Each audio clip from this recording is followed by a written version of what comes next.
blood, sweat, and tears.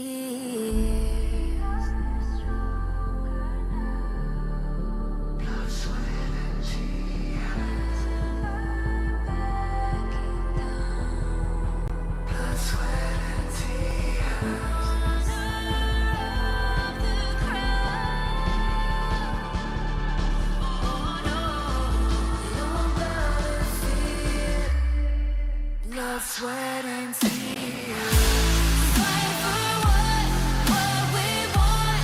Doesn't matter the cost. Every day, put in work. Nothing comes overnight. Strength in numbers, starts in life. We don't gotta fear.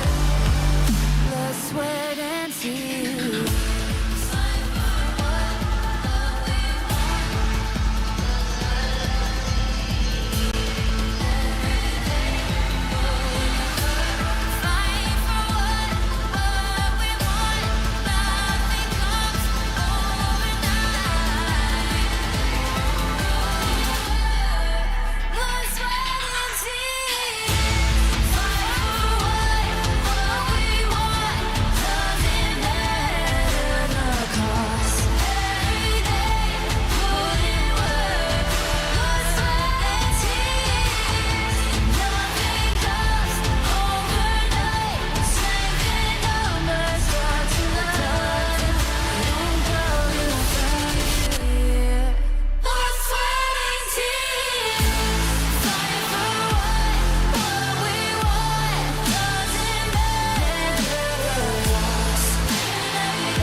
I feel it deep flowing through my blood. Rising up to become someone. And taking it all on my own. What a sweet victory. And taking all of my control. Awaken something deep in me.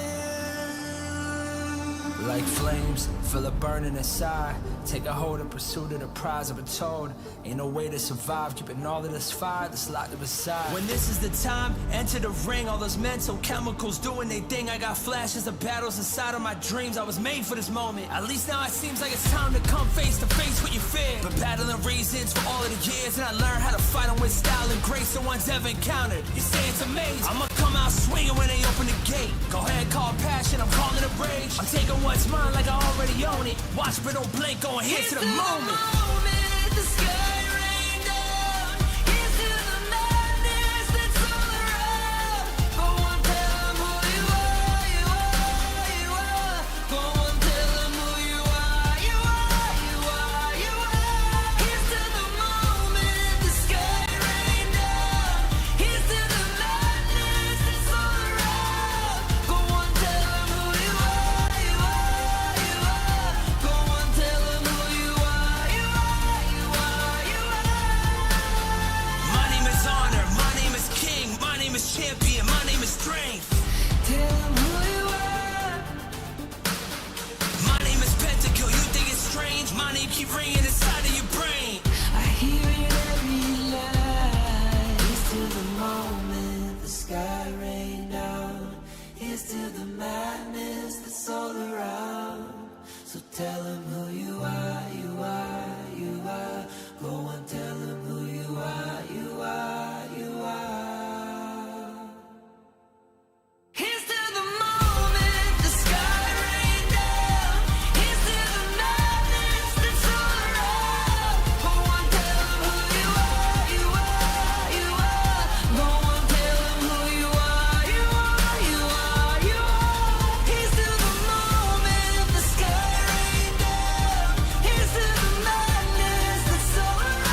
No matter how I feed the flame,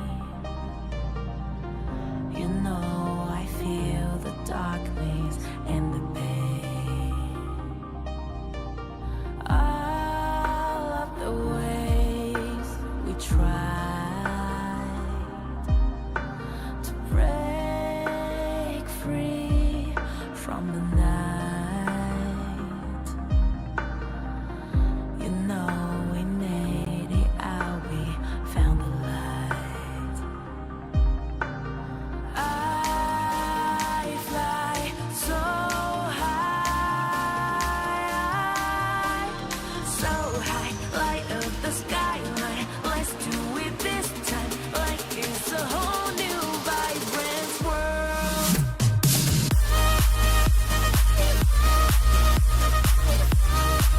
Like we're the only ones in this world. Like we're the only ones in this world. Now I see that I got everything I need. It's alright, I'm on fire, I'm alive, 'cause now Barisan pemain yang bakal bertanding, kita perkenalkan terlebih dahulu LGD.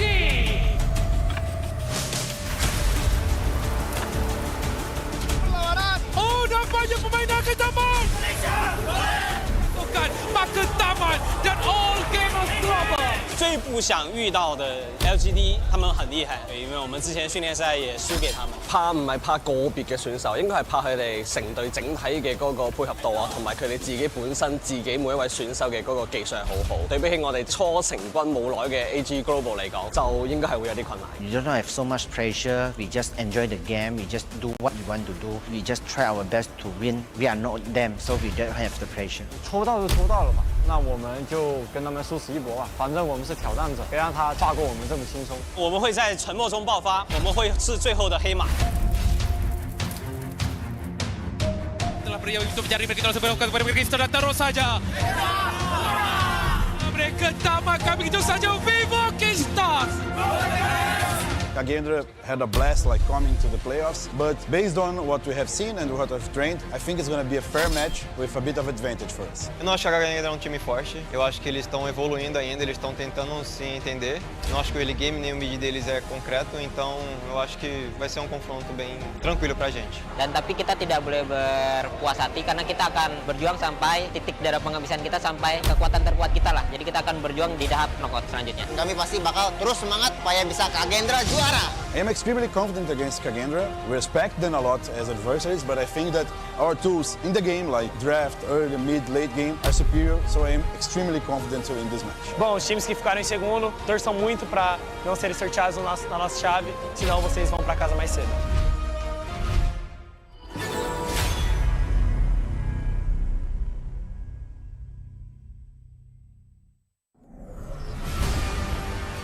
Through the ages, two opposing sides have fiercely battled for a power that granted them life, but cursed them with ruin. Wait! Oh, no, this story is too cliche.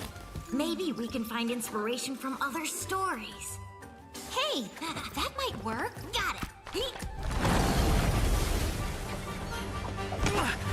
Woo!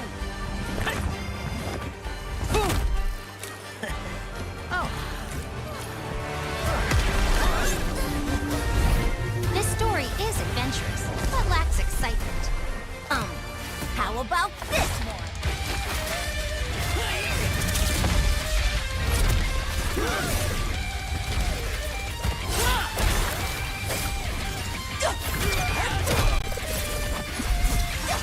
This is too much. It needs more fun. How about this?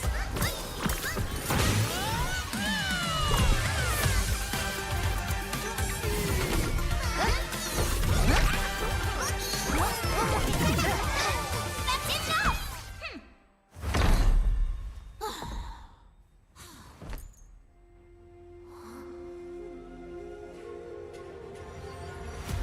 Like the thrust ghost of a spear in battle. No one can tell my story but me! I'm born this way, ayy. This is my chest and my bonus play. Can't be late, won't hesitate. What do you say? Grace to find my face, scars to find my skin. I can't convince them to please them unless that I'm the one that you hate. H-to-the-E-R-A, doing it for real, I found my goal. From the ashes, I run the game. Flow with a rumble, make them crumble, make them run. Baby, it's go time. Now you dance, how I rise. An inspiration, I know I'm the one who go fuck them up, nobody gon' do it. Facing our peers, we don't think we just move it. No, we the best, so we don't gotta prove it. Somebody test me, it's why I'm gon' lose it. I got a trophies and it's booming, illuminate. Another day, another way. You got the power to turn around. You got a champion, get me fast. Calling out for the game. This love, so high. Won't you yell out my name when I sing a song about it?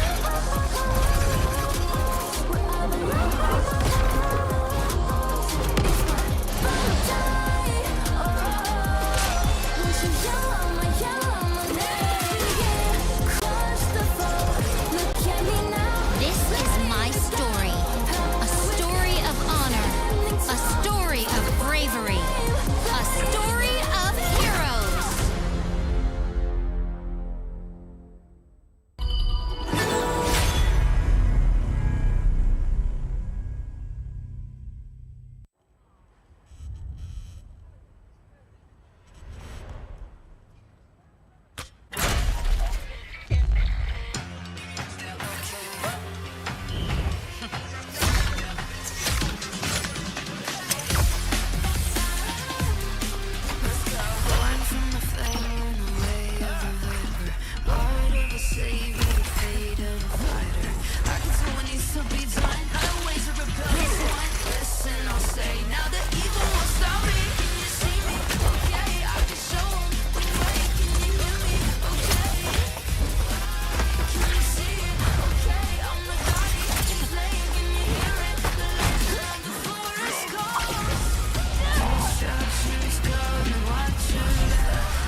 Break it down.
You want to be strong?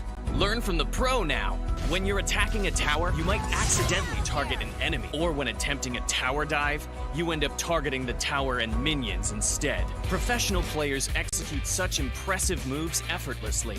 While you may feel overwhelmed and get killed by the tower, your control settings might be holding you back. Change the recommended basic controls to advanced. This activates extra basic attack buttons for minions and towers. Turn on show enemy avatars to accurately select the enemy's avatar for the kill and better assess vision exposure. Give it a try and play as smoothly as a pro, easily crushing the enemy faction. Learn from the pro. Learn more from Honor of Kings Global Esports. All I need is a target.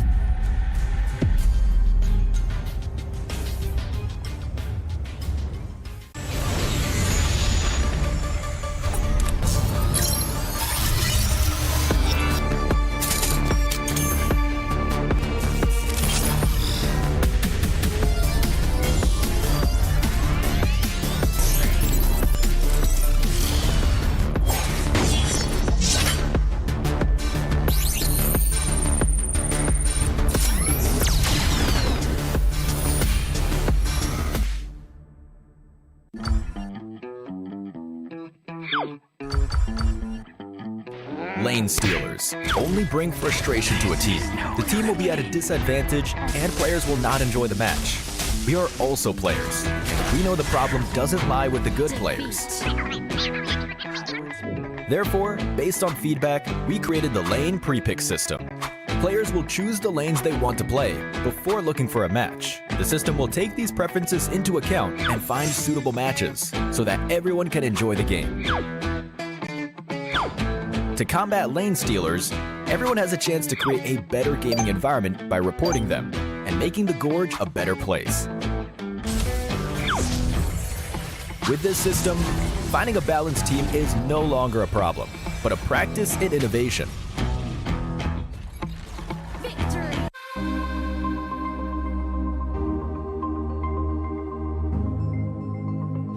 Honor of Kings is the world's most played mobile MOBA, featuring intense and fair team-based battles, high-end graphics, a deep roster of diverse heroes, and a variety of gameplay modes, all combining to offer players an innovative mobile gaming experience.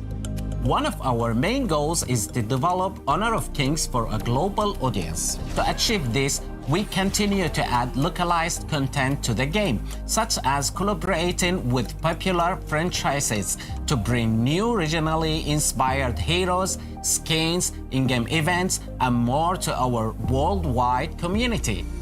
While we are members of the development team, we are also gamers, meaning we want games that foster fair, competitive environment and reward players based on their skill. This is also our North Star when it comes to developing Honor of Kings, ensuring that the game's mechanics, heroes, equipment, and more are well balanced. The game has been designed from the ground up with a mindset that all elements that affect gameplay can be earned through effort and time spent, such as hero unlock and the KAGE system. This core tenet ensures that Honor of Kings remains fair, competitive, and most of all, fun. In addition to accessibility, we believe that a good PvP game needs to maintain friendly and fair matchmaking for players of all skill levels. This is why our team focuses on both game balance and matchmaking optimization. In fact, we review the community's gameplay data every 2 weeks to help us determine how best to balance the hero roster's skills and stats. It's like adjusting a precision clock to make sure everyone experiences the competitive fun of each match. Maintaining a safe, competitive environment makes for a healthier Honor of Kings community, where players can meet friendly teammates and respectful opponents in every session. Our team is passionate about ensuring that players can cooperate effectively in each battle. With a feature like map lane pre-selection, a reward system for positive play, the ability to report bad actor mid-match, and the easy-to-use Conwheel interface, all designed to foster safe, cooperative matches based on good sportsmanship. We also want Honor of Kings to be a platform where players from all over the world can realize their dreams of high-level competitive gameplay. Alliances, leaderboards, and other social features allow our challengers to meet like-minded friends and show off their skills. Meanwhile, our partner program and its incentives allow content creators to stand out and become rising stars in Honor of Kings. The esports ecosystem provides a global stage for all professional esports players to compete. These systems combine to form the game's ecosystem, building a stage for players from all over the world to shine. This is what Honor of Kings means to us. We look forward to meeting you in Heroes George as we come together as one strong, competitive, and awesome community.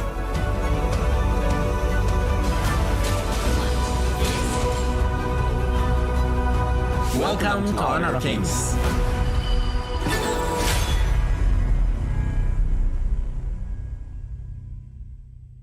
You want to be strong? Learn from the pro now. When you choose a long-range marksman to take down enemies in the distance, only to find the enemies constantly staying at the edge of your attack range. When you enthusiastically pick a high-burst mage, planning to crush the opponents, but the enemies keep sneaking outside your vision. The professional players have long been using the small tricks in their settings for smooth operations. Let's take a look at how the pros set up their game. Change the setting from fixed camera to camera shifts with skill direction. Your vision will move with the direction of your skills, allowing for a broader vision range. This not only enables more accurate targeting, but also gives you the upper hand to anticipate incoming enemies in advance. Come and try this practical secret that professional players are using. Play like a pro to dominate the enemy team effortlessly. Learn from the pro. Learn more from Honor of Kings Global Esports.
Barisan pemain yang bakal pertama kita perkenalkan terlebih dahulu LGD.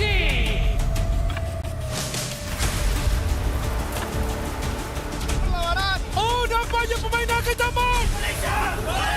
Bukan, maka tamat dan all gamers global. 最不想遇到的 LGD， 他們很厲害，因為我們之前訓練賽也輸給他們。怕唔係怕個別嘅選手，應該係怕佢哋成隊整體嘅嗰個配合度啊，同埋佢哋自己本身自己每一位選手嘅嗰個技術係好好。對比起我哋初成軍冇耐嘅 AG Global 嚟講，就應該係會有啲困難。You don't have so much pressure. We just enjoy the game. We just do what we want to do. We just try our best to win. We are not them, so we don't have the pressure. 抽到就抽到了嘛，那我们就跟他们殊死一搏吧。反正我们是挑战者，别让他跨过我们这么轻松。我们会在沉默中爆发，我们会是最后的黑马。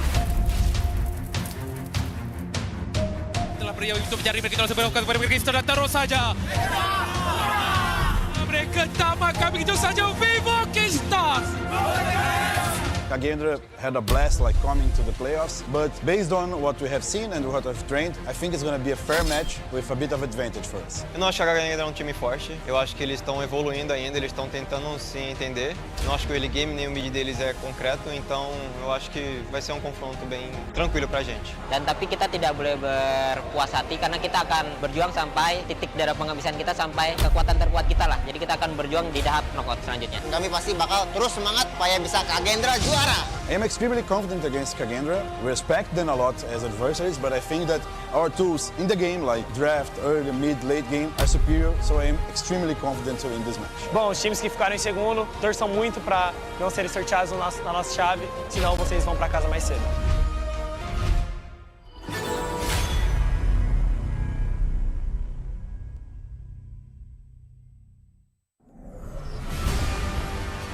Through the ages, two opposing sides have fiercely battled for a power that granted them life, but cursed them with ruin.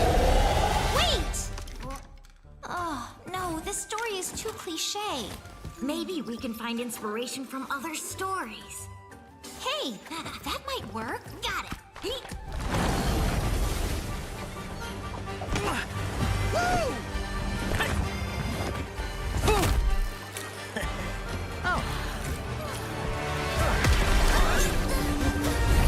This story is adventurous, but lacks excitement. How about this one?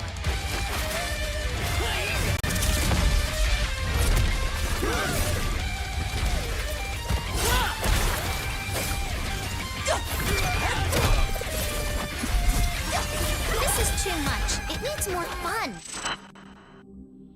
In this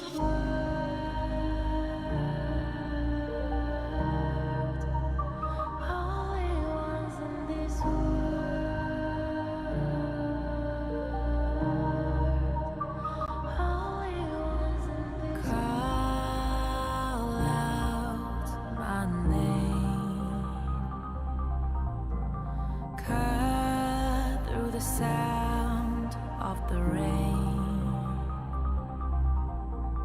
No matter how I feed the flame, you know I feel the darkness and the pain. All of the ways we try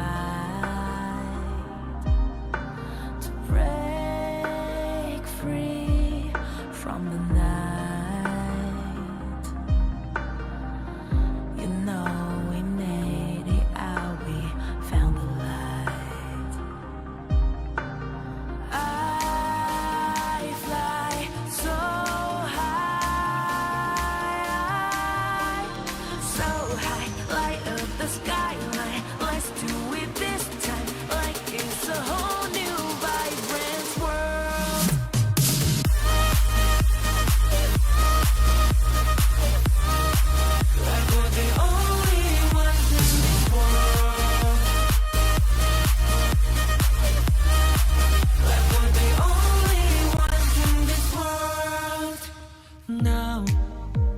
Now I see that I got everything I need.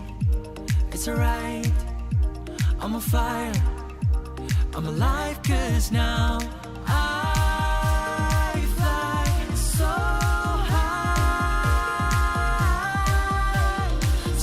high, light up the skyline. Let's do it this time, like it's a whole new colorful world.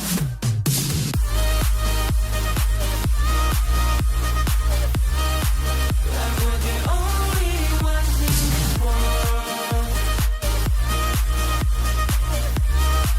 Like we're the only ones in this world. Never thought we'd get this far, burning like the stars.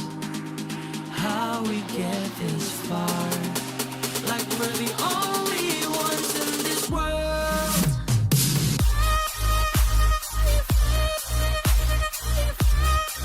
Like we're the only ones in this world. Like we're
right now.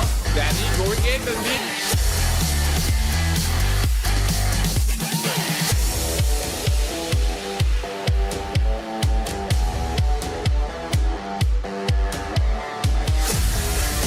Well, confident by Fang. Fang doing the time damage from Danny as well, taking up the win sheet as well. Niap is looking.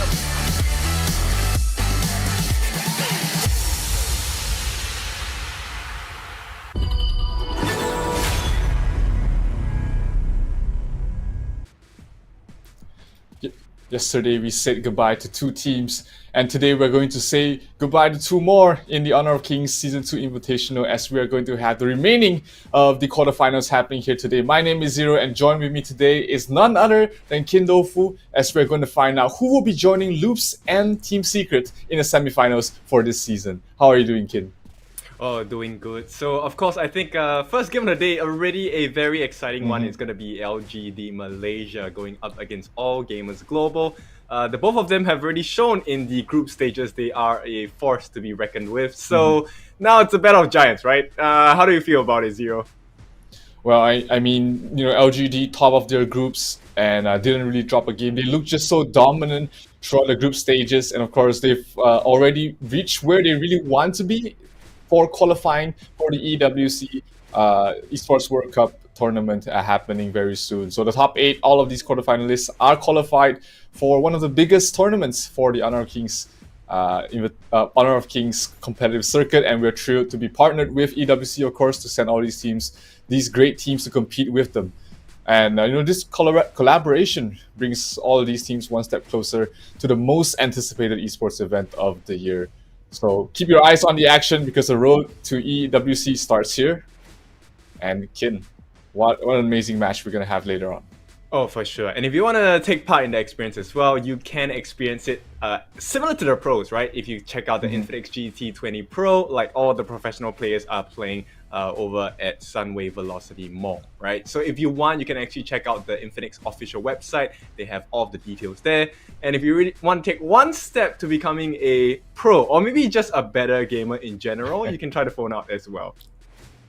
Absolutely fantastic phone. They've been very supportive of the Honor of Kings competitive circuit, and they've allowed all the players to be able to perform at their highest level. Well, just being able to compete on this phone. So make sure you do check them out, and who knows, you might pick one up for yourself as well. And not to mention, we've also got the latest hero that's joined us in the Heroes Gorge. That's going to be Yao, the Shining Star, a very strong jungler / clash laner fighter that, you know, you would love to have in your arsenal, because he's just so flashy and just so beautiful to play. Yep, exactly. The counterpart, right? The brother of Jing. For sure. And so far in the ranked games, yes, I've encountered, I think almost every game has a Yao inside. And looks like some of the players already have a hang of the hero. So if you're interested in winning some more stars, maybe you can get your hands on the Yao as well, if you haven't. Yep, absolutely. Absolutely, for sure. It is going to be a great day when Yao is able to join us in the competitive scene.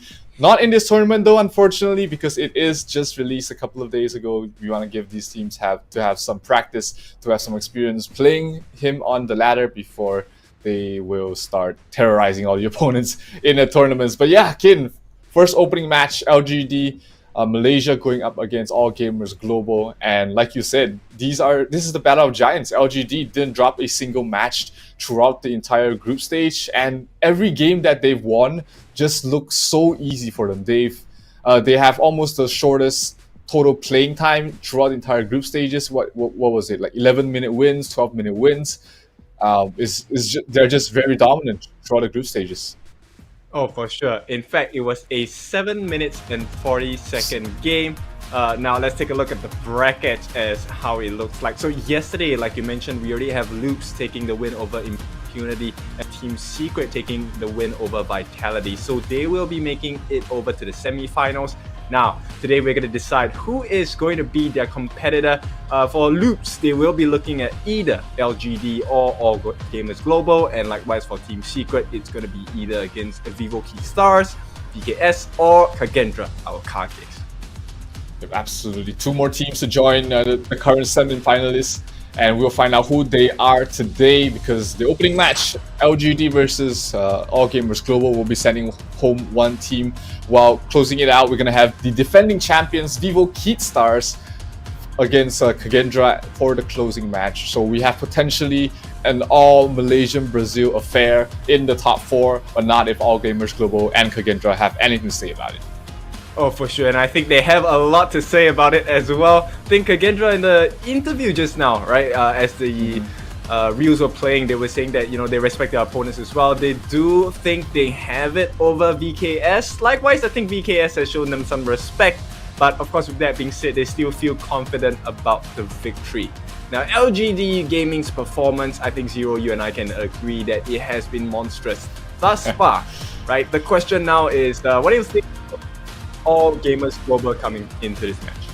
I think they are definitely the underdogs in this particular matchup, because their opponents, I mean LGD, you've seen how they've done. You've seen how dominant they were in the group stages. We've got Xiang, we've got JR, such a monster, such an aggressive farm laner that you don't usually see playing that role. Usually you see them more focused on the macro perspective, getting the farm, getting the items up, but no, LGD has been really fast in playing with their marksman, rotating around with them and playing very seamlessly along with the jungle and the marksman. They are definitely a force to be reckoned with, and they are here trying to defend home turf, playing in Malaysia. They've got a crowd behind them, and they want to get to the top 4 to join their brothers in arms with Team Secret as well. Alright, and so this is the home ground buff, right? Playing in front of your own fans as well. Take a look at them on the stage. They are seeming pretty calm and collected so far, right? So let's take a look at their competitors here. It's going to be All Gamers Global live the mid, and we also have Myosotis in the jungle, and Tingling in the roam, the captain, as well as Snow in the clash lane, and last but not least, we have Zeiss in the farm lane. All Gamers Global, we've already seen how they perform in the group stages. Pretty convincing. I think they were mentioning about some nerfs as well. Hopefully today they're gonna pull out their best performance as they take their walk to the stage as well. Zero, how do you think about the gameplay between these two teams so far? I mean, they play in a very similar style. They can play super fast, super aggressive. Their hero pools complement both their play styles very well. So it's going to be a clash of very similar styles, and it's going to come down to who's going to be executing better, who's going to make the better rotations, who's going to be able to move faster across the map to help their teammates. Because make no mistake, both these teams are going to go ham, play aggressive, invade their enemy jungles, try and get objectives as quickly as possible. And whoever is able to withstand that sort of pressure will come out the victor in this best of 5. Yep, and you know, taking a look at the boys on the side of All Gamers Global, they look pretty chill. I mean, they're smiling, you know, they're giggling and stuff like that. I think right now, my biggest question for both the teams is, we know that they have a very oppressive playstyle, right? We'll invade your jungle, we take the lead, and we just stop you from coming back into the game. So I think, like you mentioned earlier, right? It's about who has more control, who has the faster pace, and based on this, who do you favor at this point? I mean, you can't argue against the numbers. LGD hasn't dropped a single game yet. They've had pretty much the shortest playing time of the group stages. 13 minutes was their longest game, and the shortest was 7 minutes and 40 seconds, like you said earlier. So it's hard to say that, you know, you can be faster than LGD, because of all these great teams out there, nobody has been as dominant as the Malaysian squad right here. I think I might have misheard you. The longest game was 13 minutes. 13 minutes, yes. That's faster than some of the other games we've seen.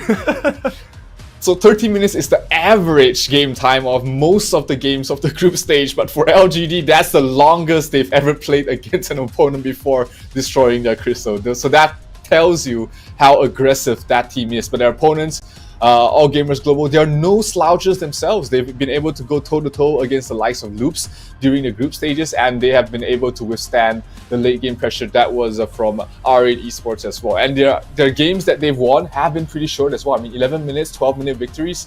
They can match LGD's tempo.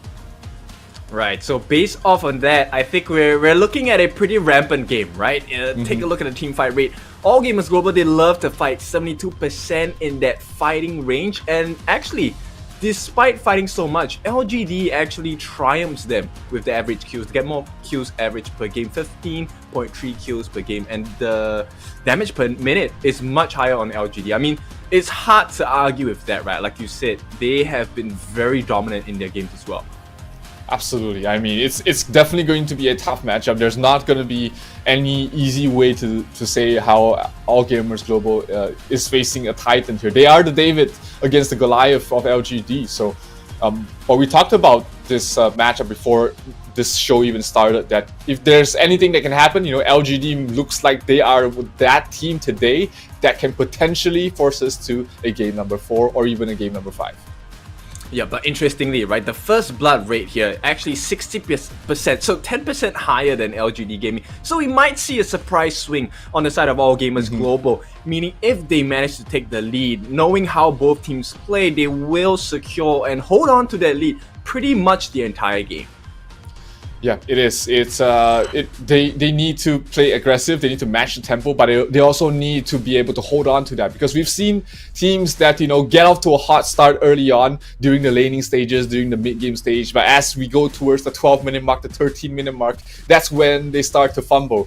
LGD, they have never had that issue because their games end before that even happens. So, if LGD is able to stop the if All Gamers Global is able to stop the tempo from LGD, and if they're able to get some defensive stops, defensive plays, get some pickups of 2 of their own, we might be seeing an upset in this first opening best of 5.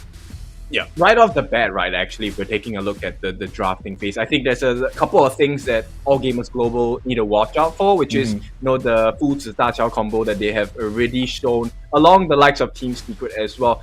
Pretty sure this is not a Malaysia strat. When we take a look at a global stage, these are compositions that a lot of the other professional teams have taken and showcased across the board as well. So just curious if this is something they should be careful of, or do they have a strategy to kind of play out this Fu Zi Da Qiao combo? It's a very, I wouldn't say old, but it's a very cheesy combination that we've seen multiple teams play in different regions. It can catch your opponents off guard. LGD did have to reveal it in their first day. Team Secret had to reveal it in their first day, so that sort of gave everyone a clue of how strong this combination is. So definitely you will be on the lookout. I mean, against Team Secret, you have to ban out the Da Qiao just to stop the combination. LGD, they've got a much broader hero pool, so All Gamers Global will not have that easy of a ban phase to be able to pick off their strategy here from LGD. Yep, I really like this initial bench, right? So we start off a little bit unorthodox. It's going to be the Ma Yin taken out. We've already seen both Xiang and Snow take Ma Yin to, godlike levels across the group stages as well. But following that, it's going to be the usual bench, right? The Arlie, the one lady that we hate to see on the opponent's side, along with the Lady Chen as well. So right now, it really is, okay, is it going to be a Da Qiao, right? Is it going to be a Mai? And it looks like Mai is the choice for them at this point. Yeah, ladies, and I mean the highest pick rate, the highest win rate hero as well for the mid lane. LGD will pick up the Dalia to open things up, so that opens a couple of heroes for their to play with the Dalia as a combination as well. There is still the lane that we might see LGD pick up to play along with the Dalia. The Kaisers is still left in the pool. Lubu, a pretty forgotten hero in the current tournament, might make himself available for LGD if they're trying to go for some sort of combination with the Dalia. And of course, the Yang Yuhuan is also available if they want to play in the jungle for LGD. We've seen that time and time again. A very strong duo that can really pick up the pace and dominate the entire map. LGD has those options open for them. The lane has been taken away from them from the side of All Gamers Global, along with the Hey Noah, so they're gonna have to play with something else. Yep, actually interesting, right? So obviously this is a professional game, but in ranked games you'll see Haino probably getting banned out most of the time, but this time they will allow it through. But for good reason as well. They have very strong bursts on the side of LGD, right? I'm pointing at the Lady Stone as well as the Shangguan here. both monsters at bursting people down, but this comes at the level 4 mark for Shangguan, and for Lady Sun, it's probably the itemization that matters more than the levels at this point. Shangguan has had a terrible group stage score. I mean, only winning once out of the 6 games it's picked. And yesterday we've seen one of the teams pick her up twice as well, but to no avail. Now that hero is currently sitting at a 1-7 score, so only 1 win out of 8 picks so far.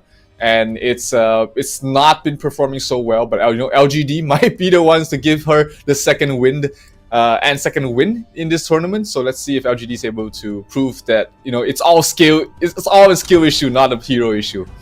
Yeah, I actually agree with you on that, right? Most of the time, I think if we take a look at the Shangguan performance by all of the different teams, they have pretty much been baited in by the opponent teams and forced to take unnecessary or unsavory fights, right? But LGD, known for that aggression, maybe this time that synergy between the aggressive playstyle and the aggressive finishing stroke by the Shangguan will be able to bring LGD that first game in this best of 5 series. Yeah, I mean, the second ultimate that will be provided by the Dulia will allow Shangguan to get out of a dangerous situation as well. So definitely something that was missing a lot for the other Shangguan matches that were picked up. They usually they try to help her out with the Yaria, but Dulia is just so much better in keeping her alive. So LGD, they need something to jump to initiate for the Shangguan.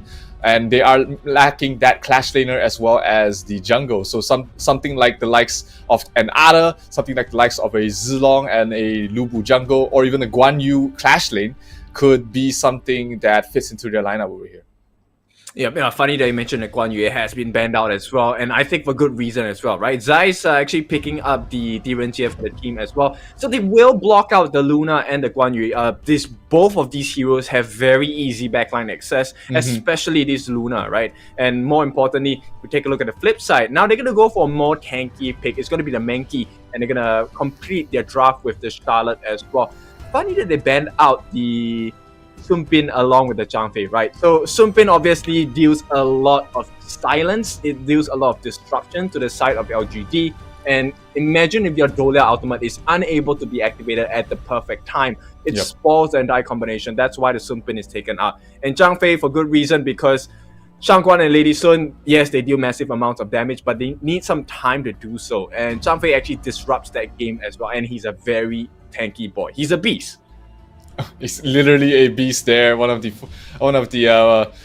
most prominent generals during the Three Kingdoms era, and for the reasoning you provide is absolutely perfect. I mean, even the shields that he can provide to his entire team will stop the burst that LGD is trying to bring out with the Shangguan as well as the Charlotte. So very targeted bans here to enable their lineup. But LGD with that Mankey last pick, that's interesting. We've seen Mankey being picked time and time again to mixed results. Sometimes that hero just looks amazing, but other times it just looks like another hero could have done exactly the same thing but performed even better.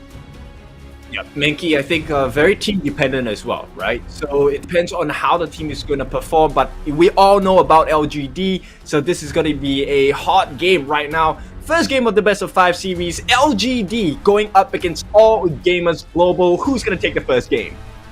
It's really hard to say at this point here, Kin. I mean, we've talked about how AG might be the first ones to be able to take at least a game away from the more favorite opponent. They've got a very good draft, in my opinion. So much team fight with the Lianpo, Elaine, and the Dun, and Direnjie is always a fantastic mid-game marksman that can enable him. And like you said earlier, if you're playing ladder, the Heino is going to be banned 9 out of 10 times, and they let it through to be played in the mid here for the side of AG. Yep, AG not the best start right now. The wave breaker actually pushing him a little bit more away. So Lift is not going to have the best time in the mid lane right now. Yeah, Devil took a lot of damage there towards the mid. Lianpo can't really do much against the Lady Sun as well as the Dolia, just pushing out the wave. He does have great wave clear, but he needs to get a couple of more levels at the start just to be able to withstand that damage. So eventually he'll be doing okay, but it's interesting that they also put the Shangguan towards the bottom lane to play against the Demon Jie and the Lian Po. Usually you do see the mage towards the mid, but Zhihong will be more comfortable in the bottom lane. Yeah, so we will jump right into that for a little bit, but first I want to talk about the Haino, right? Haino, his combo, common skill combo is actually his second skill. First skill, basic attack going into the ulti reset, then use the second skill and first skill again. So Scepter of Fate, one of the most painful skills that Haino offers at this point. So we can expect Liv to have a very powerful mid to late game, but as it stands now, once again, we're experiencing the LGD pressure. Yeah, three heroes in mid. They are looking to invade the jungle, stop any rotations towards the top and the bottom lane. But here mid lane, they're looking for a fight. Dun dropping down very low already. Miosotis might be able to get out of there, but Mankey towards the back line will get the kill. But it will be Lady Sun picking it up. And we've talked about how Lady Sun is such a strong late game item dependent marksman. But if you give her a hot start, she's gonna get to that point even faster, and that will spell disaster for the side of AG. Yep, at this point she's 4 already. Zai's of course going to match that tempo, but at this point Zhihong going to do a little bit better, right? We talked about that lane shift, and the reason is because this mid lane Zhihong will be able to clear the way faster than the Direnjie, so it's going to help him out a lot more. Yeah, freeing her time up to scout out the map, open up the map, give information. We did see Lady Sun as well as Zhe trying to do the same to find out where the Dun is. They did spot him out getting the red buff, so they know the bottom lane is where it's most dangerous next. They are already rotated the Leah bottom. Zai is trying to go for the Zhihong trying to go for the kill, and he will get the kill on towards Xing Lin.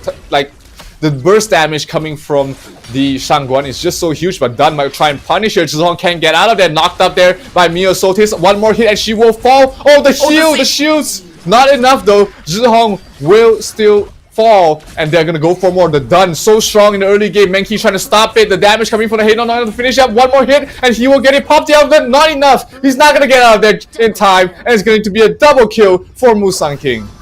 Alright, all the culminations of all the small efforts across the first 3 minutes of the game have shown. So they have reaped what they sow. LGD able to burst down the Haino in the mid as well. That's one of the scary things that you're going to experience on the side of All Gamers Global.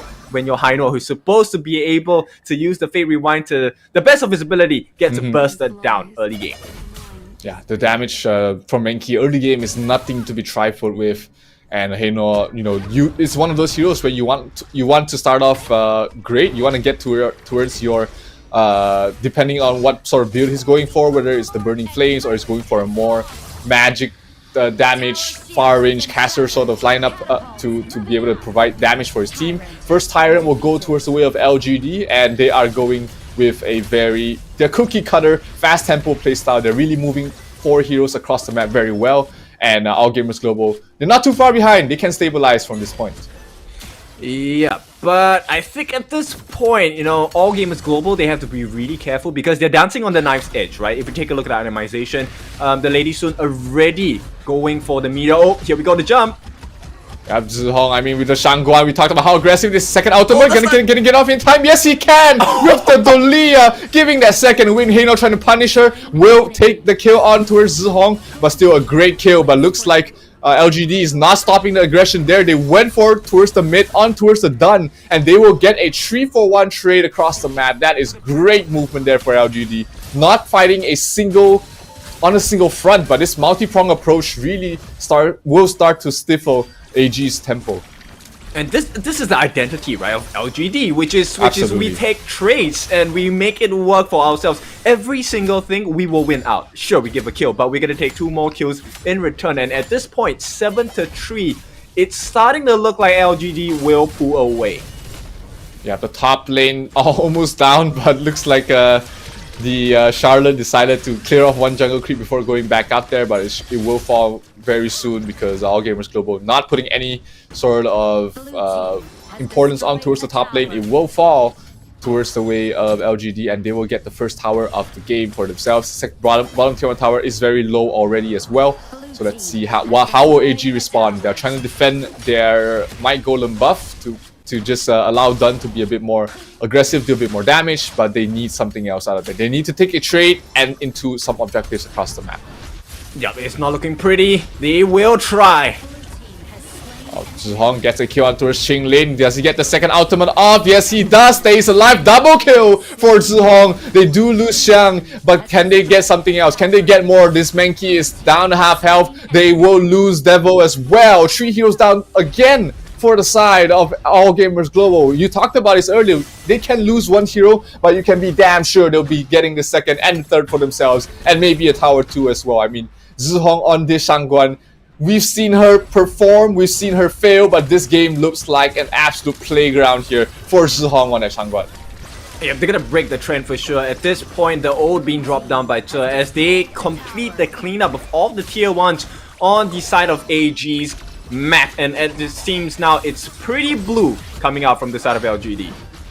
Speaking of blue, they did manage to take away the blue golem buff away from the side of All Gamers Global as well. Zhihong pops the ultimate, trying to go for more. Second one coming out, and the control is perfect there for Zhihong. Not enough to finish off Qinglin though, but enough to scare him away.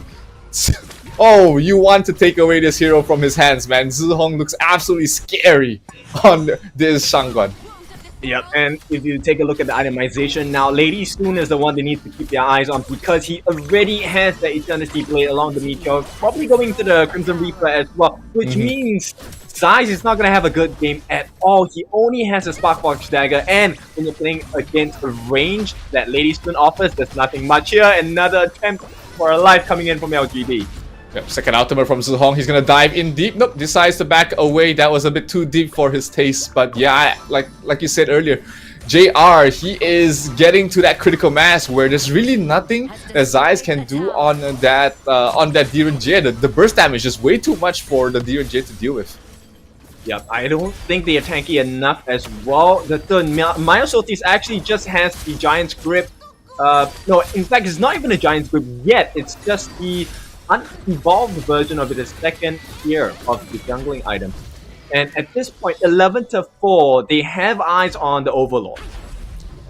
Yeah, both jungle objectives are open. They're gonna go for both at the same time, so they're gonna reduce the Primal Bond's debuff effectiveness and allow them to play even faster. But here, while all of that's happening, 3 versus 3 fight on towards the bottom lane. Zhihong will get a kill on towards Qinglin. That tank, Lian Po, looks like it's made of paper against the pen, the ink coming from the side of Zhihong, and they're gonna go for the tier 3s in 8 minutes. Very aggressive play here. They know they have the numbers advantage, they know they have the farm advantage, and now they're gonna have the tier 3 going down on the bottom side for themselves as well. Oh, the damage from Lady Sun forces the lane to pop the ultimate. Can he survive? No, he cannot. JR picks up the kill, and the rest of the players from AG has to back off. Yep, you know, if you take a look at the lineup, they are pretty squishy, but at this point, the damage is just insane. LGD, they deal so much damage across, and Zhihong goes in again. Little bit too aggressive there. He does fall, but he sets his team up for success here as Mankey was able to pick up a kill. Qinglin down to his last breath, but they will back off for now, LGD, and get the tier 3, the second tier 3 in very successive fashion. And it looks like they are going to still be on time to finish the game before 12 minutes here. Yep, keeping the trend, right? You mentioned that it was what, 13 minutes, the longest game that LGD have experienced the group stages. Now we are in the knockout stages, and for game 1, it looks like it might be on track for LGD to complete that sequence as well.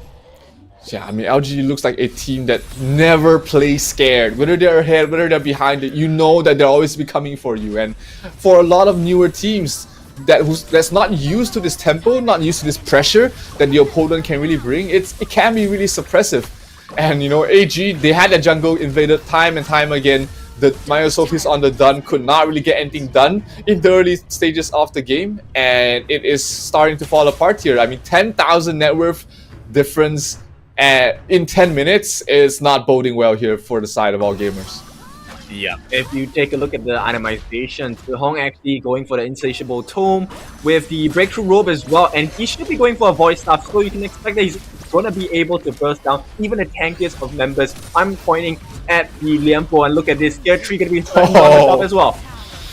What tier 3? I mean, the tower is gonna go down. Zhihong doing so much damage. Double kill onto his Devil, and the Ze will be able to pick up a kill onto his Myosotis. The tower will go down.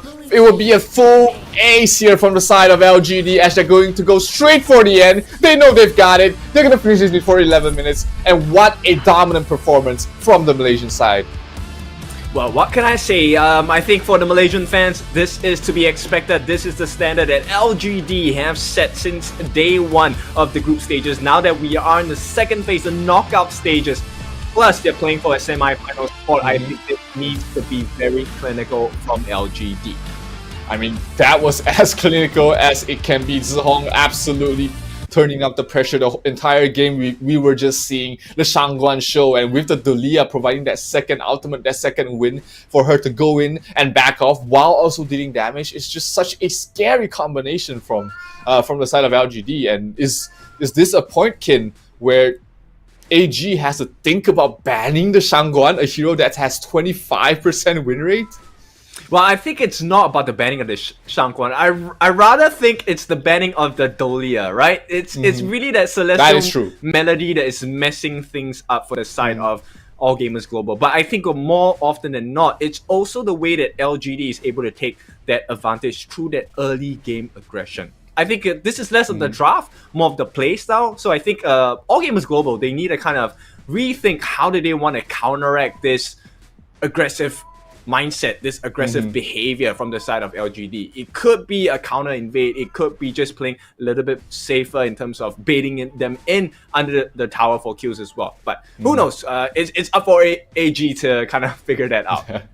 Absolutely, they have to find some way to punish, LGD when they're making these aggressive plays early on. Whether it's committing multiple heroes to try and defend an objective, it could be even on the blue golden buff, it could be on the bottom tier 1 tower that we've seen them ticking very early. So AG has to find some way to be able to stop the aggression, because LGD, if you give them an inch, they'll take a mile and then some in this game. 117 on Ze on the Dolia and Zihong on that Shangguan. Absolute monster of a performance. 9, 3, and 5, and the only deaths that he had was just basically taking a bit too much damage and diving in too deep.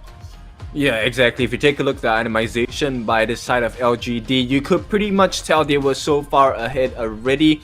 At this point, the tankiness by Mankey was one that was very big of concern for the side of All Gamers Global, right? At this point, he already has the Giant's Grip along with the Blazing Cape, Overlord's Plate Mail, and most importantly, the Pure Sky. So he does have some physical attack damage, but more he is complemented by that tankiness, right? When he has the Dream Bubble as well, he will get a shield. And this is something that I think AG didn't expect, because if you take a look at the lineup, right, it takes a bit of time for any of them to really itemize and be in fighting shape, which at this point Zeiss did manage to have a little bit. He did get his main 2 core items, which is going to be the Doomsday as well as the Sparkforge Dagger. But if you take a look at everyone else, it doesn't look like there was enough damage of it. Yeah, just too far behind. I mean, Devil on the mid, Heino does need some items to start providing the damage he needs, and Heino is not a finisher on the team. He's able to do a lot of damage from a safe range, but when your opponent is going in and out so quickly, you're not going to be as effective as the long drawn out fights that the Heino really likes. And early on in the game, we did see the side of LGD was able to burst him down before he was during his ultimate, so that was already a bad sign for Devil on that Heino. Yeah, exactly. And props to him though. He still managed to deal 105,000 damage across to the side of LGD. It was just at this point, I think Zeiss was just a little bit too far behind. And this is where the draft really comes into play, right? So the long arms of JR really making life difficult for Zeiss. And the fact that they rotated Zihong down into the farm lane early on since level 1 to kind of abuse the fact that he's able to wave clear much faster than Zeiss really hurt the game for the side of All Gamers Global. So at this point, AG, they have a couple of things that they need to figure out. I think this really returns back into the starting stages of the game, which is the draft, right? How do you draft against LGD? Because you know how they're going to play, regardless of the heroes they have on hand. Yeah, you know they're going to play aggressive. You know they're going to be in your face at all times. So drafting a late game, a mid-game oriented lineup usually will not bode well for you. But if All Gamers Global is able to find some way to stall the tempo, to slow down the game for themselves, that might be what they're looking for. The Zhang Fei would have been perfect for for that purpose, but LGD, knowing that that will be their weakness, spanning it out in the second phase, definitely set themselves up for a great win. And this game was just the LGD show. Never really behind throughout the entire stage. All objectives taken by them, and the tempo was just way too quick. I mean, they went for both the Shadow Tyrant and the Overlord at the same time just to be able to push out the lanes and to take the fights. That just goes to show, how aggressive LGD is and how fast they want to play. Yeah, exactly. 41.6 thousand gold going to the pockets of LGD. I mean, they can open their own bank at this point.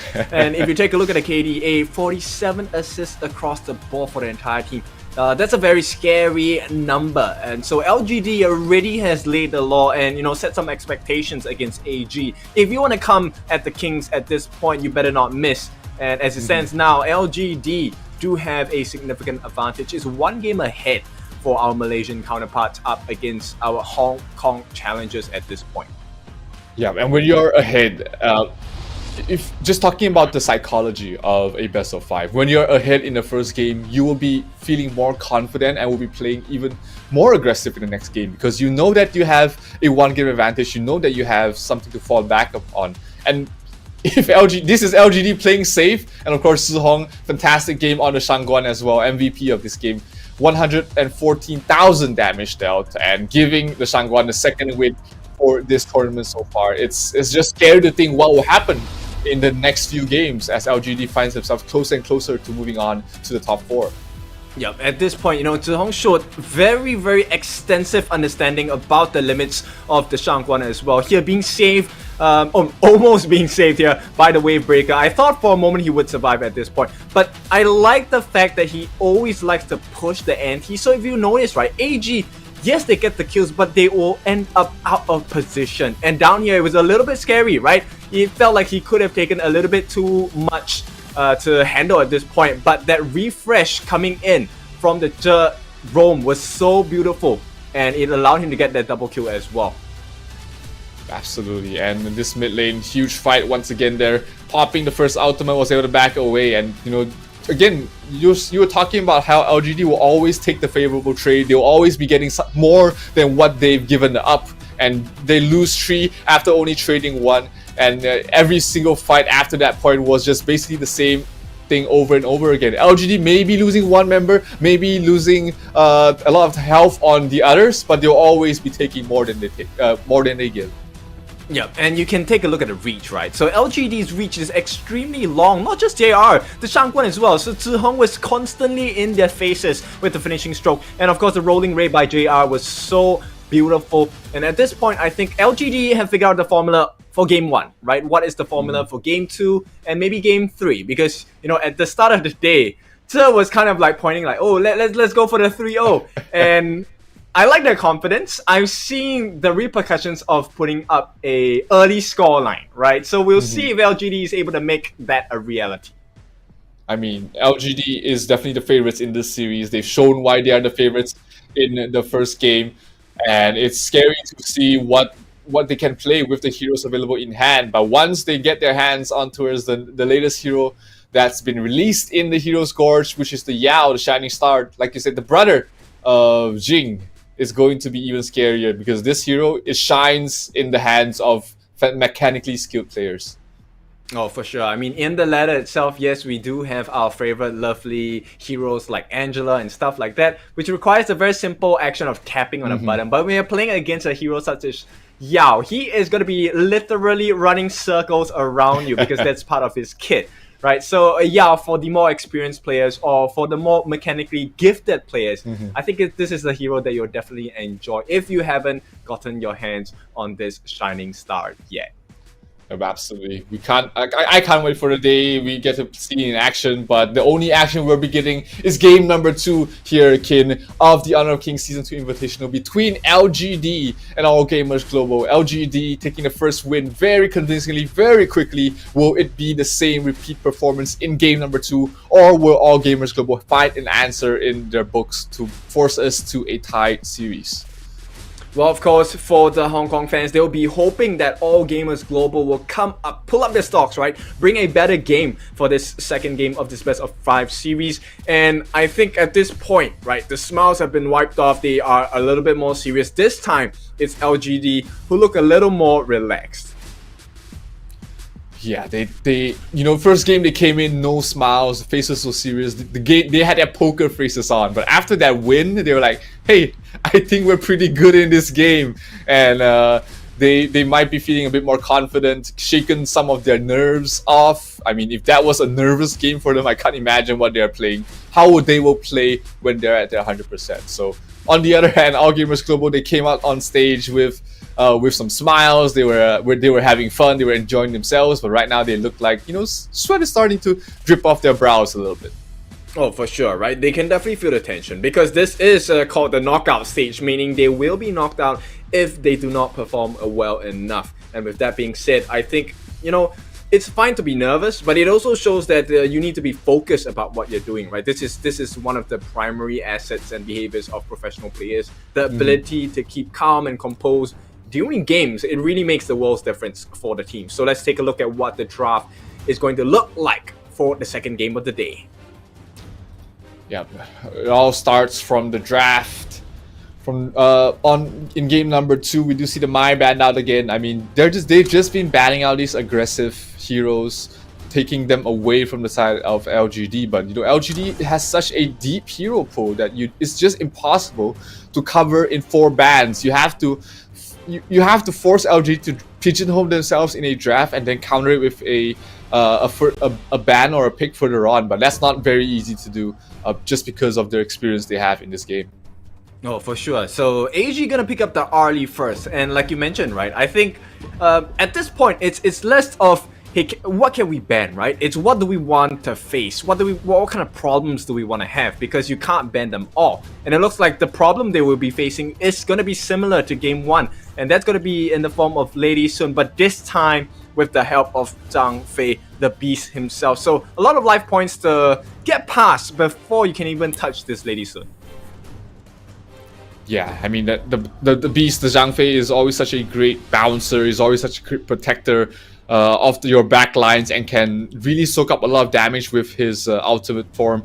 So, I mean, that was a good reason why AG banned out the Zhang Fei earlier, and also one of the reasons why Zhang Fei is one of the more meta supports as well. You can play it aggressive with a aggressive jungler like the Jing. We're gonna see double smite on both Zhang Fei and Jing to invade the enemy jungle early, and we see it played safe as well, paired up with heroes like the Lady Sun, paired up with marksmen like the Huang Zhong to protect him, to make sure that the damage is going to be consistent from the hero, making sure that the marksman doesn't have to run away too far because they've got constant shields and they've got someone beefy in front of them. Right, I really like the point that you brought up, and I think this is something we need to mention to all the new players as well. There is something called double smite, right? It's not something that I get reported for, but nonetheless, on a more serious note, I like the fact that you mentioned a Huang Zhong, right? We have not seen a Huang Zhong yet in the entire competition just yet, and I think Huang Zhong does offer some benefits at this point, but is that going to be picked? Because as it stands now, the Mort has been taken out, and depending on the final ban, LGD going to take out the Sun Bin. Actually, I think that makes sense, right? If you don't have the time lapse, I think the Huang Zhong makes sense as well. And more importantly, no time flux. Yep, absolutely. The silence is very annoying for heroes that rely on being able to constantly juke away from their opponents. Heroes like the Lady Sun and Jing really want to be uninterrupted when they are trying to dance and just slide across the battlefield. So Sun Bin, we've seen it banned in the previous game as well, not wanting the silence to come out on towards the Shangguan as well as the Lady Sun. This game they're going to put focus on it as well and pick up a very strong clash laner for themselves. Byron will be picked up, and there's not many heroes left in the clash lane that can really go mano a mano against the Byron. Maybe the likes of the Mayin. Oh, it's banned out there on the side of AG, so no Mayin for them. Okay. Yep. I'm going to say this because I think it makes a lot of sense. I would like to see the Dong Huang in the Clash lane as well. Dong Huang is one of the few heroes that can go toe-to-toe with Byron. It messes up his shield as well. And with the likes of the Zhang Fei and the Lady Sun, the moment you get past the frontliners of Byron and Zhang Fei, you actually have access to Jing and Lady Sun. So a flash Dong Huang would make sense, but of course I'm not a professional, so AG gonna take up the Dharma instead along with the Cai Yan. Yeah, the Dharma is okay against the Byron in the lane. Not the best, but he can stand his ground. It's going to be more of a skill-based fight compared to what other laners could really do against the Byron. So not the worst laning matchup. Definitely, we can see the lane go either way in the top. But I like the idea around the Dong Huang being able to lock down the Jing or the Lady Sun for 3 seconds. Usually enough time already to burst them down, because both of these heroes heavily rely on their movement and mobility to survive, not on their HP pools. Oh, you're making me gush, man. You make me feel like I'm so good. But in any case, at this point, it's going to be the Gunner and more. Oh my goodness, one of my favorite mid laners as well. With the couple blades, with the freshly forged, it's we can expect some explosive deaths in the second game between LGD against AG. The tie-in to finish to close things out for the side of AG. Providing them a lot of heals, but now I'm starting to worry. Is there enough damage on the side of All Gamers Global? They have the Lady Zen to provide the damage. Arlie's, of course, a very strong early game marksman and also strong late game as well. But if they fall behind, they might find themselves lacking in the damage department, because Dun is not going to provide you too much in terms of the damage department. Dharma does okay against a single target, but their main bulk of their AoE team fight is going to be relying on Lady Zen, and I wonder if that's enough for game number 2.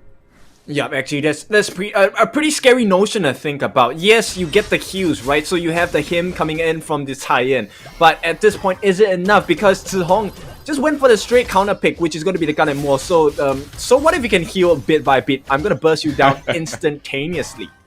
Scary hero is that Ganemo. Be able to get you from 100 to 0 with just 3 skills, something that they have to watch out for. Of course, this is the global version of the Ganemo. He doesn't have the flexibility of adjusting his skill build with the item purchase, with the crystal purchase that we do see in the Chinese server. So playstyle is a little bit more one-dimensional, but he still packs a punch. Well, I am pretty used to the current version as well. It's actually one of my favorite heroes, and I'm gonna share with you in a little bit what it takes to play the gun and more. And this is the basic combo. It's gonna be first skill, second skill, third skill, ulti, go back in your third skill into the second skill. That's the basic burst, right? The first skill puts you in a perfect position to land your second and third skills as they're running away. And likewise, the ultimate will refresh your second and third skill respectively. So honestly, you don't even need to do that. If you're going up against a farm lane hero, it's just 3 skills and he's dead. It's just skill 3, freshly forged, skill 3, he's dead. Yeah, that's how it usually goes in my ranked games when the Gun and More has a good start, when he has a hot start and is able to just burst down your opponent. And Arlie is one of those heroes that if he's not if his finger is not like, he's not a trigger happy player, and he likes to slow things down a little bit, he might just get surprise attack from a bush, from the shadows, and will just fall about. Lady Zen doing a lot of damage towards Zihong in the mid, but the TP will come in there from Jing, trying to dissuade any more aggression from the Lady Zen and keep Zihong alive for the moment. But still a very decent early game from AG. They're not too far behind. They've been able to put pressure across the map, and Zihong down to just 1/3 of his health. The rotations coming from Dun almost picking him off.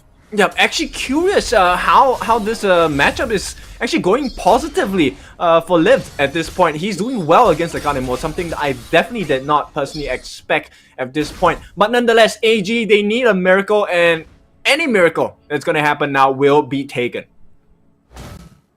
Yeah, they're looking for any opportunity they can find to start off the game strong. They've been able to at least dissuade LGD from playing aggressive. They picked up this double smite to try and invade the jungle, but so far AG has been able to respond very well. They've been able to put pressure across the map. They've been able to force LGD to play a bit more defensively, and that that goes to show how much that first game in this series has been able to give information to the side of AG, and their early game is just so much better in game number 2. Yep, not sure if they know about the rotation coming down. Taiyan Tingling might be in for a hard surprise here. Will not be shouted out and sliced apart by the couple blades.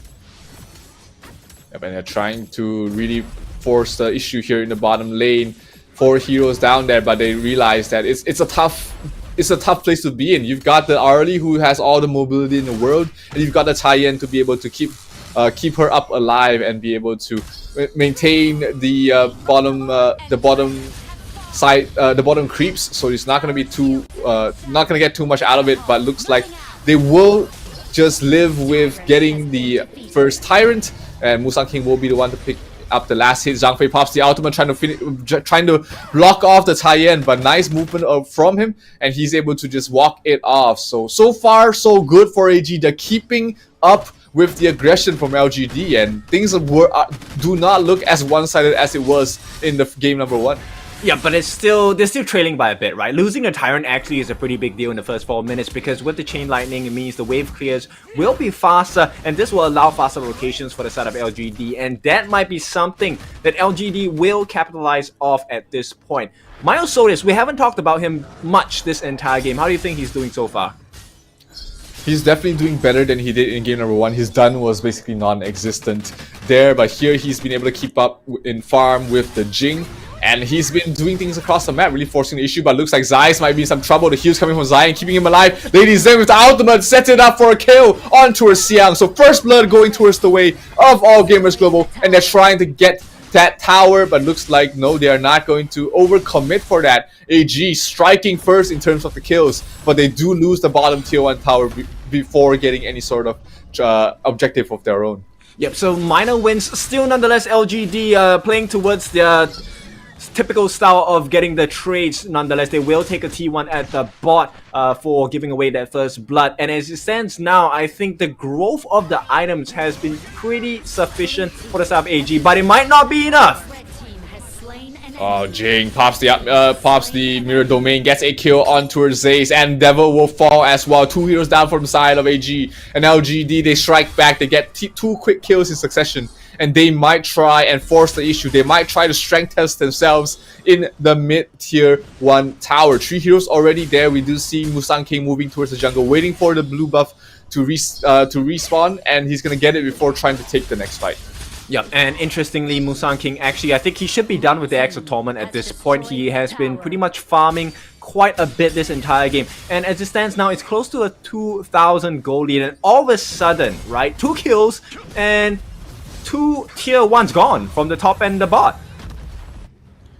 Yeah, I mean this is LGD in a nutshell, right? They always take a favorable trade somewhere, even if they lost the first blood, but they got a tier 1 tower in the bottom lane, and they managed to reduce the impact that whatever moves that AG is able to make and get something better for themselves.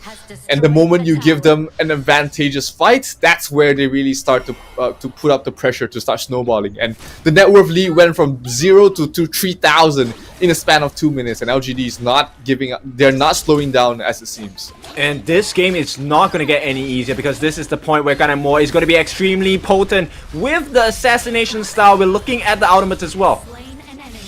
Well, huge ultimate there for Zhang Fei, setting up a kill on towards Zaze. He could not get out of there.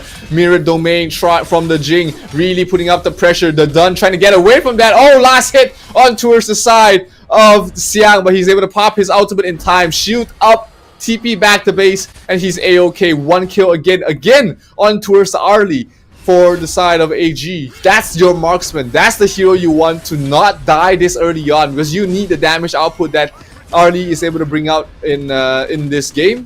But so far, he's just been picked off left, right, and center.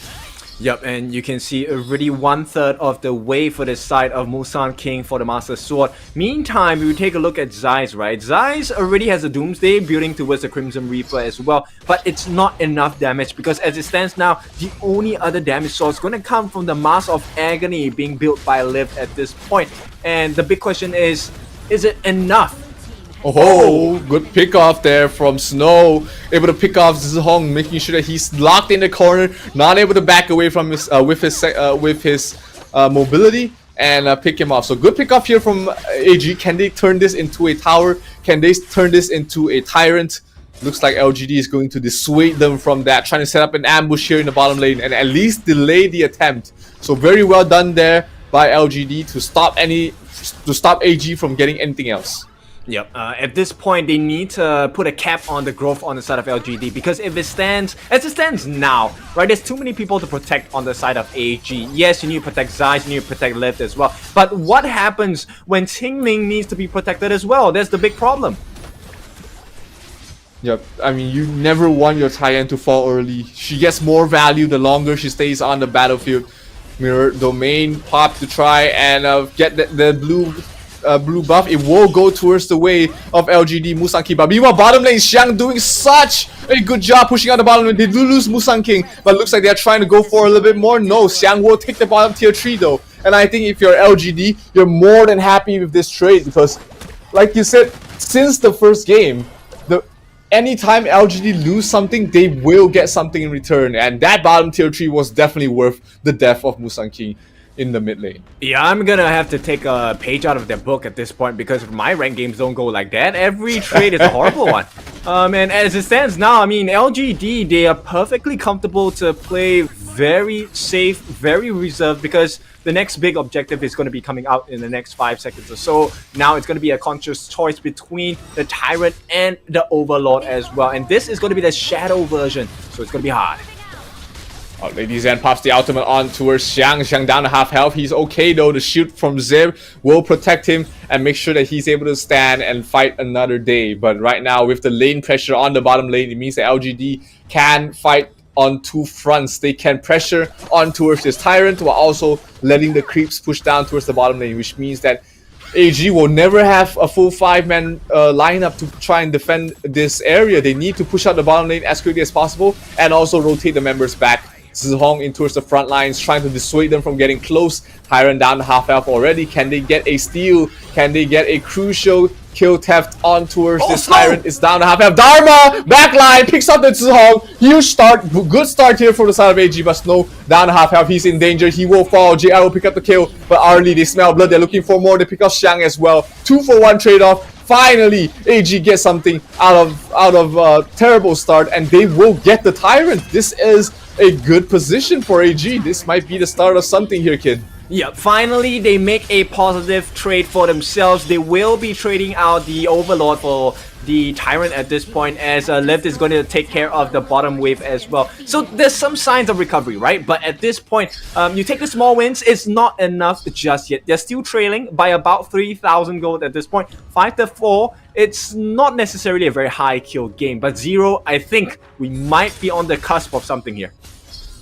Yeah, I definitely sense a breath of fresh air for the side of AG. They managed to take the mid-tier 1 tower as well, which means that the jungle is open to be invaded. They do get the blue buff on towards the side of Zeiss. And sure, the bottom lane is looking not so hot here for the side of AG. But hey, this is a position that they would more than happy to play in after that terrible start. And we might see a much closer team fight happening very soon in this mid. Oh, for sure. If you take a look at the itemization by the RLE here, Zeiss already has the Eternity Blade. Somehow suddenly pops up with the Eternity Blade. Crimson Reaper and the Cloud Piercer as well will be going for the Daybreaker for the additional pierce. And at this point, if he plays his cards right with the Maple Dance, he could mute JR, and it could be a huge turnaround in the team fight as well. Yeah, absolutely. I mean, the burst damage coming from Arlie is slightly more sustainable compared to the Lady Sun.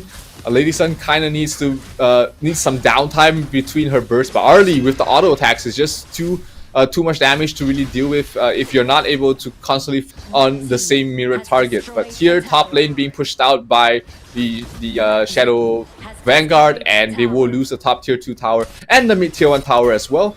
LGD not letting go of the pressure, not slowing down even after they took a bad fight. They still smell blood in the air and trying to get a pick off before they go for the next objective.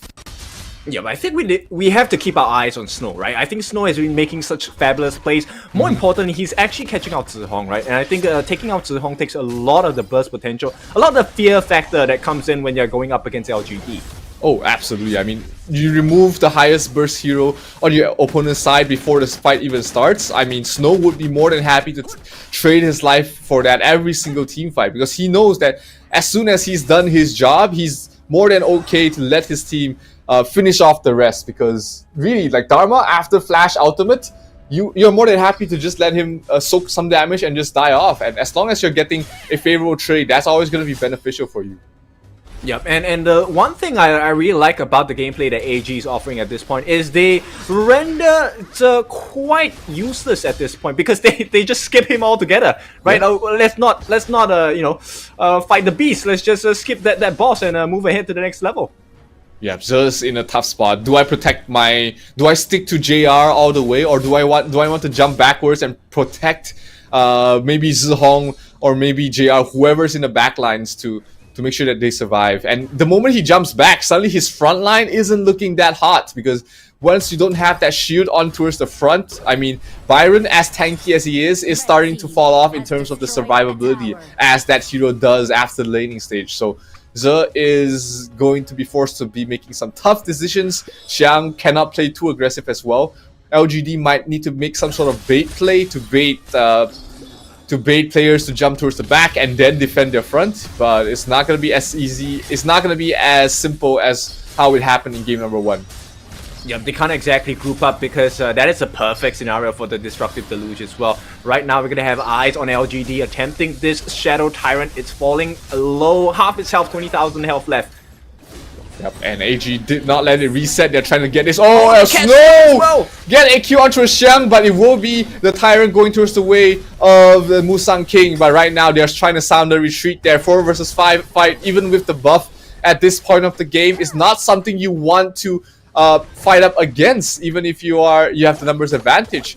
So here, Zeiss will start off the Vanguard. That's going to give them additional lane pressure to try and even out the side lanes. And if they are able to get this, Mirror Blaze gets the steal! Musang King gets the crucial kill theft, and that completely takes the win away from the sails of AG, and potentially might be sounding the end of this game. I mean, it's too early to call. AG has managed to force LGD to play the longest game of their tournament so far, which is a achievement of its own. But you know, that clutch play from Musang King might be sounding the end of game number 2.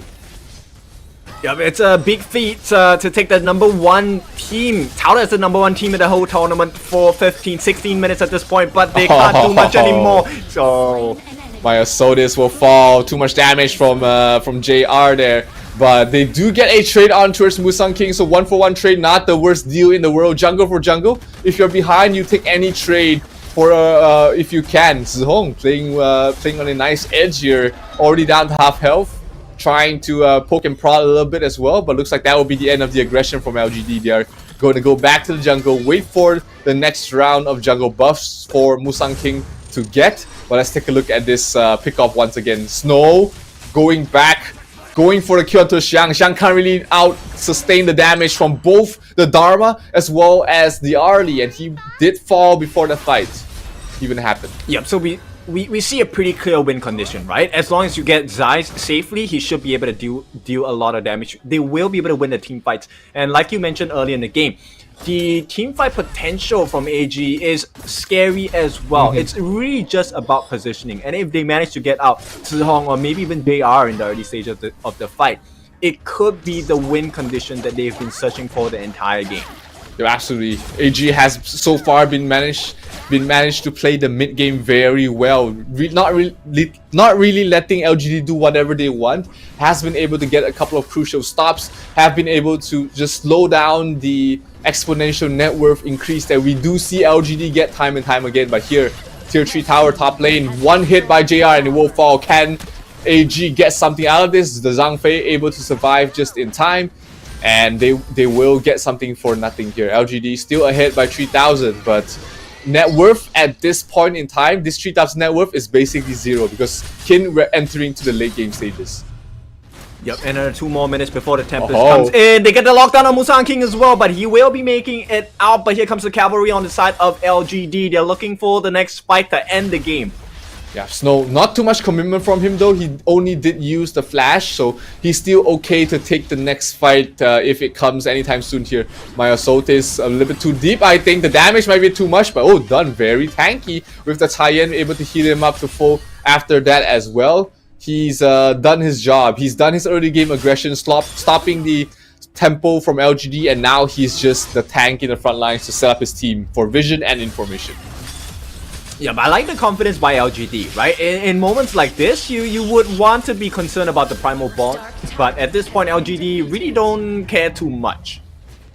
Yeah, it's starting to get to the point where the Overlord is more important than the Tyrant, except of course the Tempest Dragon, the probably the most important one. Zhong, the dangerous position to be in, but Myosotis, being the jungler, has no flash and cannot close out the distance here.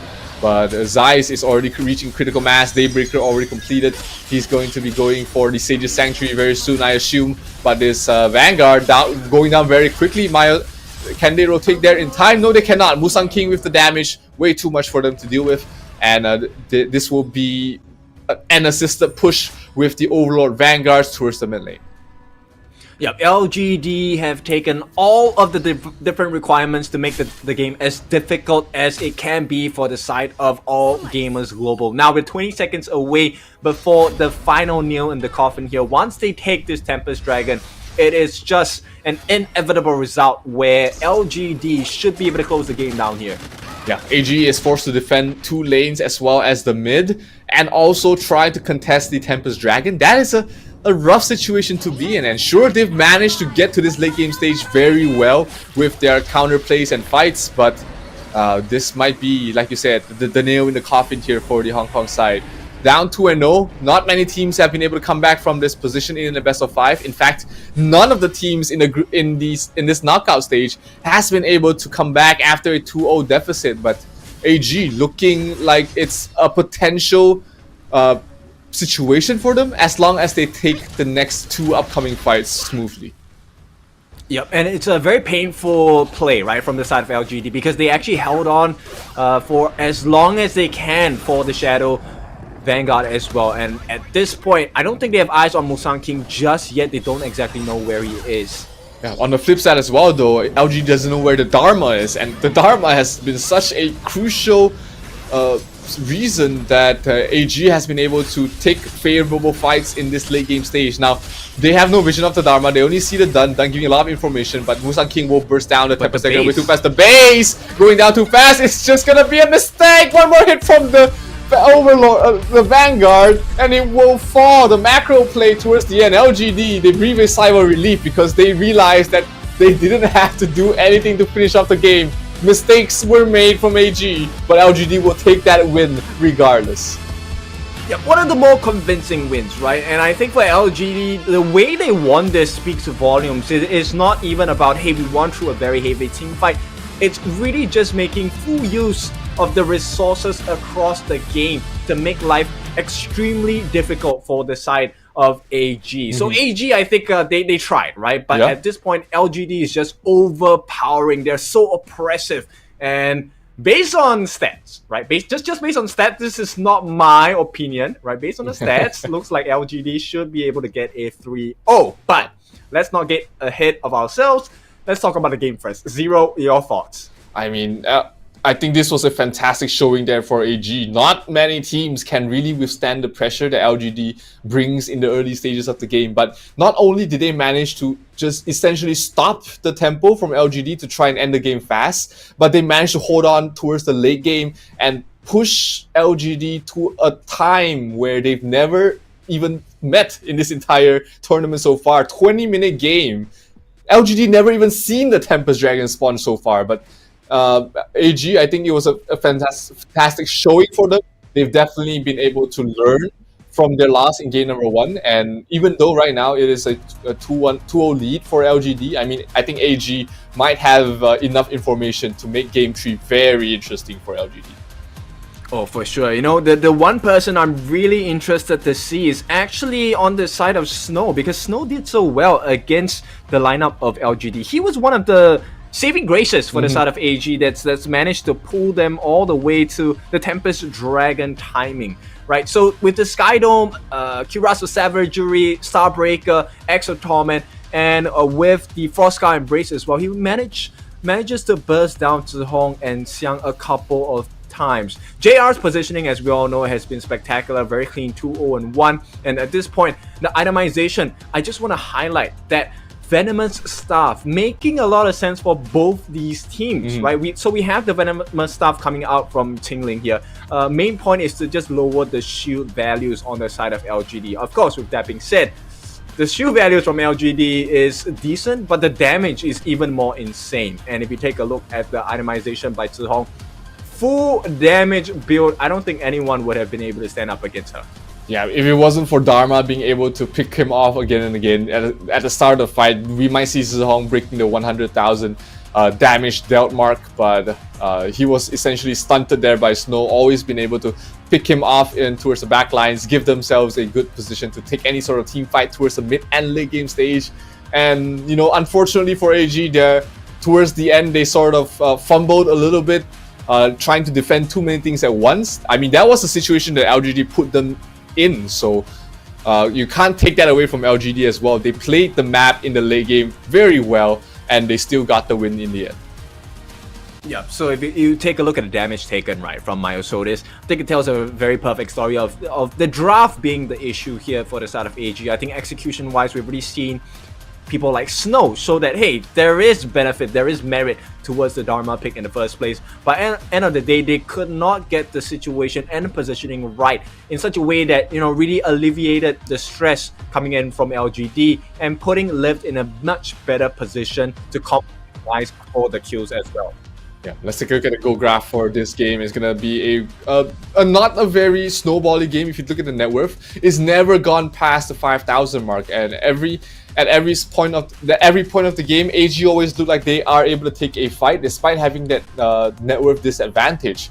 And LGD, they're used to snowballing early and then just exponentially winning the game in terms of net worth. But this game, I think AG definitely stunted their growth a lot to be able to keep the game as close as it is, and that bodes well for the next upcoming game, because AG right now they're fighting for their tournament life. One more loss and they're out of the Season 2 Invitational.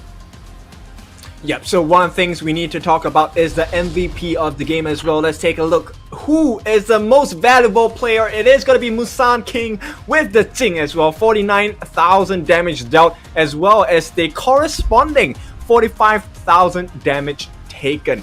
Now, very good job on Musan King. I think, yes, he did die a couple of times, but that was all to buy positioning for the team. He was always the sacrificial lamb for the perfect trade. So be it the death in one lane so they could take the turrets, take it in such a way that they won the objectives as well. Doesn't matter. LGD just outplayed every single instance on the side of All Gamers Global. So I thought, you know, the start of the game was really good coming from AG. But slowly but surely, once Musan King hit that itemization with the Exo Torment, I think that was where it started to crumble.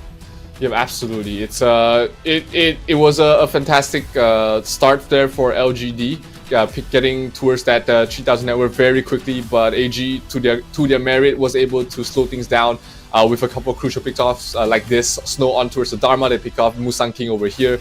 And then that's when things started to get a little bit out of hand here for LGD. They weren't really able to push the timing, push the tempo, as they took a couple of bad fights. Snow with another good pickup onto Xiang here before the bottom fight.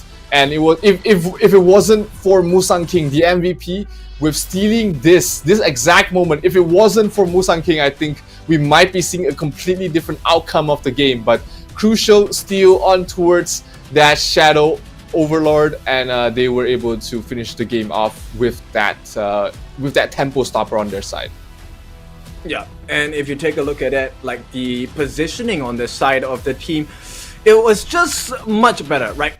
Crystal clear on the side of LGD about what to do, what are the win conditions, and they ticked every single checkbox for the side of their team to make sure the win came in as easily as possible. And I would say this is the strongest display of dominance, right? The fact that you win a game without even appearing in the base. So that is the typical LGD that we are going to be expecting coming out from our Malaysian counterparts here.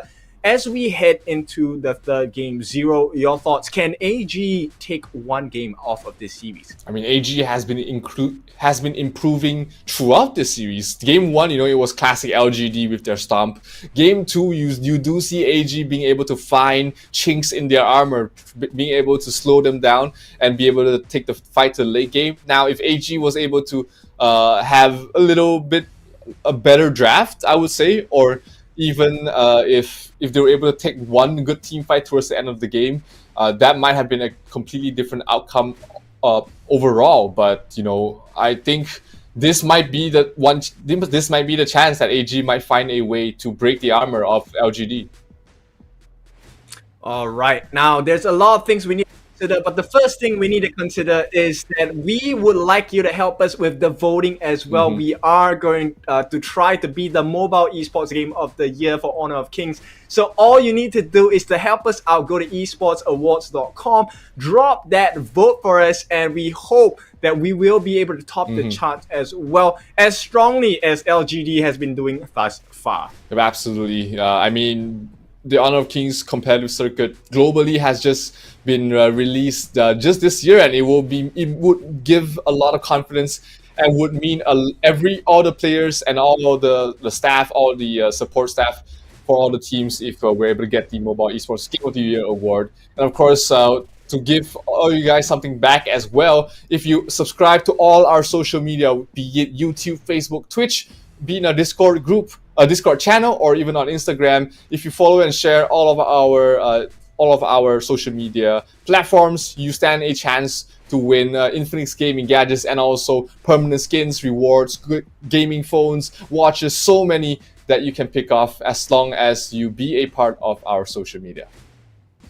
All right, so journey into the Heroes Gorge and journey into Honor of Kings with us as well. Right now, we're going to bring you on a slightly familiar journey. This is going to be the likes of LGD Gaming from Malaysia going up against our Hong Kong counterparts, All Gamers Global, as what seems to be the possible last game of the series as LGD looks to end the game with a bang.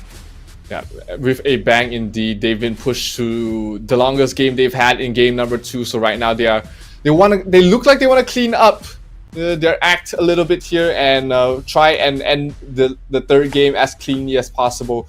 It's not a tall feat because AG has been proving that they are a formidable opponent in this knockout stage. But hey, LGD playing in front of their home crowd, they have the support, they have the energy of the crowd in Sunway Velocity Mall behind them and on their shoulders as well. So it's up to AG to try and quieten down the crowd a little bit. Oh, for sure. So at this point, I think we have already established, right, where the potential win condition comes from, and that's going to come in the form of the draft. So AG, I think they need to do a little better than the first 2 games. We have seen improvement already. Now we need them to fully level up. Absolutely. It's going to come down to the draft once again. Game number 1 was a very one-sided affair. Game number 2, AG looked like they had something to say about that, but LGD still took the win regardless. So game number 3, will it be once again a repeat performance for LGD, or will AG finally break through and get a win for themselves on the book here?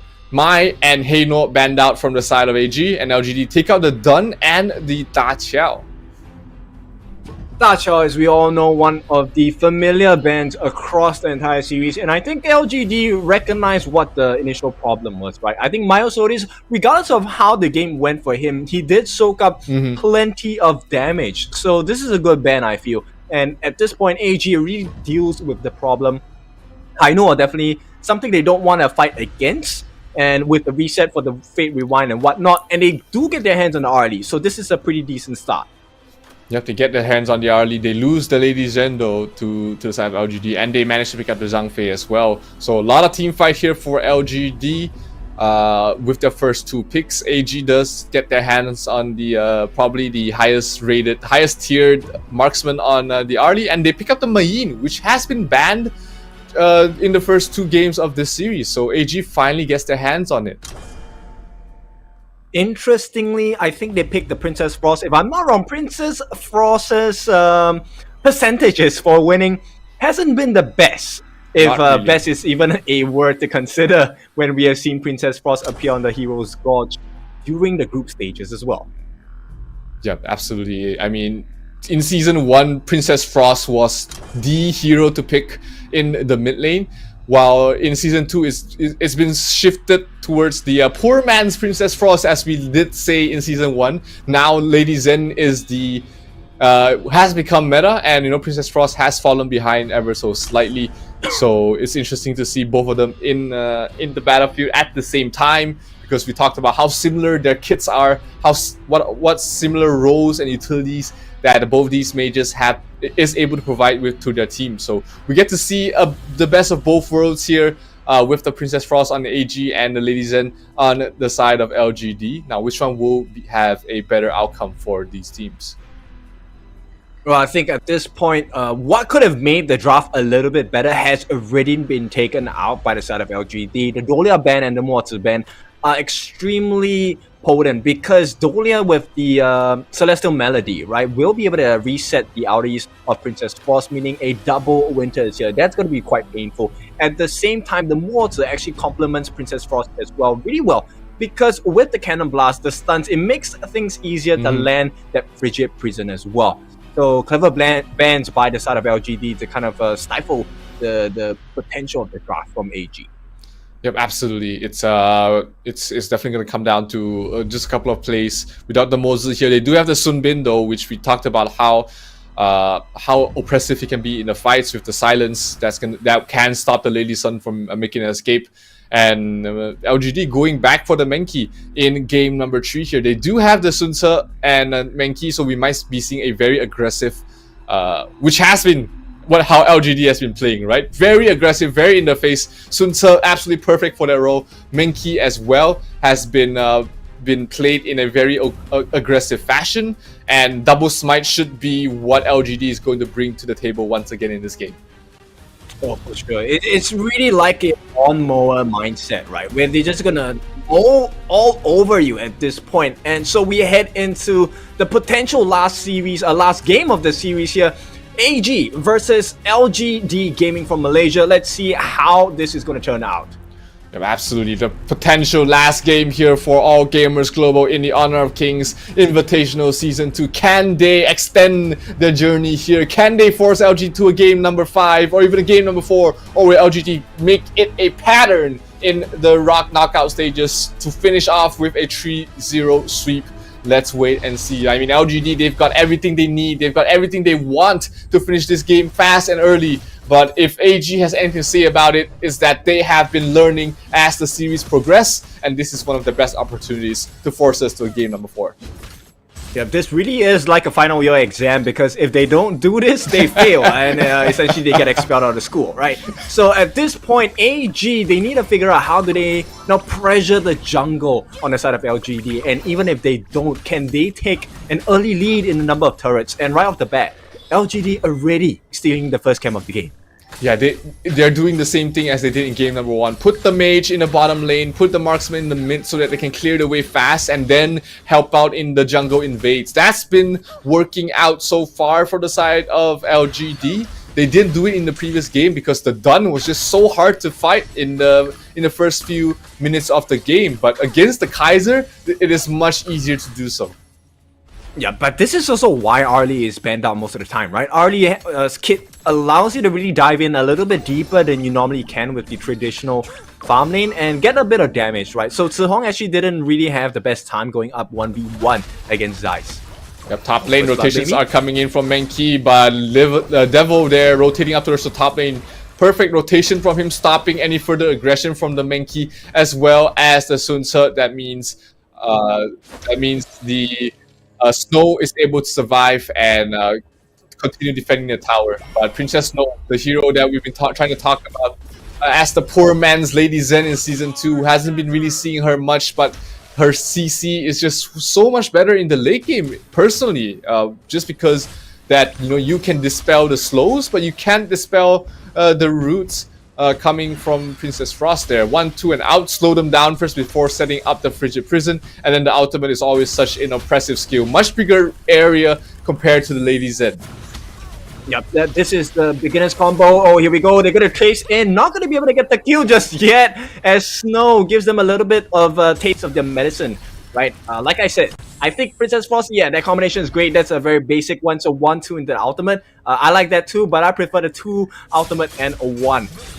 Normally hang on. Oh, the Kaiser going for a kill on versus Hong. Great pickup there for the side of AG, and Xiang in trouble as well. Princess Frost dropping the ultimate where Winter is coming. Winter was there, but looks like he was able to survive just in time. So one pick off, early pick off there from the side of AG. They get the first blood, but they're being pressured on both sides. Bottom lane is being pushed out towards the tower. Musang King already in the Might Golem for the side of AG already, and the silence from Sun Bin trying to delay the steal, but they managed to get it anyways.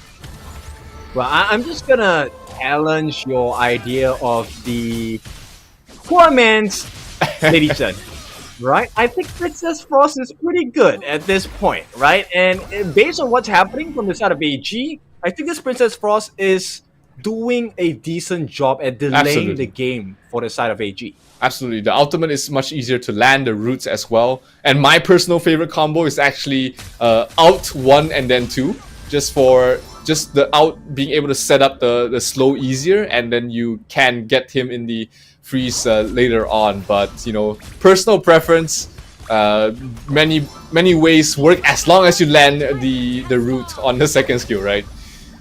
Yeah, for sure. And at this point, we're looking at the first mega objective here. This is going to be a Tyrant. Yeah, Princess Frost drops the ultimate, time dropping very low, but Myosodis will be done to pick up last hit. Sun Tzu towards the back line, but he will not follow up with that. The Kaiser dropping down very low. Snow going for a kill, and Xiang won't die. Zeiss will be done to pick up the last hit, and Zeiss wanted to go a little bit deeper, but his teammates said, alright, we're done here. We got the kill, we got the Tyrant, and we're gonna back off. So great fight there by AG, able to get the Tyrant, get a kill, and then go back to farming mode. Yep, and for the first time, as Xingling probably gonna take a fall here, we do see AG making life a little bit more difficult to LGD. Is this a game that they can actually do it?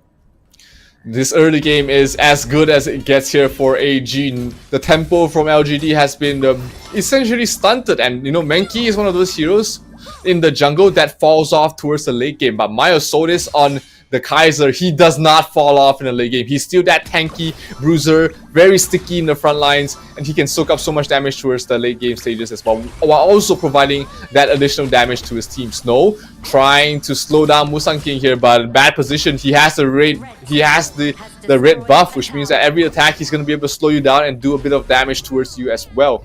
So top tier 1 tower falling towards the side of Xiang. But, you know, AG, this is still a good position for them to fight if they want to. Around their tower, they're stalling them, not letting them get close towards the tower. But LGD has other plans in mind. They're going for the Overlord. Yeah, showing them exactly what they did in game number 2 there. So tunnel vision for the side of AG as they look to protect their mid. But in doing so, they let go of the bot T1 as well as the Overlord. So this is not the ideal situation for AG. Yeah, and here, Zhang Fei ultimate perfectly set up. Kaiser is gonna get separated from the rest of his team. The damage coming from JR starting to rack up, but Lady Zen's ultimate will stop them from progressing forward any further as well. So Myosodis is able to survive with his life, but Xiang will still fall in the end. So AG still have been able to get something out of every one of these fights. The only thing they're not getting out of it is any sort of objective across the map. Yeah, but AG is still surprising every single person here in the crowd as well as LGD. So, you know, normally we'll expect Xiang, once he sets sail, he's going to be able to get a kill or two. But this time, he's the one that gets taken out. And nonetheless, it looks like the T1 is going to be threatened shortly by the side of AG. Going to be dealt with by LGD at the same time. Yeah, good movements from both AG and LGD. AG really putting pressure on towards the top lane, but LGD with the rotations. Oh, Sun Tzu, where are you going? Is he trying to find a pick off towards the back line? He was trying to go towards the bottom lane rather quicker, it seems, as they are not able to stop them from picking the red buff. Kaiser pops the ultimate, Sunbin silence a bit too early in my book. Kaiser pops the invincible warrior, tanks up a lot of damage towards the front line, but they don't have to follow up. Lady Zen drops the her ultimate as well to slow down any further aggression, but that's one huge teamfight ultimate down from the side of LGD. Is this an over aggression from them? They have no more teamfight ultimate, but they will still manage to take the mid tier 1 tower before losing anything else. Yeah, I mean, it's tough to deal with them, right? So LGD, Musan King, yes, they don't have the ultimate, but he is a meat shield nonetheless, right? So he's able to soak up a lot of damage, by which time they should have recovery on the cooldown timers. So LGD, you know, looking like they're almost always in fighting shape. Yeah, they got the Menki, which doesn't really need, you know, any sort of cooldowns. He's always ready to fight. So is the Sun Tse, so is the Lady Sun. So, very good point that, you know, even if they lose the Lady Zen ultimate to not really be effective, they still have many ways to fight. While on the other side, you know, you've got the Mayin, you've got the Kaiser, who is a little bit more ultimate reliant. Princess Frost a little less than the Lady Zen, but still you would like to have the ultimate every time you take a team fight. Yeah, but they need to slow him down, right? Because at this point, he already has the Pure Sky, Energy Core. He's already very tanky, right? And at this point, if they don't stifle the growth, they don't put a leash or cap on him, Musan King once again is going to run rampant around the map. Yep, as he did in game number 1, in game number 2 as well. And, you know, Menki is not one of those heroes that is very flashy towards the late game stage. He doesn't provide a lot of damage, but boy oh boy can he soak up for his team. And here 2 heroes from the side of LGD trying to steal the Might Golem, but they're trying to get something else in return. Pops the Invincible Warrior, Princess Frost drops the ultimate as well, trying to bring down Musaki, but just so tanky. He's only down to half health. Zhang Fei drops the ultimate, it's gonna miss though. Not really gonna connect on towards anyone, but the main objective is still the tier 2 tower. But oh, Lady Zen in trouble. Mayin will break him down. Snow once again has Zihong's number in game number 3, and he will fall. Xiang trying to back away, but looks like AG wants a little bit more. They're going for the fight. Sunbin drops the ultimate onto Musaki. Musaki trying to back away. The Zerg will provide enough shields for Musaki to back off just in time. And Maya Solis, no more ultimate for him. He's not going to over-aggress, and he's going to be happy to back off and heal up a little bit. But AG, with that pick off on towards Zihong, there's no more teamfight ultimate. They might try and go for this mid-tier 1 tower, and I don't think LGD has much to fight with until Zihong goes back towards the mid. Well, we're gonna have to ask the AG fans to hold some hope, because there is some light for the side of AG. They have managed to stave off the growth on the side of LGD. More importantly, they seem to be winning team fight. It's a 4-1. Absolutely. I mean, after the initial pickoff, LGD hasn't really been able to get anything for themselves, and AG seems to have been at least be able to stand their ground. Oh, a lot of damage done to Maya Solis, but he's forced to pop his Invincible Warrior, trying to heal up the best he can, but the Lady Zen ultimate was just dropped in a perfect position to just stop him from retreating or even moving on forward. So no ultimate there for Kaiser. That's a point of concern. Can he really fulfill his role without his ultimate reducing damage? Looks like they will not try and contest this Tyrant, but they're trying to go for a bit more. The red golem buff is up, and Maya Solis will still be able to pick it up. No, it will be Zed, the one to pick it up with the smite. Yeah, and it's just the impressive nature of LGD starting the show here. They will be looking to make their mark in the mid lane. They do take the tier 2 down, and at this point, it's more about the map control, because once they're done with the tier 2 at the top, yeah, I can almost guarantee you it is going to be the Overlord that they're going to set their sights on.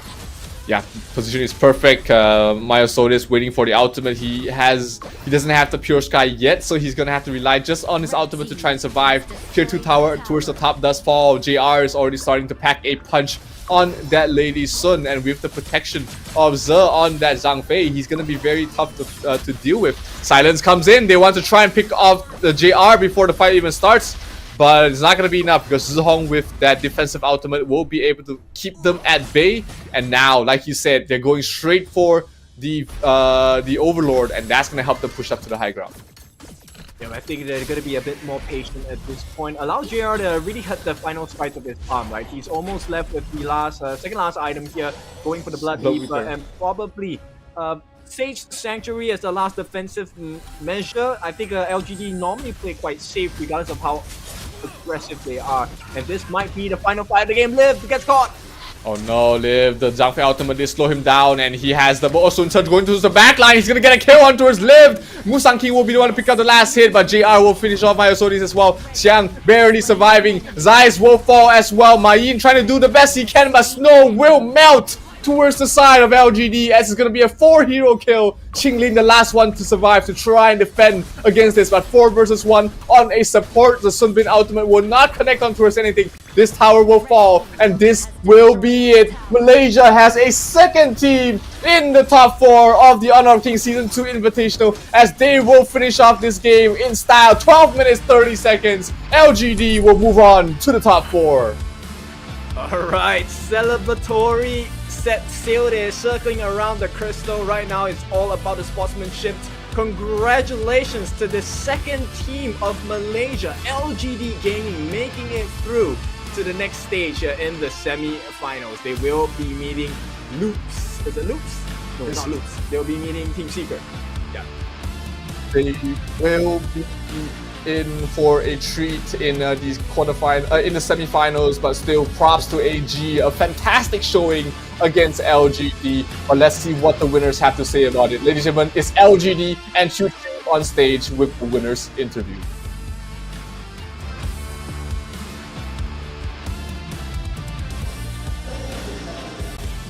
Thank you so much, casters. You guys are back with you live on stage here. LGD from Malaysia. Oh my, what an exhilarating match. Almost a comeback come out from AG, but they still making it clean 3-0 overall for the side of LGD. But LGD, can we start our interview? Congratulations again for you guys. Can we start with Ji Hong? Can we have the mic for Ji Hong, please? Yeah, you stand over my side here. Okay. Ji Hong, I saw when it comes to the first game just now, right? You play Shangguang. It was immensely powerful, but they even banned your Shangguang for the second map or second match. Now, what is actually your favorite hero as mid laner? Kejap, saya translate. Ya, okay, Melayu okay. Ji Hong, awak suka main mid. Tadi hebat betul mid awak. Tapi sebenarnya hero favorite mid awak apa? Shangguang. Shangguang, memang favorite Shangguang. Ya. Tapi kan, boleh tak bagi tips macam saya pun nak belajar Shangguang tau. Bagi tips macam mana nak power macam awak boleh? Boleh. Tunggu opponent skill sudah habis. Saya masuk.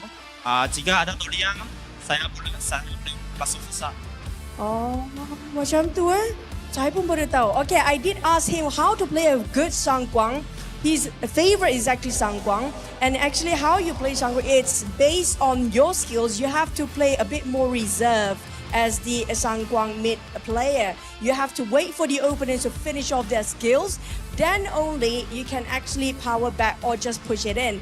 But if there's Dodia, don't think twice, just go for it. Thank you so much for the Shangguang tips. Next, gonna head over to maybe Jimmy first. Jimmy, Jimmy sini lah, kita main pusing-pusing. Jimmy, congratulations again, Jimmy.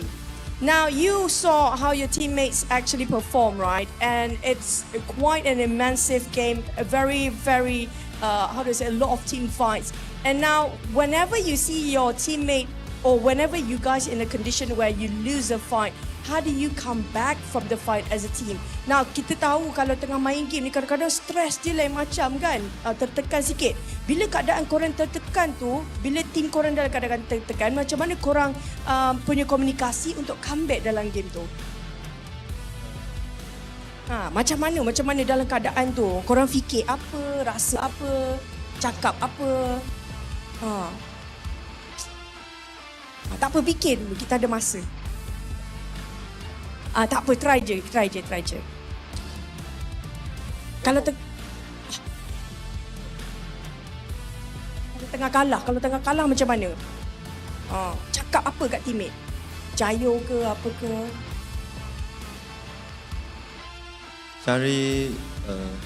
Cari momentum. Ya, momentum yang boleh menang. So macam mana korang tenang? Macam nak tenang? Boleh lah. Maknanya tukar gameplay sikit. Ya, tukar gameplay sikit. Biasanya korang cari siapa? Marksman? Jungler. Jungle dulu. Korang shut down jungle dulu.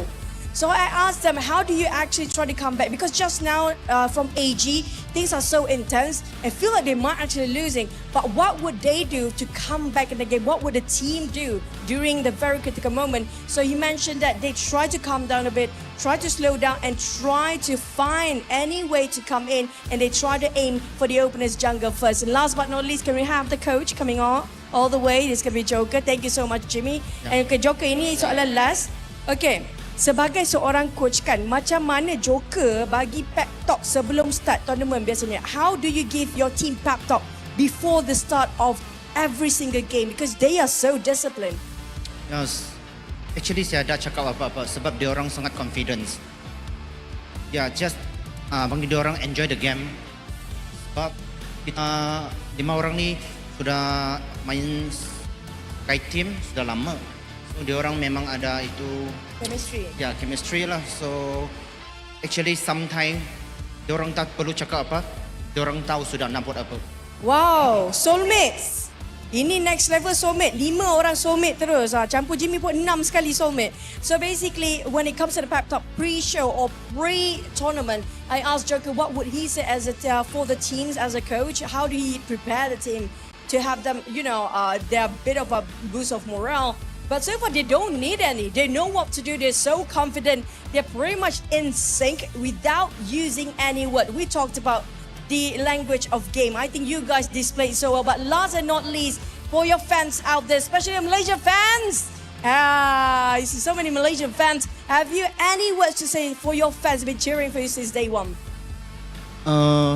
Terima kasih untuk datang sini support kita. Saya minta korang satu bantuan lah.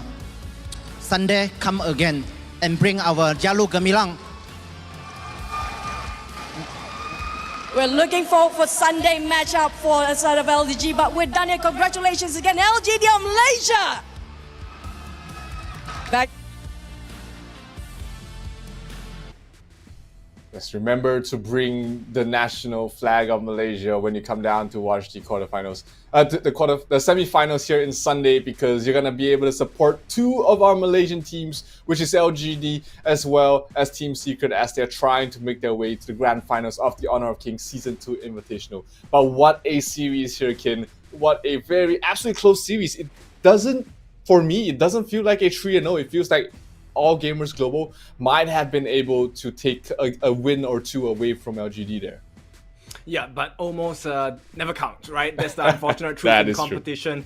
So as it stands now, we are going to have our Malaysia representatives, Team Secret, along with LGD Gaming. Now, earlier today, you were talking about maybe we could be possibly entertaining the thought of a Malaysia-Brazil Grand Finals. Now, that's something that I really like. But at the same time, I think we have another team that wants to put a stop to that. And that is the like of KAGE going up against VKS later. But we still have to cover some stats about the game. How did this game go for you, Zero?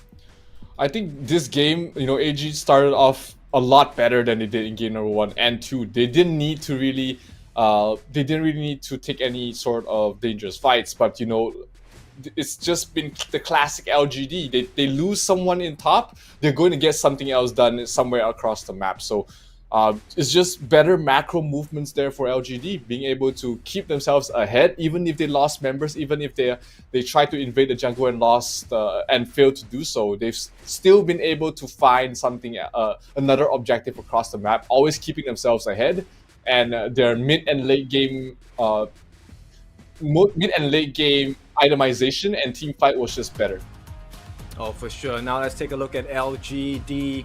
Let's take a look at the itemization here. The Zhangfei actually going for the Frigid Charge here, along with the Patrol X, as well as the Guardian. So very good itemization to protect the team. Also gets the extra shield when he gets stunned up, because there's quite a lot of mini stuns that are coming in, right? The time lapse, the Frigid Prison, and of course the knockup by the Mayan as well. Likewise, a lot of the damage has been laid down by JR. Once again, 301 Starbreaker, Eternity Blade, Blood Weeper, along with the Crimson Reaper, and going to finish up with the Master Sword as the last item as well. 9,500 gold. He's almost double the net worth of some of the players on the side of AG. Yeah, absolute beast there on that Lady Sun. I mean, Lady Sun has been one of those heroes that's been so flexible. You can play her late game, you can play her early game as well, and LGD has been one of those teams that's been able to utilize her early game prowess to the fullest. We've seen them play the Lady Sun to start off in the mid lane and allow the mage to go down towards the bottom lane. And you know, Zhihong did not have as good of a game as he did on the Shangguan. Only a Hoarfrost staff and the Mask of Agony completed here in this game, but you know, that's the Lady Zen for you. You don't need too many items. You just need really the Hoarfrost staff to provide the additional slow, and then the Mask of Agony to provide a little bit more damage. She's still going to top the damage charge regardless. Oh, for sure. And of course, the last play of the game there, the Xiang Sun Ce set sail. My goodness, that wraparound was so beautiful. It ended the game in such perfect unison for the side of LGD. And I think what a way to end the game, right? 3-0 as we move on to take a look at the damage and damage dealt statistics later on as well. I think we can expect close to maybe 150,000 damage dealt by JR. It would be slightly less. I think Lady Zen will still top the damage charts just because of how that hero is. And yeah, Zhihong almost 100,000 damage dealt there. JR not getting to that point yet just because the game ended a little bit too fast. You know, that it's only up till, you know, the 16-minute mark is where you really see JR on the Lady Sun. That's going to be doing way too much damage. But of course, Lady Zen, just with 2 items, is still topping the damage chart on their side, while All Gamers Global lived on the Princess Frost, you know, still did her utility, her job, but ultimately it was just not enough to stop the aggression coming from the side of LGD. And Xiang, as well as Musang King on the main key, as well as Sun Ce, played the early game aggression very well, and towards the late game stages as well, providing that information as well as soaking up their damage, set up JR to have a very easy time just to stand around and deal damage. Yeah, exactly. The combination with him and Ce has been quite phenomenal thus far. If we take a look at the teamfight rate for Ce specifically, 100%. He was in all of the different team fights. He was always there, leaping savior, giving them the shields as well. And you know, most of the time, I think he did not miss a single unbridled outburst. Every ultimate really hit his mark. There were a couple of moments where he missed Zeiss, but it's Zeiss. It's not RLE. It's hard to catch her. Yep, absolutely. It is. When you have so many heroes in front of you, that's going to be able to protect you. And of course, the shields that Ze is able to provide as well is immensely helpful for a squishy marksman like the Lady Sun being played there by JR. And in this game, the net worth didn't really grow exponentially as something LGD is familiar with, but they were still able to get a steady income in terms of the net worth and item progression. And towards the end, the damage was just too much. They couldn't withstand it from the Lady Zen as well as the Lady Sun. Yep, I mean, AG kept trying to pull LGD under the water, but you know, LGD had a life jacket. They never went down. They were always staying afloat. They were always getting a trade. Now let's see the MVP that made this all possible as well. I have a feeling it's Musang King. It is going to be the Sun Ce instead. Xiang here, 24,000 damage dealt along with 37,000 damage taken with a KDA of 0, 2, and 4. It was not about the KDA, it was about the movements across the map, the way he entered the scene as well. Flashy as hell, and what a result of all the movements he did. Oh, absolutely. He was everywhere across the map. The team fight, his initiations, as well as cutting towards the backline, set his team up for victory. And Xiang definitely was very instrumental in getting LGD their third win in this series. And if you take a look at what happened in game number 3, we can see, you know, LGD just off to a not the hottest of starts they've ever had. You know, they lose members, they try and rotate someone out to help, but they don't really get anything else. And AG was able to get the first tyrant of the game. Sun Ce was able to stop the tempo, and they lost members here. But while all of this happened, while all of this was just AG responding very well, the classic LGD came back with taking good fights, good trades across the map, keeping the net worth ahead. And then when they reached a power spike, that's when they put pedal to the metal and really just focused on trying to finish the game there. Yep, you have to take notice of Xiang specifically throughout the entire game as well. Xiang was always responsible for catching out Snow, and with this last play of the game here, crashing into 3, I believe, at the last moment of the game, allowing them to actually get the win because he bought so much time, right? Every single time he controls Snow, they pretty much control the map because the Main wouldn't be able to do anything against the likes of LGD. Now, this is going to be the matchup for the next day as well. So Loops will meet LGD Malaysia in the semi-finals. This is going to be a banger and a kicker of a match because now it's going to be the Brazilians going up against the Malaysians. Who will top that? And whoever tops that will take a very warm seat in the grand finals. Now we're looking for Team Secret's counterpart, and that's going to be decided by our next series of the day. Vivo Kid Stars going up against Kagendra VKS, trying to make this a Malaysia-Brazil finals here, and let's see if that's going to be the state of the story if Kagendra gets their way. It's going to be a rough situation for Kagendra. They want to try and break the pattern here. They want to try and make an upset, but their opponent is the defending champions of the Season 1 Invitational. It's Vivo Key Stars. They still have Danny. They still have all their star players in their lineup, and they've been looking very dominant in the group stage as well, only losing 1 game in the 4-team group. But still, it's a juggernaut that they're trying to face up against. And if Kagendra wants to be able to move on to the top 4, they're going to need to pray for a miracle. Oh, for sure. But at this point, you know what? It is all theory. Theory and practice are 2 different things. So of course, with that being said, I think of course we pay respects to Season 1 champions, but nonetheless they are humans as well, as LGD have already put it very clearly in the earlier interviews. They have 10 fingers, we have 10 fingers as well. It is all coming down to the actual execution of the draft. And that was one of my favorite interviews. Don't be afraid of us. We all have 10 fingers, but hey, some people's fingers are just way faster than the others. So I mean, LGD definitely looking like they have been using those 10 fingers to its fullest, and it's still a very good showing that they made it to the top 4. They still have another mountain to climb, but that's all tomorrow. That's all the later few days, because next up we have another great match between VKS and Kagendra.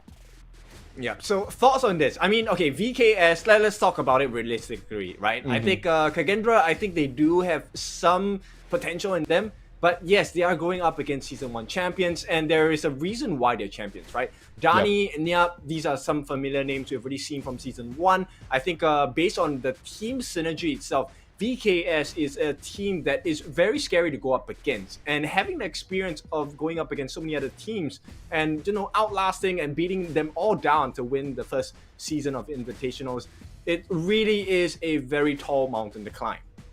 Yeah, absolutely. I mean, VKS is not an easy opponent by any stretch of the imagination. You have to be perfect in your execution, or you need some cheesy strategies. I mean, we did see VKS drop a game against Boom Esports where they played an Athena Pei combination, something that VKS actually faced up against in their Season 1 Grand Finals against Alpha 7. And Boom Esports had the better result with the Athena, because I remember Alpha 7 just got completely destroyed while trying to play that. But they are not without their mistakes. They're still human, is VKS. And if the side of Kagendra is able to find something that VKS isn't prepared for, or play in a way that VKS isn't ready for, we might be in for an interesting series here, kid. Oh, for sure. And with that being said, it's time to take a little break. When we're back, let's see who's going to top the other in the game.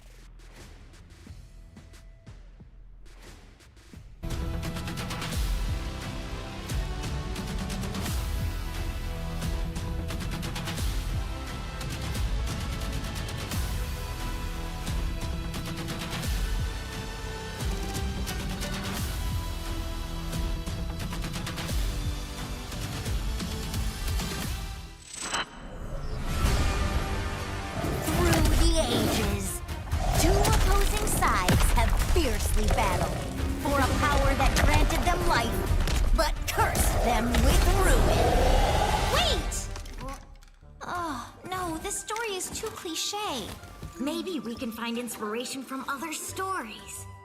Hey, that might work. Got it.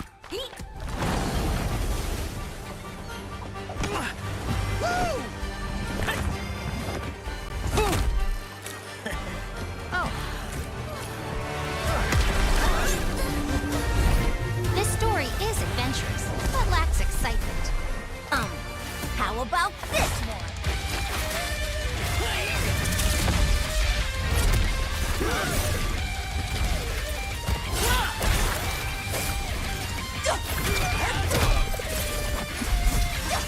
This is too much. It needs more fun. How about this?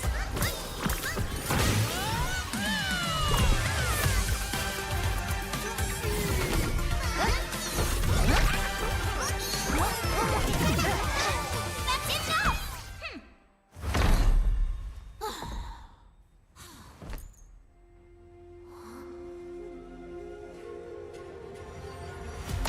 Like the thrust of a spear in battle.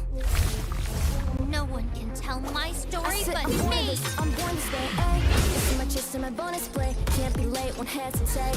What do you say? Grace to find my face, scars to find my skin. I can't convince them, keep please, I'm illicit, I'm the one.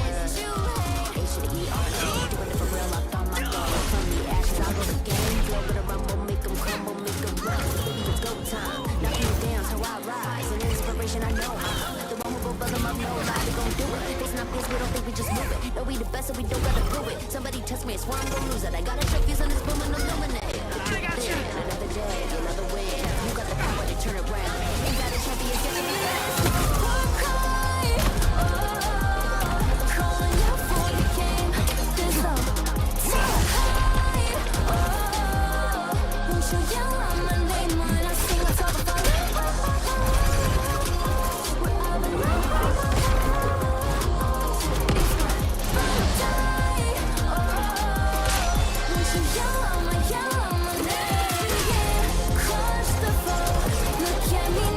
This is my story. A story of honor. A story of bravery. A story of heroes.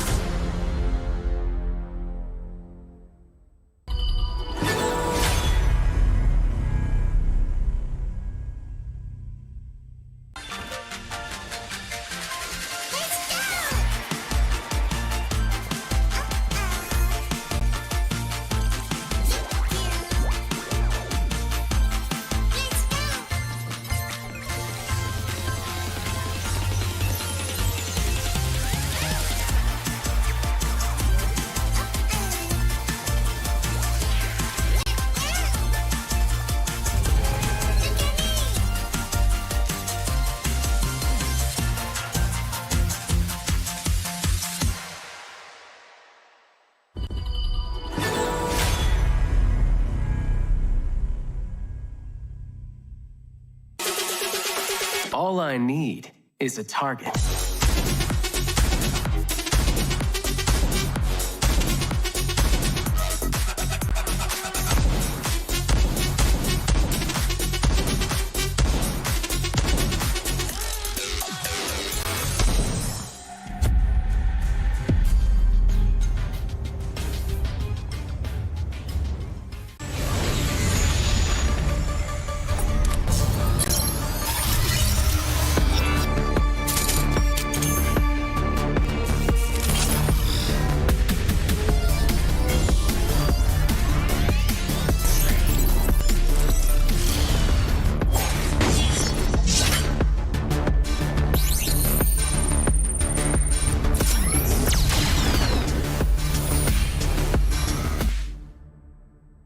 You want to be strong? Learn from the pro now. When you choose a long-range marksman to take down enemies in the distance, only to find the enemies constantly staying at the edge of your attack range. When you enthusiastically pick a high-burst mage, planning to crush the opponents, but the enemies keep sneaking outside your vision. The professional players have long been using the small tricks in their settings for smooth operations. Let's take a look at how the pros set up their game. Change the setting from fixed camera to camera shifts with skill direction. Your vision will move with the direction of your skills, allowing for a broader vision range. This not only enables more accurate targeting, but also gives you the upper hand to anticipate incoming enemies in advance. Come and try this practical secret that professional players are using. Play like a pro to dominate the enemy team effortlessly.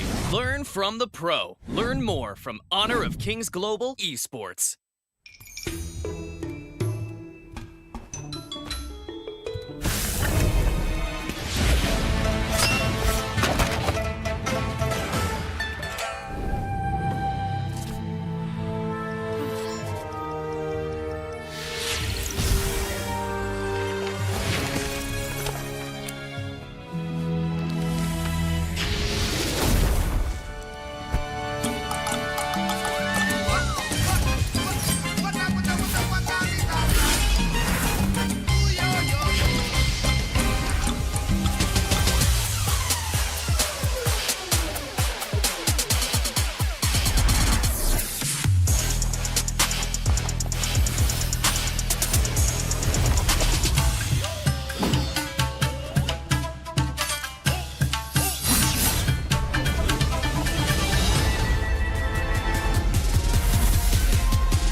Sound of the rain. No matter how I feed the flame, you know I feel the darkness and the pain. All of the ways we tried to break free from the night, you know we made it out, we found the light. I fly so high, light up the skyline. Let's do it this time, like it's a whole new vibrant world.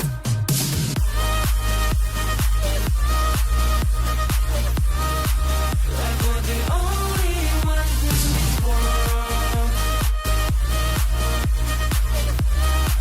Like we're the only ones in this world. Now I see that I got everything I need. It's alright, I'm on fire, I'm alive, 'cause now I fly so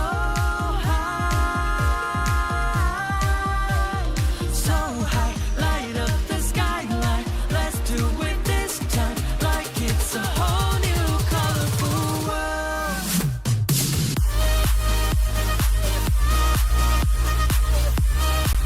Like we're the only ones in this world. Like we're the only ones in this world. Never thought we'd get this far, burning like the stars.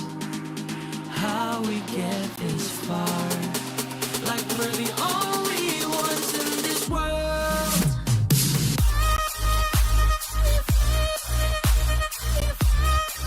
Like we're the only ones in this world.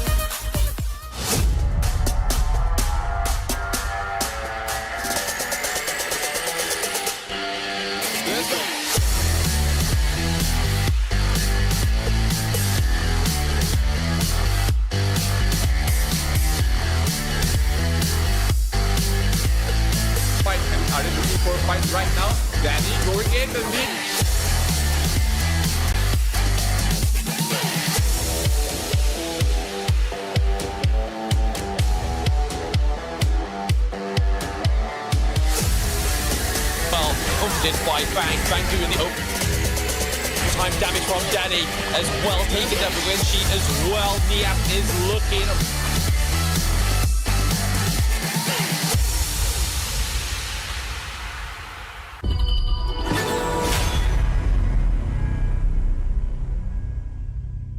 Ladies and gentlemen, welcome back to the final game of the night as well as the final series of the round of 8. My name is Zero. Joining me today is Kindofu, and we'll be witnessing VKS going up against Kagendra to find out who will be the last team to join the 3 teams already qualified to the top 4 in this Season 2 Invitational.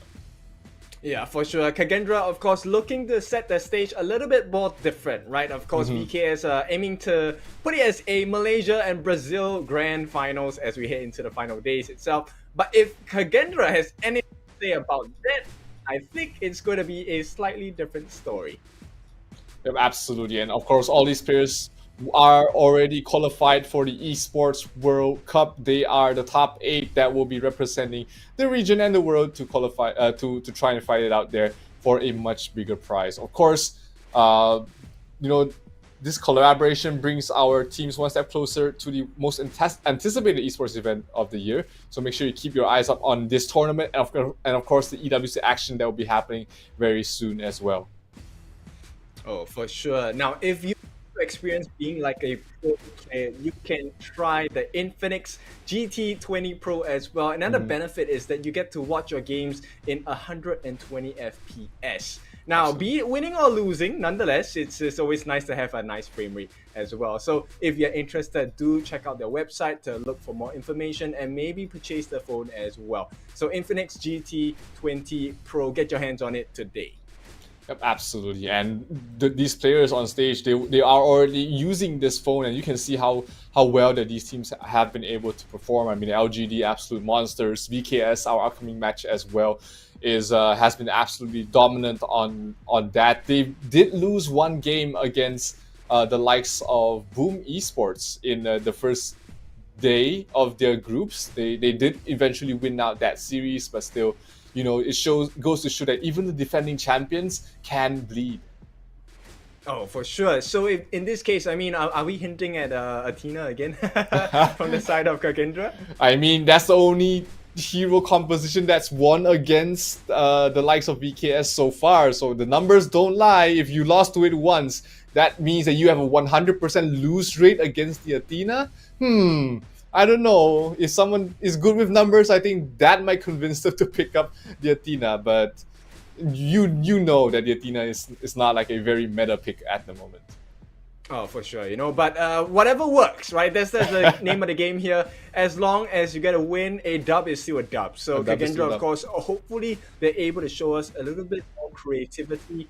And let's take a look at VKS, Vivo Key Stars, as they take the stage. Defending champions of the Honor of Kings Season 1 Invitational, but they did have a roster change. But we still have Niap, Danny as well on the roster, but they did bring in Mena and Supina. One is still playing for the mid on their side as well. They also brought in a new marksman, which is Sasser on their side. So a very strong lineup nonetheless. Danny did say previously during his interviews that this is the strongest lineup that VKS has ever had. So are these just fighting words? Are they just trying to scare their opponents? Or is this an actual testament of how strong VKS has progressed?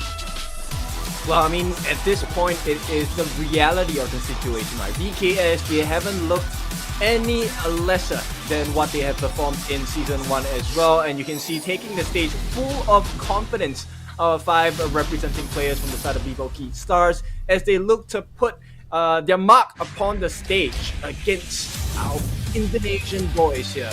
Senko in the mid lane, we're gonna have Hans in the flash lane, and we're gonna have Wyron in the jungle, as well as the 0-0 in the farm lane, and last but not least, we have Mufas in the roam. Kagendra trying to represent the Indonesian pride here as they take their stage for the Sunway Velocity Mall stage. They want to put the third country in the semi-finals, and they only have to go through VKS. When I say only, I mean they need to go through VKS, and that's not an easy feat whatsoever. Kagendra does have their road paved out for them, and whether they can make it further comes down to this final best of 5 series, because this might be the end of the road for them. It's not a terrible way to end their run, because top 8 is still a decent result, and also you still qualified for the EWC. That's not too bad. Oh yes, for sure. But if we take a look at the Kagendra boys, right? I'm not sure about you, but I feel like Wyro is pretty locked in, like judging from his facial expressions as well. Now, the other thing that I want to really put my eyes on is actually the mid lane. You know, we didn't have the best words coming out from the VKS lineup for the mid laner Senku. So I'm interested to see if Senku is going to make them eat their words in this best of 5 series. I mean, if you're 1 and you're the defending champions of Season 1 and you've been absolutely dominant in Chalk BR throughout the stage, you do have that certain level of confidence when you play against anyone from anywhere in the world. And, you know, sometimes that extra bit of confidence in yourself and in your team can go a long way, especially when your backs are against the wall. But VKS, plenty of experience in their belt. 3 of the 5 championship roster from Season 1 is still playing together, and they've just bolstered their lineup even more with Sasser as well as Mena in the 2 core roles. Yeah, they are definitely people you can't ignore. So Vivo Stars looking to continue on their very perfect form coming in from the group stages as we head to this best of 5 series against Kagendra. Yeah. Kagendra is a rather, you call them the new kids on the block. They haven't had too much of exposure on them, but they did come through to the Honor of Kings Season 2 Invitational by absolutely almost destroying every single one of their opponents in the Indonesian qualifiers. You have Hans, you have Wyro, you have Muffers, you also have Senku as well as 0-0 to run up your lineup, and you know you've got plenty of hard hitters in your team. You just need to get through the extra hurdle and beat a much stronger opponent. Yeah, so you know 0-0 is someone that I like to keep my eyes on the side of Kagendra, and let's take a look at the head-to-head, right? So they pretty much like fighting as well, right? Maybe not as much as Vivo Stars here, but 67% on the team fight rate, so you can expect a lot of aggression coming out from Kagendra. And average kills, I think we're looking at a much more clinical lineup, right? From the side of Vivo Stars, and the average damage that they are able to deal, the reason why they are able to get so many kills is also because they deal about 20k damage per minute. And this is a very scary one.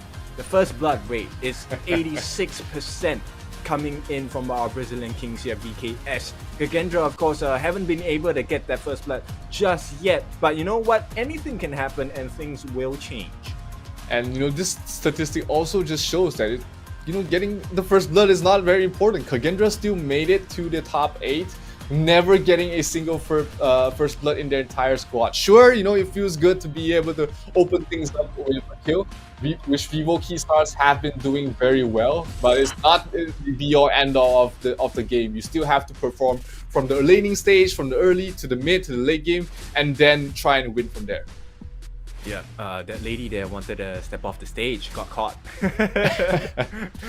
Okay, back to the game here. Wyro here, you know, just rubbing his eyes in the moment. I think definitely if you are on the side of Kagendra, you will definitely be feeling a little bit of pressure. And as it stands now, I think the boys are trying to steel themselves up because they are going up against a very strong team in the form of Vivo Stars.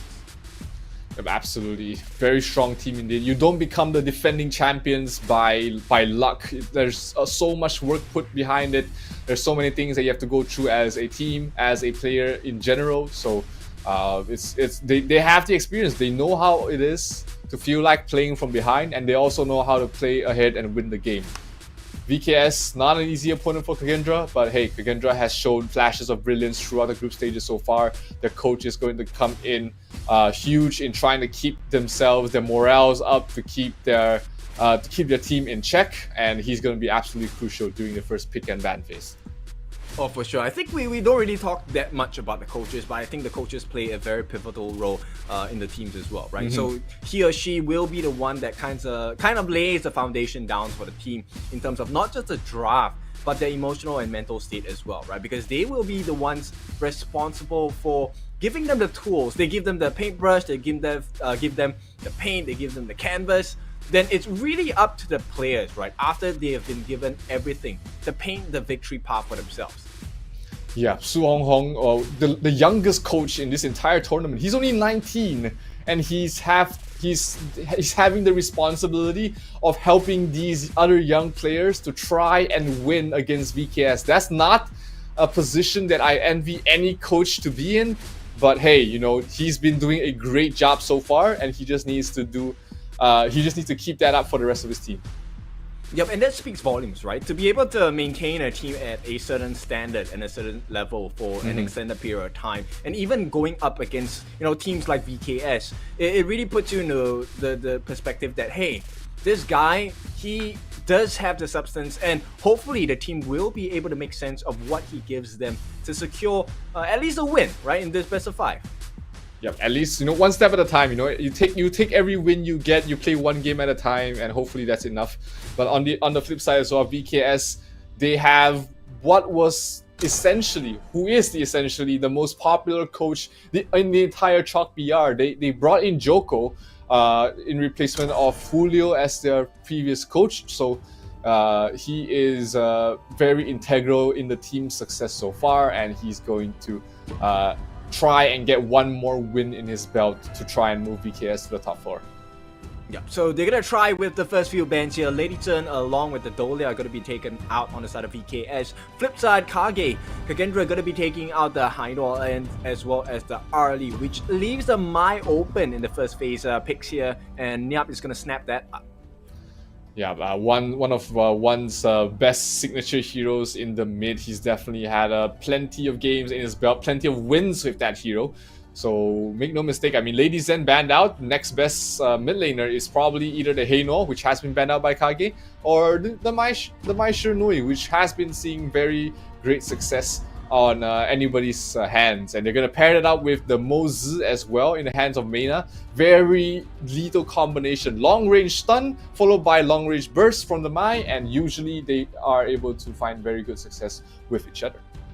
Yep, this is a very good composition coming out from VKS, right? So the long arm reach coming out from VKS is very apparent already. Lady Sun, as we've already seen, based on the builds that most of the teams have either gone with, it's going to be a Meteor straight into the Eternity Blade, which is going to be a very despairing difference, right, against the likes of Direncia, because his arms aren't as long. Yes, he can throw out his tokens every once in a while, which is why the Zhangfei is super vital in this lineup. He is meant to be the leaping savior, right?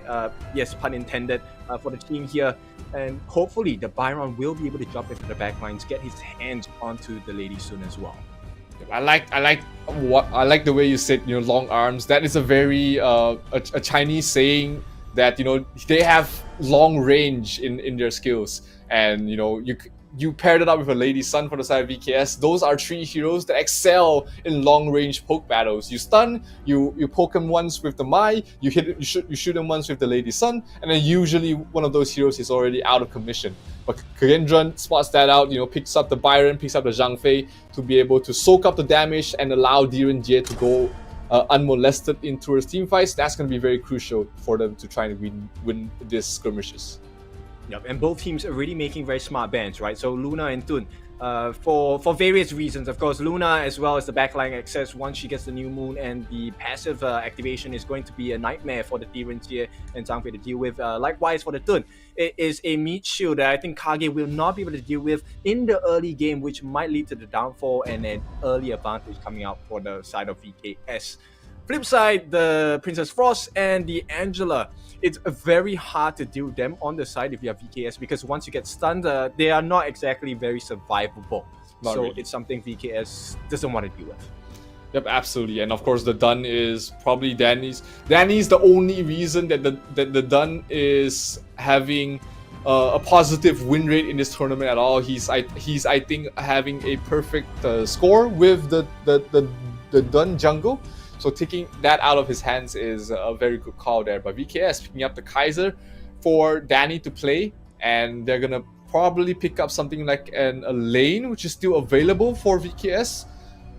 That's probably the best clash lane. Nope, we're gonna pick up a Guan Yu. Pedal to the metal, VKS says. We're going ham, we're going deep, and we want to finish off this D&J. That's right. So with the man on the saddle, Guan Yu is going to be quite the problem against KAGE if he gets the perfect initiation here. I like the pick on the gun and more, right, coming in from KAGE, right? Because that's going to be a huge burst coming in, and if he gets his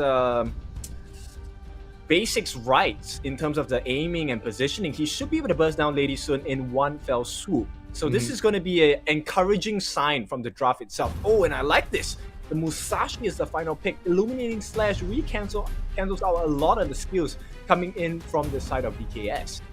Yeah, just blocking the projectiles, right? It's just so crucial. There's absolutely a lot of clutch plays that you can do with the Musashi against those three heroes, the Lady Sun, the Moses, as well as the Mai, and not to mention you can pair yourself with the Gun and Mo to just burst down the Lady Sun. One ultimate followed by Gun and Mo's couple blades and then Newly Forged is basically a kill on towards the Lady Sun. So a lot of great combinations from the side of Kagendran. It does look like they have put a lot of thought into their draft, but now the draft is done. That's done and dusted. They've done a good job in the draft. Now it's about the execution in game, and boy, do they need to execute well if they want to play against the defending champions, which is VKS.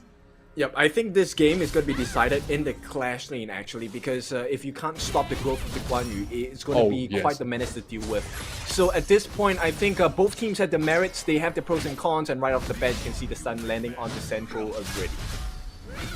Yeah, it's the clash lane. The Guan Yu has to be, absolutely shut down if they don't want Niap to just run away with the game, and that's why you see one rotating up towards the top to make sure that Niap has a good lane, to make sure that the Niap has a good game. Rotations also coming in from Meina to try and maybe get a kill, but KAGE spots that out, move two members of their own towards the top, and that's gonna be at the end of the aggression up there. But bottom lane, Sasser already taking so much damage from the D&J, and that's the strength of the D&J early on. Can really focus and do a lot of damage to you. Alright, now I'm interested about the Mortar here, Meina here. Let's take a look at the combinations for Mortar. He is going to be using the first skill, basic attack, into the second skill. And that's going to be Pierce Bringer, right? So for him, he actually gets a shield every time he uses his skills as well. So he's going to be able to deal a lot of damage in the late game. And this is his most painful combination coming out from the side of Mortar. Yeah, man, he's one of those supports that are successfully tanky, right? Just because of the constant shield he gets, especially in the late game when he has enough cooldown reduction, he's just gonna put up shields after shields, and his ultimate is always just so oppressive. Sure, it's a small range, but if you use your flash well enough and you put yourself in a good position, you can still make a huge impact with the ultimate. Well, I actually like to use Execute. I don't really use his ultimate that much, but it's just a personal preference and just a flex, right? I was once the number 64 on the server. I mean, that 64 is not easy to get. For there's just so many players playing this game right now, and being top 64 Moses in the world, I would wear that proudly on my shoulders there, kid. Well, I thought you were gonna tell me 64 is not a high number, but anyway, okay. Thank you again for the reaffirmation, as it looks like KAGE seem to be doing a little bit better than I expected in the early game.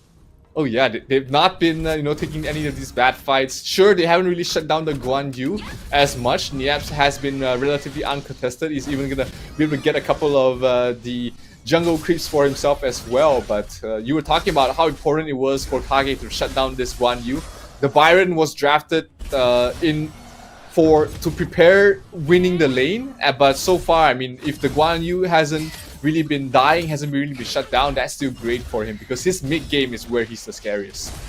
Yeah, end of the day, also maybe the benefit of this Byron is about the Storm Strike, right? So he's able to get the stuns in, so he should be able to stop the Guan Yu from coming in as well. But for now, I think Niap is just teetering on the edge of that snowball. Yeah, he's just been moving across the map very well. He knows that he can't stand a direct 1-for-1 trade in the top lane, so he's been moving around, getting farm elsewhere, making sure he doesn't miss the experience on top as well. So, like you said, he's a very small snowball for now, but it takes a little push down the hill for him to start growing. Oh, for sure. And looks like 0-0 doing very well for himself. so far has been able to get a couple of the Firehawks already, which is kind of surprising to me when you're going up against Dazer in the bot lane. Oh, looks like Reraw taking a fight towards Danny. Danny has his still has his ultimate, hasn't really used it. It wasn't feeling like he was in danger against the Musashi. Reraw, of course, does need a couple of items before he's actually going to do damage. The Axe of Torment, absolutely crucial for him to start doing damage in these team fights. But here, this fight around this Tyrant, they still have the Sage Golem in that area. They haven't really finished up that up yet. But they're going to try and look for that before they take a fight. Muffer's taking a lot of damage already, but he still has his ultimate form to be able to provide him a bit more shields. Guan Yu is there, but pops the ultimate. Senku will be the one to get the last hit. Good take there from the side of Kage. They're looking for more. They get kill onto Smaina. Can they escape from this? Nyap will bring down Muffers, but 1-for-2 trade-off so far. And Kagendran will be more than happy to take that, as Danny will have to limp away and back off. Niap as well, not in the healthiest of positions, but he can rotate up to the top very quickly and get a little bit more farm for himself compared to Hans, who's still in towards the bottom lane, but it looks like Musashi might be the one to take up the top lane. It was a perfect start though for VKS. They actually got the Cannon Blast, and that combination with Nyap to get the heroic charge down as well. Thought that was it for the start of Kage, but Kage, what a good recovery there, because Muffers actually used Unbridled Outburst to delay it for a little bit. And for all of the comments that VKS was talking about Senko, he stole the Tyrant. And so this is a huge advantage for the start of Kage. Yep, absolutely. 1,500 net worth lead early on against the defending champions is a good position you want to find yourself be in. And here, Hans still in the mid lane, pops the ultimate to make sure he's not in any danger, trying to shut down Niep on towards the top lane though, but Danny is there. He's providing a lot of cover fire for his teammate to back off, so not too much gotten there. They did manage to force Danny to use his ultimate, so if they try and take the fight in the next 30 seconds or so, Kagendran will be in a great spot. No Niep, no Danny ultimate.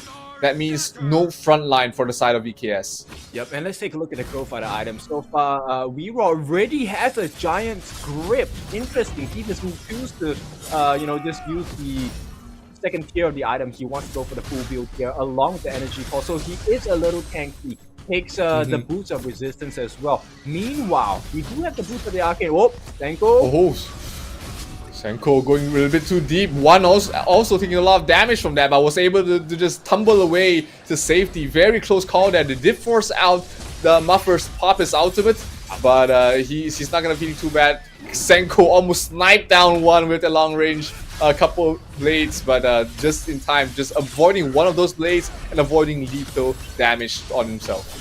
Yep, so they actually push one back, and now they secure this second neutral objective of the game, so they get the overlord themselves. And 0-0 already has the Sparkforge Dagger, and pretty much very soon he will have the Doomsday on hand, and he's going to be in fighting shape against the Kaiser. Yep, absolutely. The percentage-based damage against a tanky hero is absolutely something they want. Nyap gets caught out there by Hans, knocked up in the air, but he's able to walk away. Not very, not an easy hero to burst down from 100 to 0, so they're going to be happy with just chipping away at his health while also moving Nyap back towards the top lane, which we will be seeing some pressure. One gets spotted out there by 0. 0 is going to be playing it safe, not letting one get anything out of there. But oh, damage, a lot of damage being done. Oh, the snipe from Senku. Oh my god, all 4 of the blades connecting on towards the Mai, and one will fall, eating his words. I mean, Senku is absolutely making a show out of it. Oh, Sasser in trouble. Hans tried to go for the kill there, almost finish him down. Invincible Warrior popped there by Danny a bit too early in my book, but that means that the next fight for Kagendran is going to look so good, because no ultimate for the Kaiser, which means that he's much more susceptible to damage, and he's already taking damage. Top lane, the tier 2 tower also taking so much damage as well. They still have the dragon that's going to be assisting them to take down this tower. Not going to be enough, as VKS will rotate 4 members over there. Meina trying to slow him down, but it's always tough. Zhang Fei knocked back, and they will get killed there by Guan Yu, his fellow general of the 3 kingdoms. He will get a kill on towards Zhang Fei, and they also lose Senku towards all of that. So VKS getting a breath of fresh air, and they will try and take this mid tier 1 tower for themselves.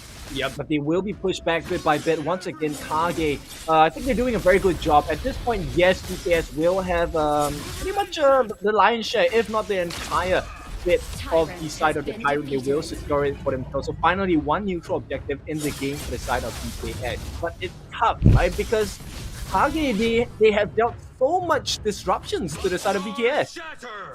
Yep, still a 1,500 lead there to KAGE, so they're still holding their own. They did manage to get both towers in the bottom lane as well, but here, fight in the bottom lane, they want to try and go for more. Hans pops the ultimate just in time, but one will be able to finish him off. Huge damage there on the Mai Shiranui, and one will be more than happy to go back to base with that kill. So VKS starting to crawl back into this game. Still 1,500 net worth lead for the side of the Indonesian squad, but hey, if you give VKS any more chances, they might find themselves back into this game already. Yep, I think pretty much at this point, it can be considered as a stalemate, right? Because the damage is considerable coming out from the side of VKS, especially with the likes of one. Now they're going to try and pressure the mid lane on the side of KAGE, and as it stands now, I think the map is a little more red compared to what VKS is very comfortable with.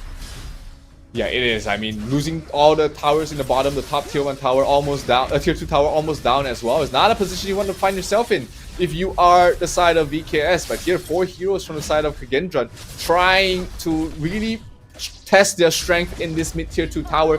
Both jungle objectives are about to spawn. Senku still trying to chip away from a long range. The Tyrant is still pretty healthy. They're going to try and move in. It's a little bit split up though, not the position I want to be in. Danny taking a lot of damage. Already, he's not in the healthiest positions, and he's not able to heal up from the jungle creep. Oh, Niab going for the kill! Nice flick, nice flash from Senku, and makes himself invulnerable as well. He stays alive. Oh, one goes for the double one towards Senku, as well as 0-0, but one will fall towards the end. 2-for-1 trade though, still pretty good there. 2-for-2, they do lose Niab in the end, but here, Muffer already popped his ultimate. Can they get something else? Here comes Hans, so tanky, but the ultimate coming from Maina, locking him down, finishing him off. Muffer's in trouble, and it's only down to We're left standing. They lose 4 heroes from the side of KAGE, and VKS back in the driver's seat. Yeah, VKS did not want to allow them to run away from that fight. They kept them there and they locked them down. VKS understood the moment Senku as well as 0-0 were down, there was not enough damage coming from the side of KAGE. So KAGE, they suffered at the hands of VKS once again, and the lead is restored. It's a comeback for the side of VKS. Yep. Back in the net worth lead is the Brazilian squad, and Niab has been absolutely really tearing them a new one. Senku was with a single skill from the Guan Yu down to half health already. This is why they picked up this hero. He can absolutely go towards the backline and demolish your Gun and Mo. And if you look at his items, Axel Torment already completed, the Cuirass already completed on towards Niab as well. He's going to be very tanky and also doing a lot of burst damage. Exactly, but I like the fact that Senku actually did the Splendor off first. So he was making sure that insurance policy was there after the Spear of Reverberation. But this is a horrible sight for the side of KAGE because KAGE is suffering. They're going to lose their tier 2 in the top lane. VKS get what they came for, and they're going to run back. In the meantime, it looks like Hans is trying to make amends by pushing down the tier 2 of the bot as well. Reroll! Oh, too much damage from Sasser, and you're gonna lose the Musashi straight away. Hans still trying to go 1 versus 4. He still has his ultimate. Can he pop it in time? Yes, he can. Survives for another millisecond, but will get bursted down. So VKS firmly in the driver's seat right now. Sasser with a double kill. They're going for more. Danny still in the front lines. 1 versus 3. Does not have his ultimate yet, so he has to watch out for that. Any sort of damage he takes in the near future. But with his teammates backing up, with the range of Maina and Sasser, he's able to back away. And this looks like a tier 1 tower in the mid going down to the side of VKS. Yeah, VKS understand the strength, right? The moment Reroll is down, they don't mind taking a fight because Duel to Death is not available, which means the Imperiled state is non-existent. And as it stands now, VKS just taking everything across the map.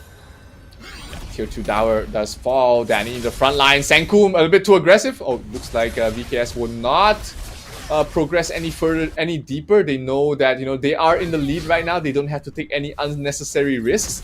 So they're more than happy to regroup towards the mid. Maybe take away some jungle objectives away from the side of KAGE before going up towards the high ground. They do still have the Overlord alive, so they can go for that. But here goes Danny, pops the ultimate, but gets knocked back there by Muffer. So an ultimate for an ultimate, still a very decent trade on both sides.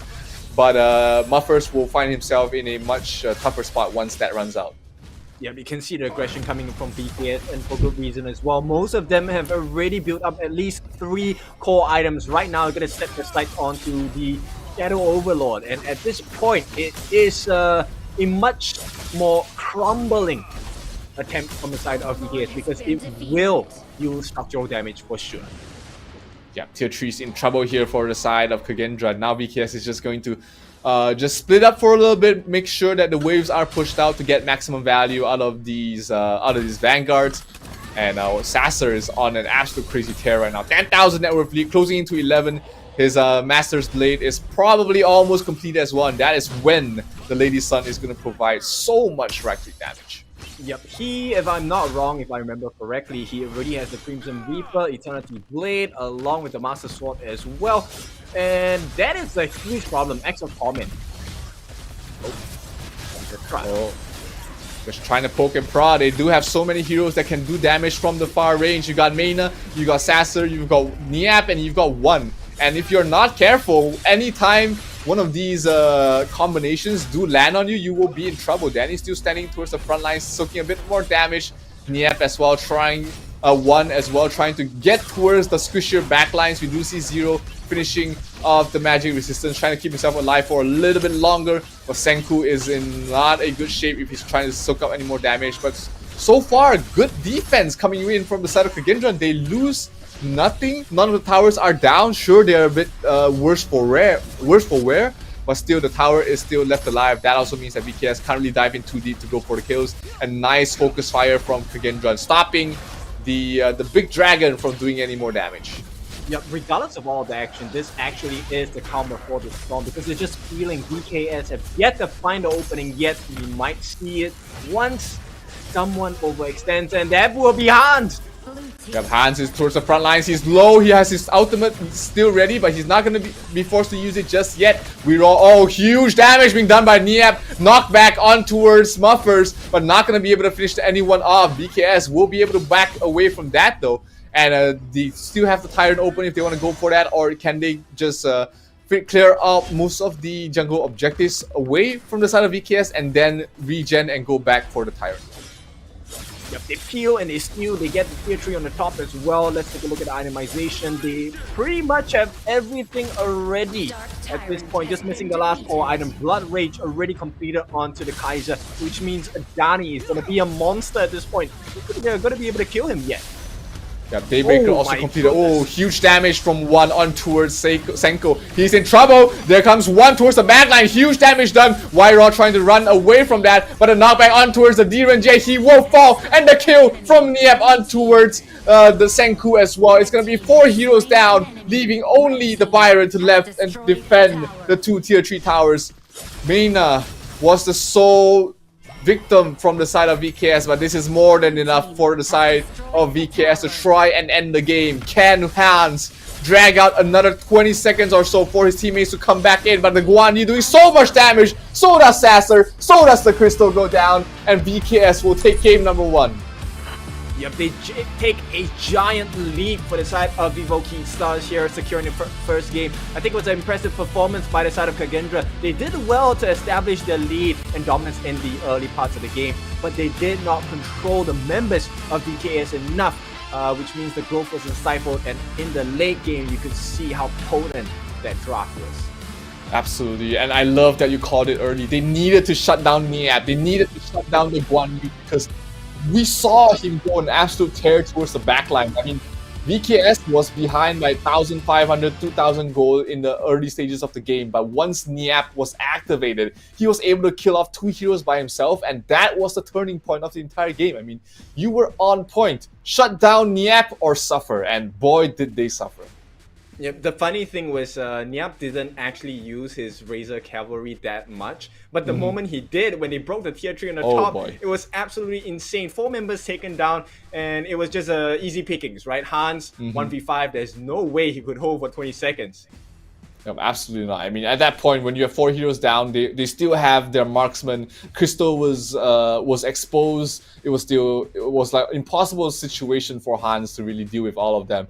But still, VKS showcasing why they were the defending champions of Season 1. They're coming back here with a vengeance, with a point to prove that, their run was not a fluke. They can go against the best teams of the world, and they do it with impressive fashion in game number 1.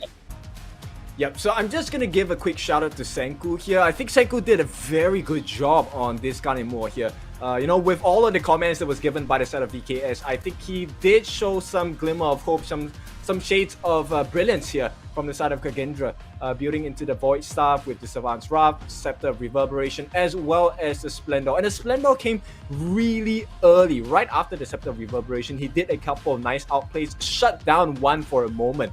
But if you take a look at the growth on items, Caesar, like we mentioned, fully built with a full stock of butter at this point. Axe of Torment, Eternity Blade with the Crimson Reaper Master Sword, as well as the Sky Piercer, no, Daybreaker. It's a hard one. 5-0-5, 13,000 in the pocket. Yeah, I don't think she's gonna be stopped at any point. Nah, at that point, with the Lady Sun, with this itemization at that point of the game, you literally have almost no chance against the Lady Sun once he reaches that stage. But let's take a look at the stats here. Senku, fantastic damage dealt for the rest of his team. 0-0 tried his best as well, but against the likes of Sasser in the late game stage, against one who's been absolutely landing his skills, really just poking them from far range. And of course, Niap, the unsung hero in this game. Sure, his damage dealt was the least. Sure, he wasn't the tankiest of his team, but boy, did he open up the game for VKS to take away. Yep, and you can see the benefits, right? The benefits of the VKS lineup is the fact that they are a poke and peel composition. So they could always peel you out. And that's one of the hidden benefits of a Guan Yu, right? He's able to use his heroic charge once he has the passive proc as well. It deals massive damage against the knockback as well. And at that point, it really sets up the stage for one. And that last jump in by one, my goodness, was it a masterful one? Absolutely. I mean, masterful is... I wouldn't say it's an exaggeration, because that control was perfect there from the side of VKS. And you can see, despite Kagendran getting that early game lead, almost up to 4,000, one fight around the Shadow Tyrant in the bottom lane, where we did see Niam get that 2 kills, and despite their best efforts there, Kagendran just let the game slip through their fingers, and VKS was able to end the game with true VKS fashion, just absolutely running over whatever defenses that Kagendran had was able to put up. Yeah, so of course for Kagendra, they are not really happy with the result, but VKS, this is another day in the office, right? So Kagendra at this point, I think the silver lining is they do have the potential, and let's take a look about potential. One is the one that is responsible. That last play, my goodness, the knockup, really changing the entire state of the game against Kagendra, putting them back into the place that VKS once decided they were supposed to be in. Now, as we take a look at the highlights later, I think one of the things that you would notice about Kagendra's lineup is they did manage to make decent trades across the map, but once again, if you don't stifle the growth of Niap, you don't stifle the growth of one, and especially Caesar, it's a done deal. Absolutely. You need to stop these players from reaching their critical mass, reaching the points where they're the most comfortable in their game. Here we do see the Splendor really coming to play, but Niap always ready for the next burst of damage. And at this point, I mean, it was still a 4,000 lead there coming from the side of Kagendran, but they were not able to take the fight, and this was it. This was the turning point of the entire game. Niap getting 2 kills, really helping his team out, just locking down Senku. Sorry, it was one that did that, but Niap and one, definitely a 1-2 combination that just turned this entire game around. And despite this effort, it was still a 3 versus 3 fight, but the Byron could not do much, because look at Mayna locked down on the Byron. If the Byron cannot right click, the Byron cannot heal, the Byron cannot damage, and the Byron cannot survive. And that was the turning point of the entire game here. And VKS never let their foot off the pedal. They've always been looking for more, going for more, and boy did they get more and more. Double kill here onto Assassin, and this was the high ground push that was the end of game number 1. The one The knockback, the kill on towards Wirral, the lockdown on towards the Diren Jie. Clinical execution coming from the side of VKS. They knew exactly what they needed to do, and everybody did their jobs. Yep, so based on what we have seen so far, looks like theory and practice are similar for the side of VKS. Now we're going to see if Kagendra is going to be able to change the story at this point, because bear in mind, this is just game 1. This is a best of 5 series. Of course, VKS looking to repeat the performance of their counterparts from Brazil to try and secure a 3-0, similar to what Loops did yesterday. But as it stands now, I think Kagendra could potentially pull off an upset against VKS. I mean, that start was a good overwhelming start that I've seen a team get against the defending champions. I mean, you're playing against VKS. I mean, they've been champions. They've been the best team, one of the best teams in Chalk VR for the longest of time. And if you're able to get that early lead against them, that goes to show you can fight. You just need to execute a little bit better towards the mid to late game stages. So, Kagendra, definitely the underdogs of this matchup, but it's not going to be easy for VKS as well. Yeah, so curious to see how the draft is going to be like. I think they did a pretty decent job of the draft, to be honest. They had the different win conditions, or at least the stalemates, right? With Hans picking up the Byron, it did really affect the gameplay of the Guan Yu in the top lane as well, right? The electrifying charge and the storm strike as well. It did spoil the game a little bit, but as the game goes on later, I think the benefit of having the gun and more really just dwindled down because there was no place to kind of burst down Lady Sun from that point on. Yeah, I guess the only point where I feel like Kagendra could have done better in the mid game stage was around the Musashi. They didn't really play around the Musashi a lot. He was kind of like, he was pretty much a non-factor in the mid to late game stages. So didn't really activate your jungle hero, which is very important to do so, because without him having a good game, you're gonna be playing on the back foot. Yeah, difficult, right? Because his priority target was going to be on the jungler, which was going to be Dani, right? He wanted to lock down that Kaiser, but if he committed that duel to the death, Niap and One would have been waiting for him. So he was stuck between a rock and a hard place. But this time, let's take a look at game 2. This is going to be KAGE going up against VKS. First few bans, the Hainua along with the RLE going to be taken away from KAGE. Yep. Just classic bans here. They do leave out the Dun for VKS to pick up, one of Danny's favorite heroes. They might just decide to pick it up in this first phase straight away. It will be the Lady Sun once again. And Zhang Fei, I mean, this combination has been potent for whoever picks it up. And VKS, I mean, Sasser had an absolute tear of a game in the previous game, and I see absolutely no reason why they shouldn't just run it back. But hey, they give up the Elaine and the Lady Zen away to KAGE, a very lethal 1-2 punch as well that we've been seeing having great success in the group stages and also in the knockouts. Yep, hopefully, they will be able to lock down the Lady Sun long enough, because Elaine's Meteor Q, sure, it gets a couple of lockdown for a little bit, but Lady Sun will be able to use the rolling rate to get away. Bear in mind, we do have the Forbidden Domain by Zhang Fei as well as the Leaping Savior. And I like this. They take the Marco Polo, so with the Doomsday and Sparkforge Dagger, they will be able to melt the Zhang Fei down, but they need a little bit more. Yep, they need someone to go out in front, because you don't want the Marco Polo to start tanking damage. He can't take too much from the Lady Sun. He needs someone else to set up the initiation before he goes in with the ultimate. But VKS, Niap had a fantastic game on the Guan Yu, and they want to try and repeat that again, picking up the Guan Yu for Niap and letting him have that clash against the Elaine. Yep, and timing is of the importance here. We're talking about that clash lane matchup here. Hans needs to be in a perfect position to kind of stop Niap when he comes in with the heroic charge as well. And that's going to be a very tough job to do. Now let's take a look at the bans coming out from VKS. It's going to take away the Kaiser as well as the Mai. And I think this is a pretty smart one because, like you said, they need tank ability, right? They don't have enough tank. Yeah, the Dun is still open there for VKS to pick up. If Kagendra doesn't ban it out here, I'm pretty sure Danny just takes it up in the 4th or 5th pick here for the side of VKS. That's probably their cookie cutter here. Shangguan being banned out there by Kagendra, and we should be seeing the Dun here and followed it up by. There's no Mai, there's no Shangguan, there's no Princess Frost, there's no Lady Zen. What's the best mage in this situation here, Kin? I think mortar works fine here. Ideally, it would be someone with stun as well. We could look at the Niwa as well. Niwa could be a interesting pick, right? Because of the box, he's able to lock them in place as well, which will prove to be a very strong point, right? Imagine if the Guan Yu is able to consistently just knock them against the boxes. That would be quite an interesting sight. But no, they go for the Da Qiao mid. Oh my god, this is one of my favorite ones. I love it. I love the Da Qiao mid. I mean, you know, generally she's played in the support role, but she actually can deal a lot of damage. A very susceptible hero that deals damage, and not to mention the CCs that she provides, right?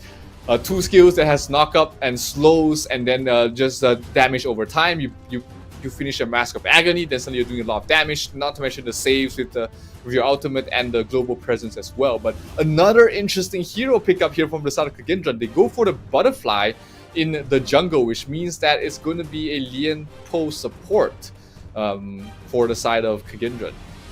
I like it. So Lian Po, as we all know, with the Burst Ram as well as the Tremor Smash and stuff like that, all of these are CC immune. So he's going to be able to deal with Niap pretty well, and Da Qiao as well. The other side, the only other team that I've seen it that I remember pulling out with Butterfly is LGD. So Butterfly, pretty good tank, pretty good damage. They will be going up against a Luna though. Yep, the Danny special here. It's never a series if Danny doesn't whip out the Luna at least once in this entire matchup. So great to see him showing it in the second game. I mean, that's one of Danny's favorite heroes in the jungle, and he has a huge hero pool. The Dun was probably the most obvious pick there, but you know, Danny decided, hey, let's have some fun. We're gonna pick up the Luna. He's gonna be playing against the Lady Zen, Butterfly, and Marco Polo, and the Luna is gonna be absolutely perfect for that role. You can chase, you can lock down, and Marco Polo has nowhere to run. Yeah, actually, it's kind of looking a bit spicy for the side of Kagendra, because VKS do have certain angles of entry into the backlines, which I don't think KAGE will be able to deal with, right? Because Lian Po is more of a aggressive kind of support. Yeah, the Lian Po can't really peel that well after, you know, the stuns and the ultimates. That's all he can really bring to the table. But you've got a Guan Yu, you've got the Luna being played by Danny, and that's gonna be very quickly being able to get towards your backline. And this mid lane, one already pushing out the wave very quickly. They're gonna make the rotations up towards top to help the Guan Yu shut down the lane, but looks like they have other things in mind. Niap already scattered up top, knows that it's a blue buff start for the butterfly, as it usually is, and they're gonna focus more on towards the bottom now. Yep, it's a tough situation to be in. Muffa is going to be locked against the wall here, taking unnecessary damage against VKS, but it's not his fault. Main are actually making the world's difference in terms of the XP. Simply because of the smite as well. But more importantly, you know, we want to share our love for Da Qiao in the mid. And now you must be able to use the second skill to flee or buff, right? So you must have big situational and map awareness. Skill 2 called See Your Fate. Please, please, please, please, for the life of me, know that when a circle appears on the floor, you're supposed to step on it into it and get TP'd back to base. I'm just tilting over the amount of times people have not stepped in my circle. Yeah, this version is a bit harder because you have to be in the circle when the timer ends, but in the Chinese client, you can purchase an item which allows you, oh, top lane, never mind, let's hold that thought for now. Niap in trouble. Niap gonna fall. Niap still surviving. Oh, he's gonna get a kill. He's gonna get a return kill onto his hands. Oh my god, Niap. He's gonna pop his sprint. He's gonna get the hell out of there. What a play there from Niap. They thought they had that in the bag, but Niap just ran circles, literal circles around him. Yep, what an outplay, and with that, he's going to have the advantage for the lane as well, the EXP lead, and this is going to be disastrous for the side of Kagendra, because right now, bot lane pressured as well. What can they do? Nothing much. Sea of Fate going to be placed down, and one going to TP home. Bye-bye. Just really toying with their food at the moment is VKS. I mean, that was that top play. They're probably already standing on their feet there. At least Niap is after getting that returning kill. But hey, good start here for the side of VKS. Already 1,000 net worth lead going towards their side. And 0-0 on the Marco Polo. That's one of those heroes you don't want to fall behind at the start. It's hard to come back from a bad game on the Marco Polo. Oh, for sure. And at this point, VKS, they have their number. It's going to be a secondary kill. Muffa is going to be taken down as VKS looks so strong. Oh no, Mayna in trouble. You don't want to get the reset on towards the butterfly. He's going for more, gets the double. He's going to get another kill. And Niap in trouble. He TP down bottom, but it's not going to be enough. They lose 3 heroes from the side of VKS, and that was probably the worst situation that they could have found themselves in. But hey, Danny is in the fray. He cannot fight the butterfly at this moment. The butterfly, after getting 2 kills, the reset is just so quickly, and Danny is just not farmed enough to take it to his face. I mean, this is such a funny thing, right? Every time we praise a team, they die. So should we just stop praising them or something? It's like a curse that, you know, casters put on people. I think we should call it the caster's curse. Yeah, we can. Yep, here going 1v1 against Hans. It's a pseudo one because Wyro is looking for the next target here. A bit too deep there for Niap. He doesn't have his full bar charge. He's gonna go for the slow. Can he get it in time? Nope, he gets out of there. Guan Yu just moves too fast, and Wirod didn't have his enough items yet to burst him down. But Danny on the other side will be able to burst down the Tyrant. But KAGE will get something for themselves as well. They can get down the Overlord. Yep, I like the pace of the response, right? Kage is doing really well. Every single time VKS seems to have an advantage, Kage in the early game will always match, you know, buff for buff. Yeah, that was a good call. Like you see the Tyrant going down, there's no way you respond to defend that. Hey, you go for the next best thing, which is the Overlord up the top. So here comes the ultimate coming from the Da Qiao. Oh, but huge Princess Frost ultimate drop down as well, locking down 2. That might spell trouble for Niap. Niap will fall. Butterfly resets her skills and goes for more. Danny, not a fight you're gonna be in. Another kill going towards the butterfly. Everybody goes down on the side of VKS except one. And you do not, I repeat, you do not want to feed a butterfly. That's right, float like a butterfly, sting like a bee. Definitely something that VKS hates at this point. And Wirod just showing everyone that KAGE is still in the game.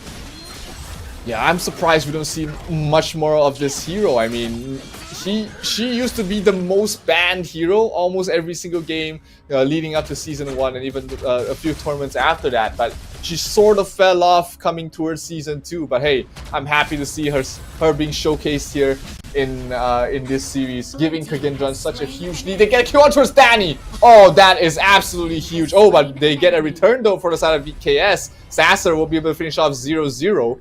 So little consolation prize for the Brazilian side as they look to try and stabilize the game. Yep, I was about to say, hey, that could be a VKS advantage, but they lost Dani here, so it's a pretty hard trade, and I think it actually goes in favor of KAGE. Yeah, definitely. I mean, Danny on the Luna. Luna is one of those heroes where she can absolutely take over the game, but the moment she dies a couple of too many times, that's when she feels so squishy if she's not ahead in terms of net worth. Oh, for sure. Dani now looking at the blue buff. So a Zero Golem going to be taken away. In the meantime, the rest of KAGE, look at the map control that they have. They're setting up here. Movers. Oh, so much damage onto Sasser. Sasser almost falls to the lady's end, but nice timing from Niap as well as Movers to keep everyone alive. Senko will be the first one to fall. The ultimate coming from Movers, absolutely useless. Not really knocking everybody up, but he will be able to survive and back up for now. And his passive will be able to heal him up to a decent spot. One has been playing phenomenally so far, hasn't really died so much, but you don't really expect the Da Qiao to die too many times. But let's take a look at the fight. Danny got caught out in the lady's end. Here comes Movers to knock up, and then the secondary right click will finish her off. That was very clean, a very clean kill, and they didn't really have to sacrifice too much. Yep, so it felt like, you know, Dani was a little bit greedy there. Wyro gonna try and look for an opening here, but it's Mayna, right? So I don't think they're gonna get a kill. KAGE now need to establish a little bit more map control because on the bot side, they're suffering quite a bit. Da Qiao as well as Niap gonna be looking to take this, and they should be able to. Yeah, having the Da Qiao playing on the other side of the map is just so good. It's a fight or flight situation that they can decide on the fly. If they feel good, they can get the numbers advantage by using the Da Qiao ultimate to teleport everybody in. If they don't feel good, hey, we just pop the third skill the second skill from the Da Qiao and just keep everyone alive. And one who's taking a lot of damage from the butterfly, almost straight down to half health, but will be able to walk away from that. Yeah, for now it's just about map control. They want to poise and prime themselves for the next neutral objective. This is going to be the Tyrant and the spawning of the Overlord as well. KAGE, they need to keep their eyes in check. Yep, 6 seconds, and VKS has the position towards the bottom side. Luna's already there pushing out the bottom lane. And it's going to be a 5 versus 4 fight because Elaine's a bit too far to join in this. Maybe he's going to be more than happy to take the trade. We're going to get the Overlord and the tier 1 tower on top. That's going to be what our response to the bottom 5-man is. And that allows Kagendran to get something back out of nothing. Oh, almost going for the kill there. 0-0, taking a lot of damage from Danny, but a bit too deep for Danny's taste, and they're going to back off. Yep, so with the Sea of Fate, they get TP back home once again. So superior map rotation coming out from the side of VKS. Now it's really up to Kagendra. Can they up the pace? Can they make the rotations faster or maybe get a kill or not? Let's take a look at the itemization. So far, the Da Qiao already has the Mask of Agony, probably going to the Holy Grail as well. So he's going to be even more irritating because he's going to have technically unlimited mana. Yeah, I mean, the Holy Grail is just such a crucial item for mana-heavy heroes like the Heino, like the Da Qiao, who just wants to constantly spam up skills, and also keeps her more easier to survive. Drops the ultimate just in case, gets back up in, but the real fight is up here in the top lane, waiting for the Overlord to spawn in another 30 seconds or so. VKS really putting a lot of emphasis to try and defend that. Yep, it's difficult, right? Because right now, there's so many things that KAGE needs to take care of. And Kagendra, if they don't play their cards right, VKS can easily take any one of the T1 turrets, maybe even the tier 2s in the top and the mid as well. And that's exactly what they're poising to do. Yes, they have the Vanguards to push out the side lanes. That means that they are going to be able to pressure the mid. Danny's up there to try and finish off the Vanguard before it reaches the tower, so that's going to be one lane of pressure removed. Bottom lane was already removed there as well by one. That means only the mid is where most people are just chilling around for the moment. Elaine going for Danny, or is it Danny going for Elaine? Nobody knows who's going to come out on top of this, but they rotate the butterfly over here to try and take the fight. Danny, 1-2 situation. Is this really somewhere you want to dive in? He still has his mark, nice control. Elaine pops the death on Sunset, trying to go for Niam. Niam gets knocked up. He's trying to run away. Will be able to. Danny providing a little bit more support, a little bit of crowd control for Niam to back away, and he will be able to walk away with his life.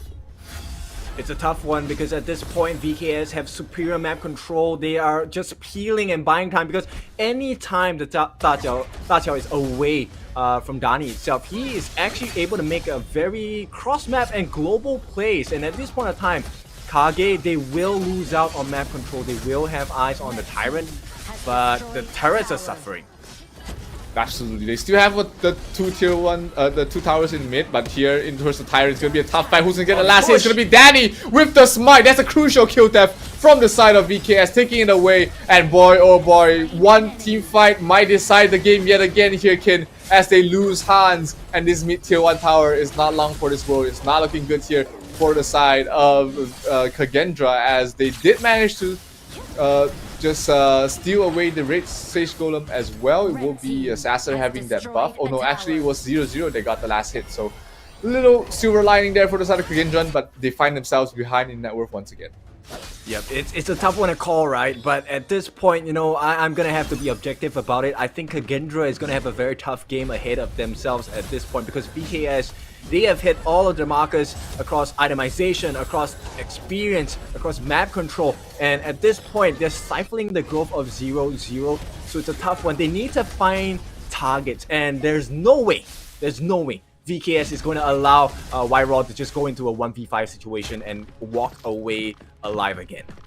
Yeah, it's tough right now, right? Butterfly relies so much on her snowball in the early game, and she did get off to a hot start, but the next two fights that happened, Reroll wasn't really able to get anything done, and her item progression is falling back. You know, Danny's already at 10,000 net worth, so is Lady Sun.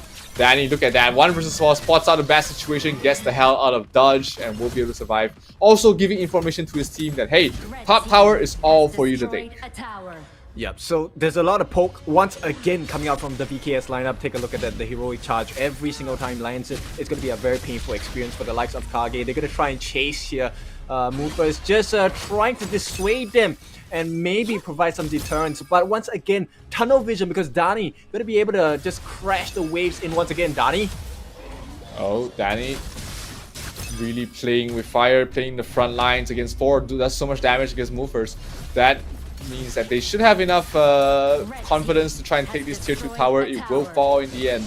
And the Shadow Overlord is alive. That might be where they're making the beeline to. Danny's going to start it out when KAGE is just busy defending their base.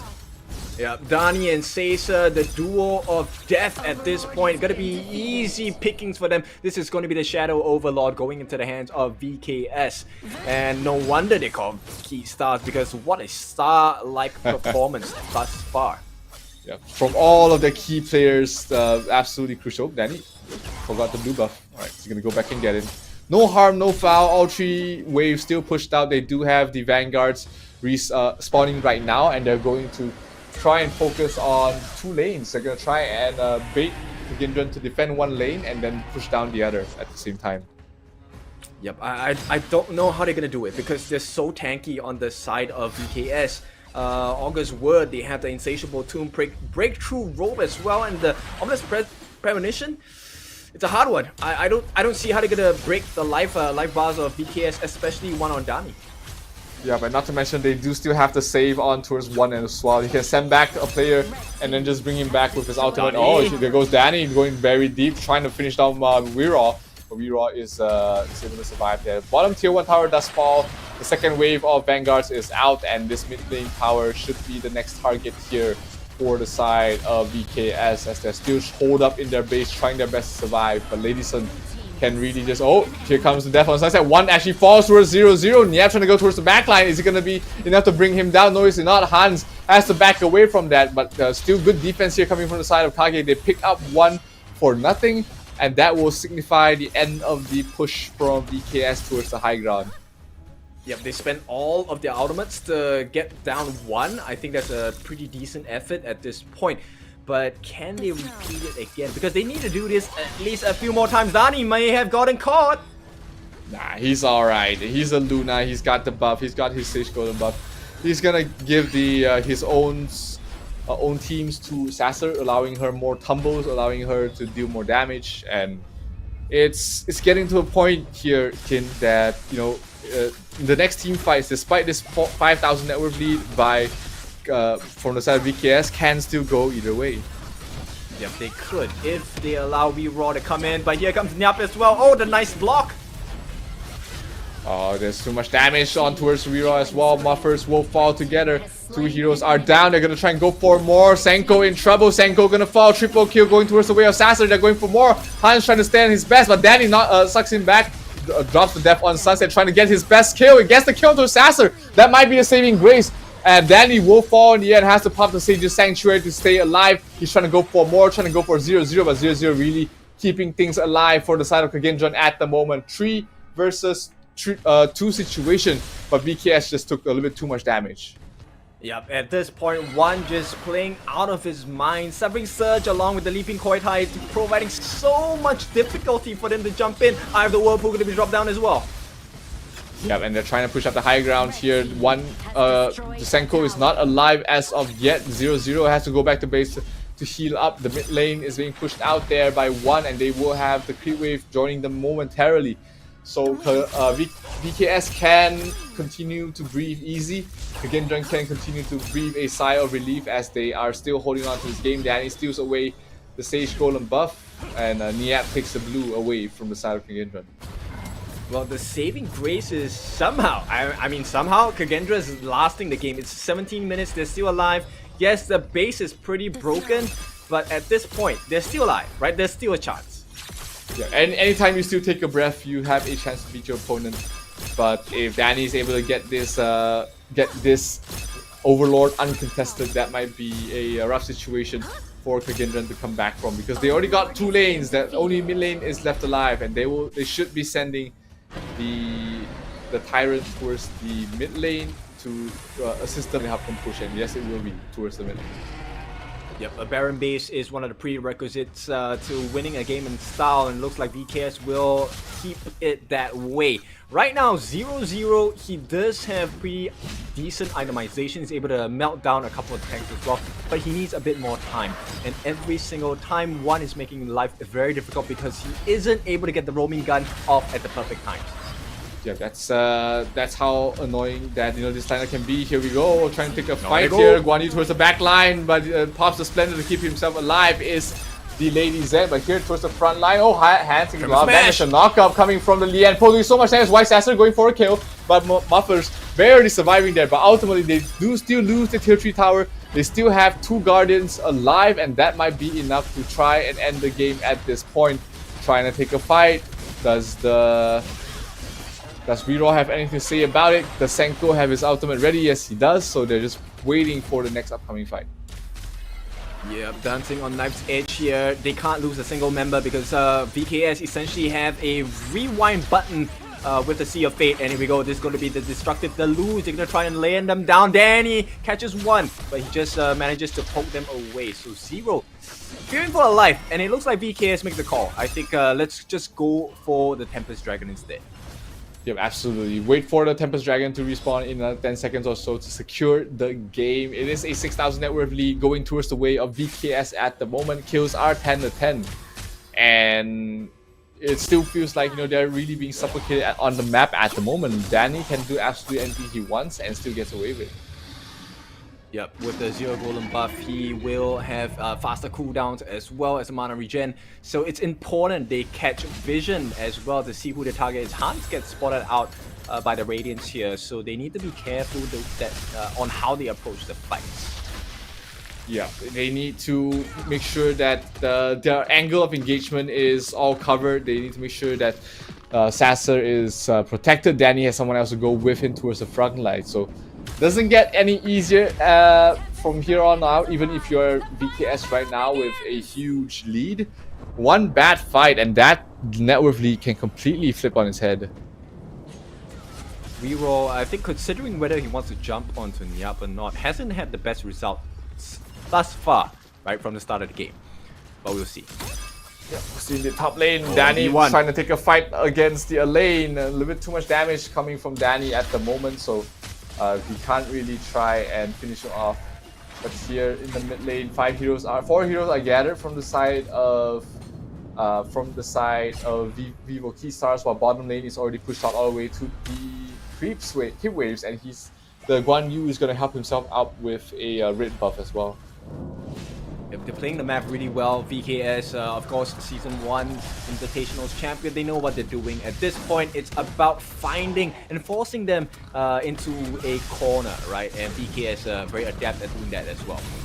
Yeah, but credits to Kagendran. They've still been managed to find farm to hold on at the moment. So it's not the end of the road for them. But with this Tempest Dragon spawning once again, it's a tough one. It's definitely a tough one. They are looking like, the Marco Polo is pretty farmed. He's at 16,000 net worth, and it's pretty much fully slotted right now. Already has the Sage's Sanctuary, but still he can't be the one to go in first, take a team fight. You gotta have someone else to do that specific role. Yep, we're looking at the final forms. We have the Winter committed by the 0-0. So this is going to be an important one. If he can get his Viva Barrage along with the Winter activation, it will be huge against the side of VKS. Yep, absolutely. Speaking of huge, this Tempest Dragon already down to half health. Will the side of Kagendran actually go back and defend? They have to, right? So VKS at this point is they know what's going on. They don't have to complete this. Danny going in. If he can get the kill here, it's gonna be huge. No. He's gonna jump in, gets frozen. Oh, Danny, he still has his Sage's Sanctuary, so he has a second win, a second fight. Will he teleport back to Blaze? The Splendor does get popped. He's looking for the TP. Can he get it off? No, he resurrects once again. TP, no, not enough in time, not in time. Sasser will fall, as well as the side of VKS. They're trying to run away. Mena will be the next kill, going towards the way of Kagendran, and things are starting to flip here, Kin. the Marco Polo is on fully slaughtered situation, and Hans has been able to recover He might be taken down. Yep, they need to be really careful here. Tempest Dragon's going to be threatened by the side of KAGE. So Kagendra, but they don't have the damage because at this point, Dani is still alive. They're looking for the kill. They get the launch. Dani is down. KAGE have done it. Now they just need to finish up the Tempest Dragon, but they don't have a lot of life left. Yeah, 4 versus 2 situation right now. Niap and Dani looks like they will be giving it up unless, you know, Kagendra makes a mistake around here, takes too much damage from the dragon and then just fall. Yeah, they just need to keep eyes on Niap here. He's going to have a very important role. His Razor Cavalry as well as a heroic charge might be the game difference. Yeah, and the backline one gets nuked down. Weeraw's going for more, but Muffers will fall. So will Dani and 1. So 2 versus 4 situation once again. The Tempest Dragon at least is still being protected, and saving grace there for the side of VKS is that they are still ahead in terms of all the net worth. Waves are pushing in, and they are more than happy to go towards the late game. They can't do it, right? There's too much wave pressure, and all of the benefits that VKS have reaped for themselves is starting to show at this point. Right now it's a reset of the situation, so Tempest Dragon's still available. We are hitting the 24-minute mark. Dani now knows he's at risk, right? Reroll can kill him already. Yeah, just way too much damage. We talked about how Luna is not the tankiest of jungle heroes once you hit that late game stage, and Dani has been really susceptible to the nuke damage coming from the side of KAGE. Yeah, Reroll actually mistakenly showed himself for the lane itself, so he has to clear the wave. At this point, it's a push and pull, right? Seesaw moment. Yeah, it can go either way. We are reaching the late game stage of Honor of Kings, where one bad fight and the game is pretty much over. And the net worth is basically 0. The difference is 0 at the moment. So it all comes down to the macro decisions, the macro plays, who can execute better, who can take the next team fight better, or who gets picked off. Sage's Sanctuary, cooldown, let's take a look who has that ready already. It looks like at least Sasser has his up and running, Dani also had his. But on the other side, Marco Polo does not has his City Sanctuary up, neither does Reroll. So, you know, they have 1 life to play with. Yep, interestingly, Movers actually goes for the Howling Wind. They want that extra movement speed, but Movers is not even close to anyone on the team, so I'm not sure how the Howling Wind is supposed to work for them at this point. Your Tempest Dragon being attempted here from the side of VKS while also pushing up the top lane. You see they are hovering the Da Xiao around the Luna just to make sure that, hey, if they are trying to contest, we out everybody to the top lane and end the game. If they try and fight us on the top, we'll just go back and fight around the Tyrant as well. So Tempest Dragon as well. So many options for the side of VKS. They're really trying to force mistakes here coming from the side of Kagendran. But to no avail right now. They're going to go straight back towards and try and burst it down as quickly as possible because Elaine is not here for the fight. Oh, 0-0. He needs to make something work. Can he go in for the steal? Where's the butterfly?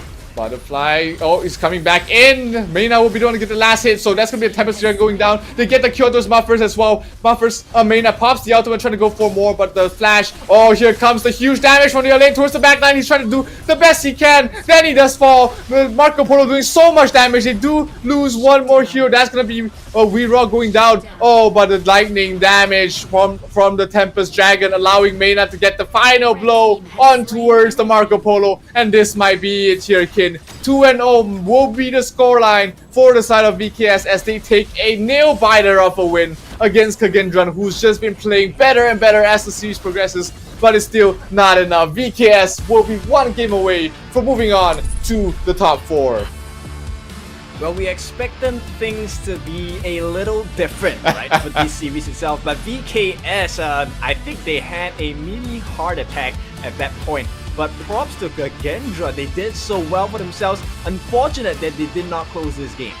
Oh, absolutely. I mean, Kagendra, that was a crazy performance from them, being able to showcase their metal, their worth against the likes of VKS. The game's first series, it was a good start for them. Second series, they played really well towards the mid and late game stages of the entire game, and ultimately, one bad fight, that was all the late game, the entire late game was. And VKS, they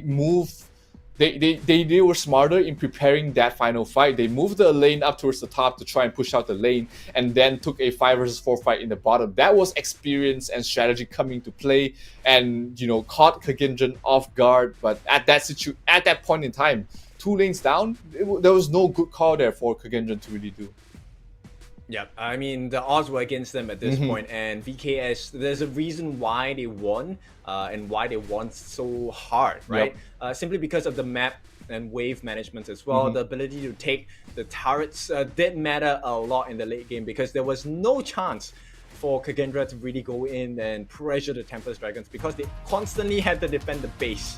Yeah, the cross-map pressure was just too much, and that's also why having the Da Chao on your team is just so good, because you're able to have multiple outs, multiple ways to play how you want to play across the map. So VKS able to get the win from here. Not the easiest performance, not the easiest game for sure, and that was probably one of the best performances from KAGE so far, able to bring VKS down to the Tempest Dragon. But ultimately, experience does matter, and they were able to take the win. And look at Sasser's net worth, 20,000 on that Lady Sun.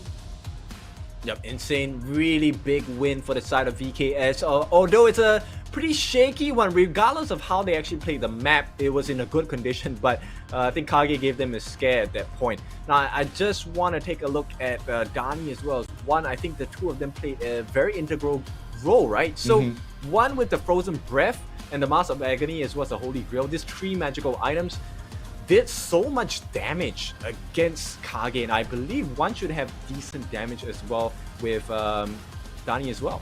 Yeah, wow, he almost doubles the value of Dani. Yeah, the Luna towards the end, he's really just there to soak up damage, to try and control some players, put up shields, survive, be flashy, be hard to kill, but not really being able to deal a lot of damage towards the end, only to clean up hard to go targets. But the damage from Sasser is just way too easy, and of course one with the Mask of Agony and how that works with the first skill of the Da Chao just really ensures that the damage will be constant from the Da Chao mid. Yep, props to the side of KAGE, right? I think Hans did a really good job. He tanked up to 180,000 worth of damage coming out from the side of VKS. Bought a lot of time, opened the map for Raw to really come in, get a couple of the kills as well. But it's a team game, right? Yep. So VKS showing that they are the better team at this point. Yep, absolutely. The experience, the movement across the maps absolutely did matter. I mean, VKS, they were down.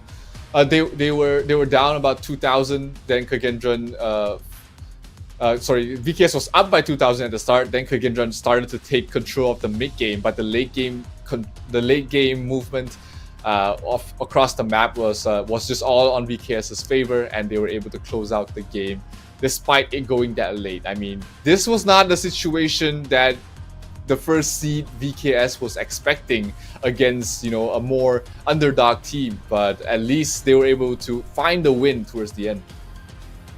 Yeah, for sure. This is the benefit of fresh faces, right? We get exciting matches. The old champions and the veterans get a taste of what the new boys and new kids on the block have to offer as well. I'm just really curious about the MVP of this game. I think it's a contest between Juan and Dani, but we'll see who it is. It is actually going to be Mena, that Zhang Fei, the support. He took 183,000 damage as well, dealing 91,000 himself. Very, very good saving grace, because he did his unbridled outburst at such critical moments, saving Leaping Saviors onto Sasa, onto Dani, saving them multiple times across the match. Yeah, and in the closing of the game, I'm not sure if you noticed that, but maybe you'll catch that in the replay, is that Mena was the one to finish off 2 of the core heroes on the side of KAGE as they were trying to escape. He just stuck to them, utilized the lightning from the Tempest Dragon, and got 2 crucial kills. One of it was on 0-0, and I forgot who. I think the other one was on Raw.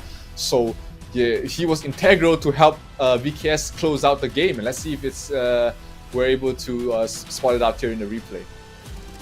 Yeah, but that was a nice ultimate. He actually pushed Weeroll away and allowed Danny to get the smite as well. He himself had a smite to offer to the team, and most of the time, look at that. So many times, Another snipe. Stole the Tyrants, stole the Overlord, and it was constant pressure coming out from the side of VKS. Yeah, we call Zhang Fei a beast. We can call Meina a beast because he's an absolute beast playing on this hero, and absolutely crucial for his team's victory. Very well deserved MVP. Supports don't really get a lot of love because they are not very flashy, but hey, if you can make Zhang Fei flashy, I mean, Meina did it in this game. Absolutely. Again, it was on Yeah. Meina.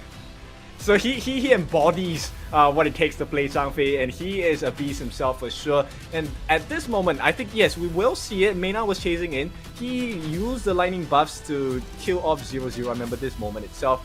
And at this point, it was nothing else that Kagendra could offer that will make a difference against the side of VKS. So I really like the gameplay by VKS, and as it stands now, I think we are up for a very interesting game 3. Oh, I mean, the games are getting closer and closer as the series progresses, which is a good sign because it means that, you know, even the team lost, they were able to get something out of it and use it directly in the next game. But what you can learn from these games as well is you can take the lessons you've learned watching these players play against each other, and you register your team for the Open Series Split 2, because this might be the start of your esports journey. So how you register is you just need to log in to the Honor of Kings game to sign up during this period, starting from the 8th of July to the 19th, and you form a team with your friends, your colleagues, or just people you find randomly in groups in all our social media or community channels. Then you might find yourself embarking on your journey to become a professional esports player. So make sure you sign up because there's plenty of prizes and in-game rewards waiting for you there. Yeah, your esports journey doesn't start from there. You have already started your Oh, esports that journey. is true. Just That is true. By watching us, just by playing the game, you will have already taken the first step. Now we're just asking you to take one more step, and maybe we will see you on the stage competing, and we will be casting for you. Yeah, that's how All Gamers Global made it here to the Honor Kings Invitational Season 2. And we might be shouting out your name in the next one as well. You never know. So make sure you give it all your best. Prepare with your players, because all these players on stage, they have been giving their best to make it this far. Top 8 is not an easy spot to be in. Out of all the different teams that have qualified, this is the final 8 in the Season 2 Invitational. And after this last series, we'll be whittling down the number to 4 as we'll be moving on to the semifinals. That's right, and now, Kagendra's life, tournament life on the line. Vivo Key Stars still looking as stoic as ever, very calm, very composed. They're here to finish the job for sure. But Kagendra, I think they have slightly different plans in mind. Yeah, I mean, they've been improving game and game. The drafts have been getting better. They were just a little bit off in terms of teamfight execution in game number 2. So if they're able to clean up that part of their act, I think they're in a good spot to force us to a game number 3. And we're talking about this, Kin. Which of these 2 series happening today has the higher chance of going to a game number 3? Game number 4. We completely written off Kagendran, and actually thought that it would have been the other series between LGD and All Gamers Global that could potentially go to a game number 4. But hey, Kagendran is trying to make us eat our words. Well, all I can say is to err is human, right? So we take the losses as it comes, but it's not a true. You don't fail until you stop trying, right? So at this point, Kagendra, they still have a chance, and they must make the best out of it. Absolutely, it is one last hurrah. They will not go down without a fight. They have been fighting for their lives so far. It's been getting closer and closer. They can smell the victory. It's always been down to the wire, and if they are able to push themselves past the hurdle, they will be bringing us to a game number 4. But hey, VKS, they've also showcased what it means to be a champion, what it means to be the most experienced team in this tournament. Is that they've been in this situation many times across many tournaments, and they just have they just know what it takes to take it past that edge. Yeah, but you know one interesting thing that I've seen in all these years of casting is the fact that a team on the cusp of losing, on the last legs of tournament life, are actually the scariest people to deal with, because everything's on the line, right? Win or lose doesn't matter. We will want to do our best. We want to have fun, and I'm expecting a very unorthodox draft coming out from KAGE at this point. Yeah, and it starts off with the ban. They ban out the Guan Yu. Niaps have had two amazing games on this hero already, so they do not want to see it in his hands once again. Does still focus on prioritize the Arlie in the first pick, which leaves open the Lady Zen for VKS to pick up if they want to. Yeah, so Lady Chen definitely going to be one of the priorities on the side. Once again, snapped up immediately for one, and this time they're going to combine it and combo it with the Ma Yin, which will go into the hands of Niap. Once again, one of his signature heroes as well, right? We've seen in the group stages, I believe he has used a Ma Yin and to devastating effect. Now it's going to be countered straight away by the Byron pick. So, Kagendra, I think they're able to match toe-to-toe, right, in terms of drafting. Yep, definitely. They seem to know how to answer every pick of VKS so far. But to work on that point, Kin, why do you say? Can you explain to the audience why is Byron the counter to Mayin? Simply because of the ability to outlast, right? So the force field suppression with the shields as well, able to sustain. And Mayin itself, yes, she has the iframes when she uses the whatever, but if the Byro is able to play and time the skills right, wait for the jump before it, after it happens, there is a comeback of the potential of a comeback. And of course, this then is affected by how the laning phase goes, the itemization, and stuff like that. But interesting thing that we are going to see here is the fact that Nerza has been picked. We had seen the Nerza picked a couple of times, even yesterday, and it's had mixed results as a jungle. It's a pretty flashy hero, but he doesn't really do a lot of damage on his own. He's more of a supportive jungle, and Danny has been one of those players that can play in both roles. He can be the carry, or he can be the one to support his team to victory. And the Neza is great to shut down the Arlie as well, to just being able to lock down on her, to try and burst her down, and also just continue chasing through all the parasols that she can bring out, and the mobility that she has. Neza is one of the stickier jungle heroes that you can pick against the Arlie. Yep, interesting. I like the bans coming out from VKS, right? The Angela and the Princess Frost, they want to make the matchup as difficult as possible against Lady Chen. Yep, it is. They are trying to, just shut down that hero. Not gonna let it have a great game. The Enpo support will be picked up there from the side of VKS, which only means that they need the final marksman for their squad, while KAGE is lacking a jungle and a mid.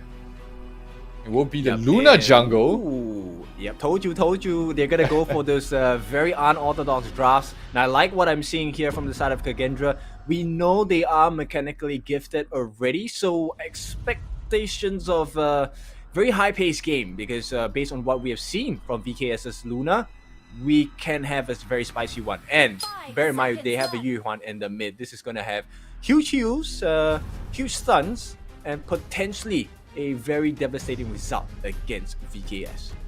Yeah, we have been seeing more of the Yang Yuhuan in towards the jungle role, more than the mid. But she is still a mage that you usually pick it as a mage. So great to see her back in her natural role, and Luna in the hands of Wira this time.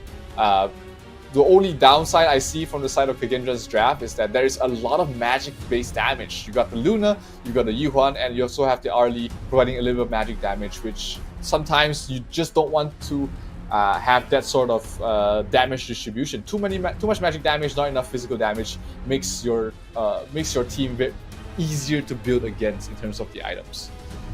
Yeah, for a moment there, I was kind of thinking, what if the Yuhuan went to jungle and the Luna went to mid? But anyways, those funny thoughts at this point. So we're gonna have the Yuhuan back from the mid against the Lady Chen. Yeah, Lady Zen is going to be able to push out the wave better and harass better, but Yuhuan has so much sustainability in the lane, and her AoE is nothing to scoff at. She's able to constantly poke as well with her second skill, so you know it's not a very direct laning. Whoever wins the lane, it's not very direct, but yeah, like. It's a very complicated hero as well. You gotta mix in your basic attacks with your second skill. So 1-2 BA, 1 BA out, 1 BA2. That's a very long combo, and it's not the only way to play it. You can mix and match depending on the situation you are in, depending whether you need heals for your team, a bit more damage. That's what the ultimate basically does. Is it switches up. You have a passive that you can switch up the types of damage. But bottom lane, a lot of damage being dealt there. 2-0-0 already, but Yuhuan, the Luna is here trying to get a kill. This is a perfect position for the Luna. Can he go for a kill there? Sasa dropping very low, but Neza here to save the day, flying it in on towards the Luna. Not able to finish him off, though. Not enough backup. Everybody was a bit too low, and the Lady Zen was not level 4 yet. So both these teams are just gonna back off and lick their wounds for a little bit. Yep, Dani saving the day there. It was going to be horrendous for the side of VKS if Dani did not appear at the Skyfall there. And right on the top lane as well, Clash Lane, 1v1. It's pretty much a skill matchup at this point, and it looks like, ooh, Forbidden Domain actually making good sense here. Yep, absolutely. It's still a stalemate in terms of the kills so far. Nobody has really been able to get anything out of the early engagement. We see Danny showing his face towards the mid, but against the Yuhuan, who has so much heals and so many ways to disrupt your movement, it's not going to be an easy kill. So VKS is taking the slight lead for the moment, but in another minute or so, we're going to see the Tyrant spawning, and that's where we probably will see the first big fights happening in this game. Yep, and one of the interesting things we'll see is I believe Kagendra will start to group up the moment it hits the 4-minute mark, right? After this first neutral objective, then there's really a growing death ball, and it's a growing healing death ball, which is really hard to play against. Absolutely. I mean, we've seen death balls get amplified just by having a little bit more sustain with heroes like the Leah, heroes like the Taiyan. And this time with the Yuhuan, it's something else. It can be really scary because it means that even if they take a fight and they're low on health, they can just heal back up to full with any of those heroes. So if Kagendra is able to surprise the side of VKS, they might be able to just run away with this game.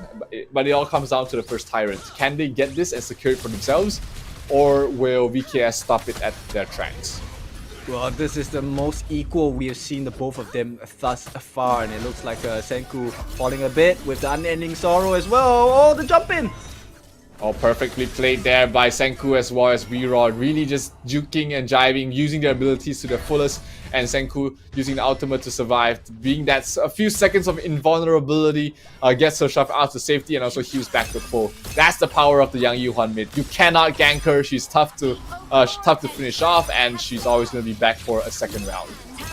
Yep, you need stun over stuns to be able to deal that killing blow against the Yuhuan, and as it stands now, it looks like Kagendra, they seem to be in a better position at this point.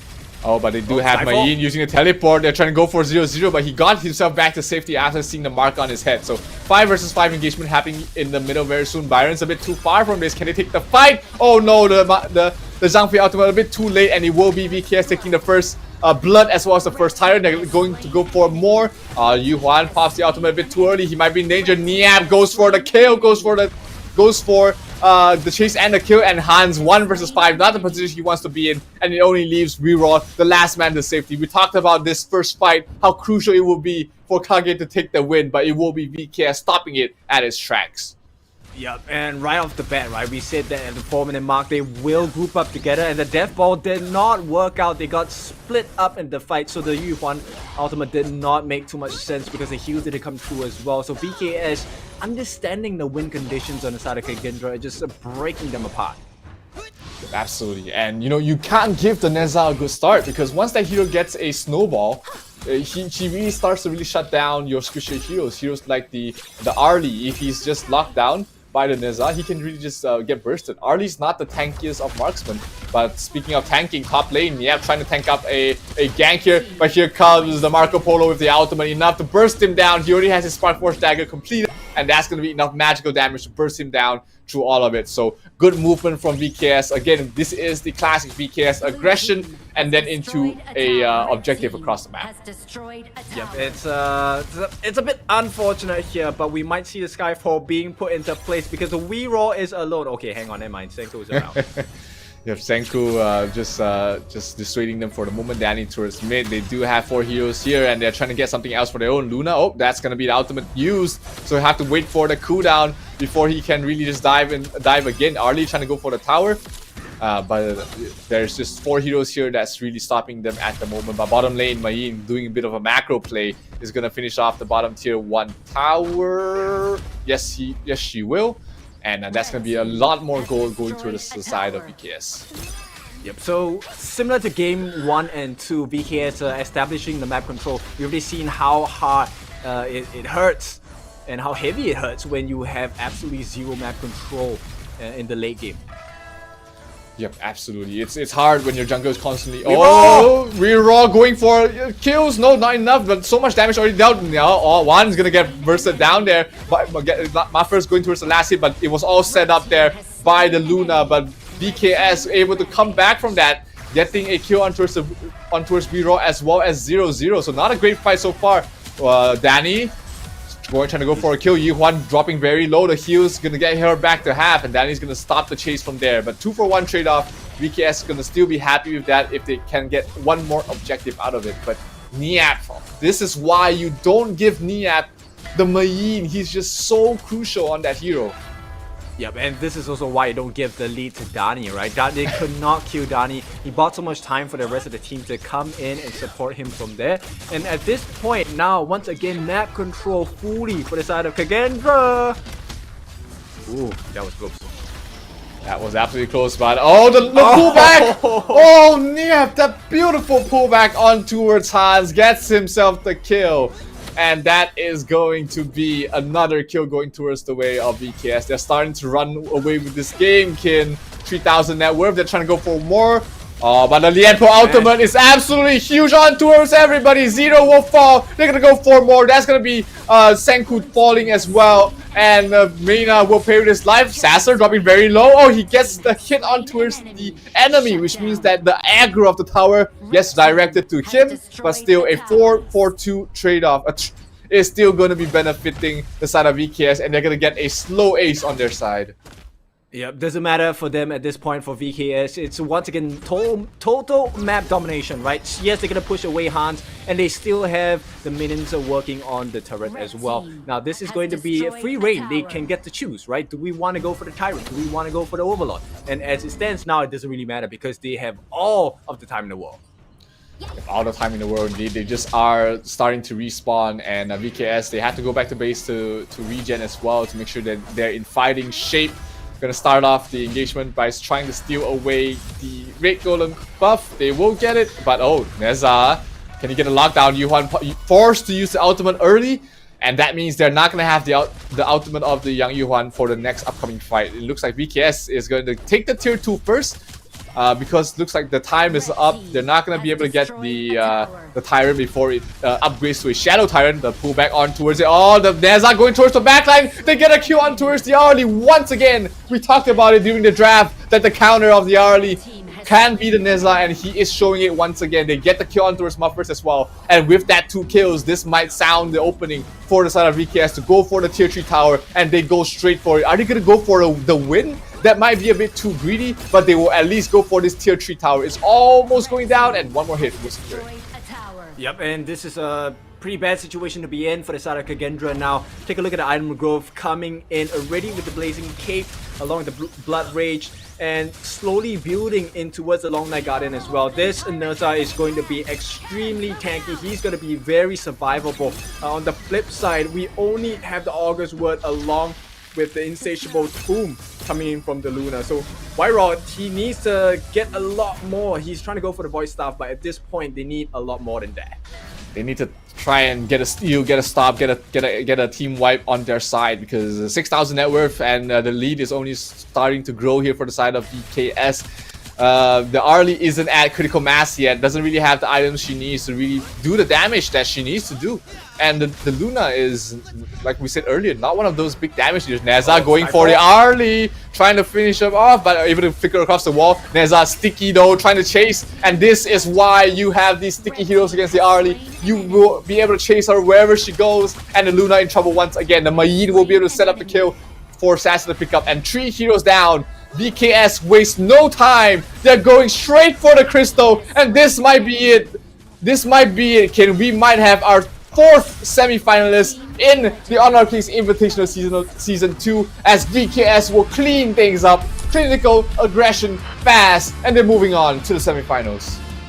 Yep, it was looking promising for the side of Kagendra, but VKS said no. It is going to be an all Brazilian Malaysian grand finals as we take a look at the semi-finals here. I'm so sorry, my dear lady there, but it is going to be VKS that takes home the win.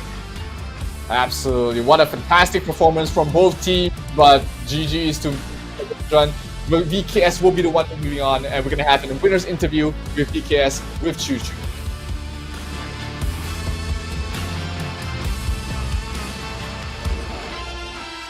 What a game just now come up from VKS of Brazil. My God, that was amazing as always. You guys never disappoint. With me here live on stage here, Choo Choo, again alongside with our winner just now, VKS. Now first question, we have to give it to Cesar.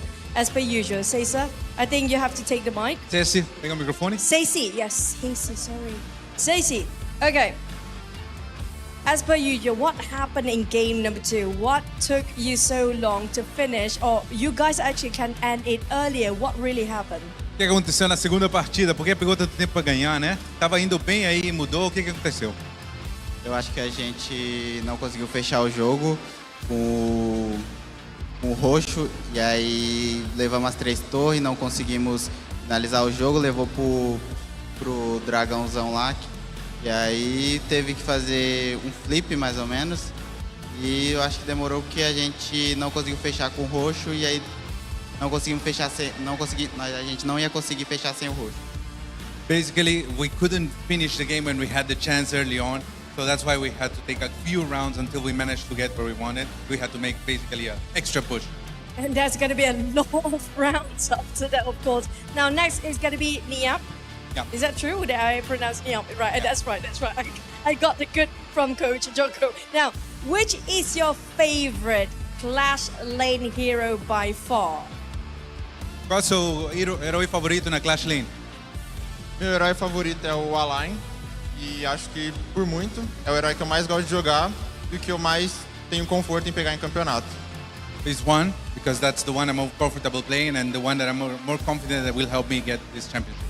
But we do know Guan Yu is your signature hero these days, right? So for me, example, for all the new players out there that want to learn Guan Yu from you, what are your tips? Todos sabemos que você é muito bom com o Guan Yu. Qual é a dica que você pode dar para todo o pessoal como jogar com esse herói? O Guan Yu é um herói que tem que ter muito cuidado com a passiva dele, porque ele fica muito fraco quando toma muito stun e slow, então você tem que saber o momento certo de entrar na luta. You must be very careful to use it because sometimes he's really vulnerable, so you must know the exact correct time to enter the battle. Now, I think it's pretty down to the judgment of the player to actually do it. Don't go blindly, guys. That's what a lot of newbies do, like me. And next one is going to be to the captain, Danny. Now, you will fight Team Secret next. How's the preparation for your team? And how is there anything you want to say for Team Secret tomorrow? Próxima partida é contra o Team Secret, né? Como é que você está preparando e você tem alguma mensagem para eles?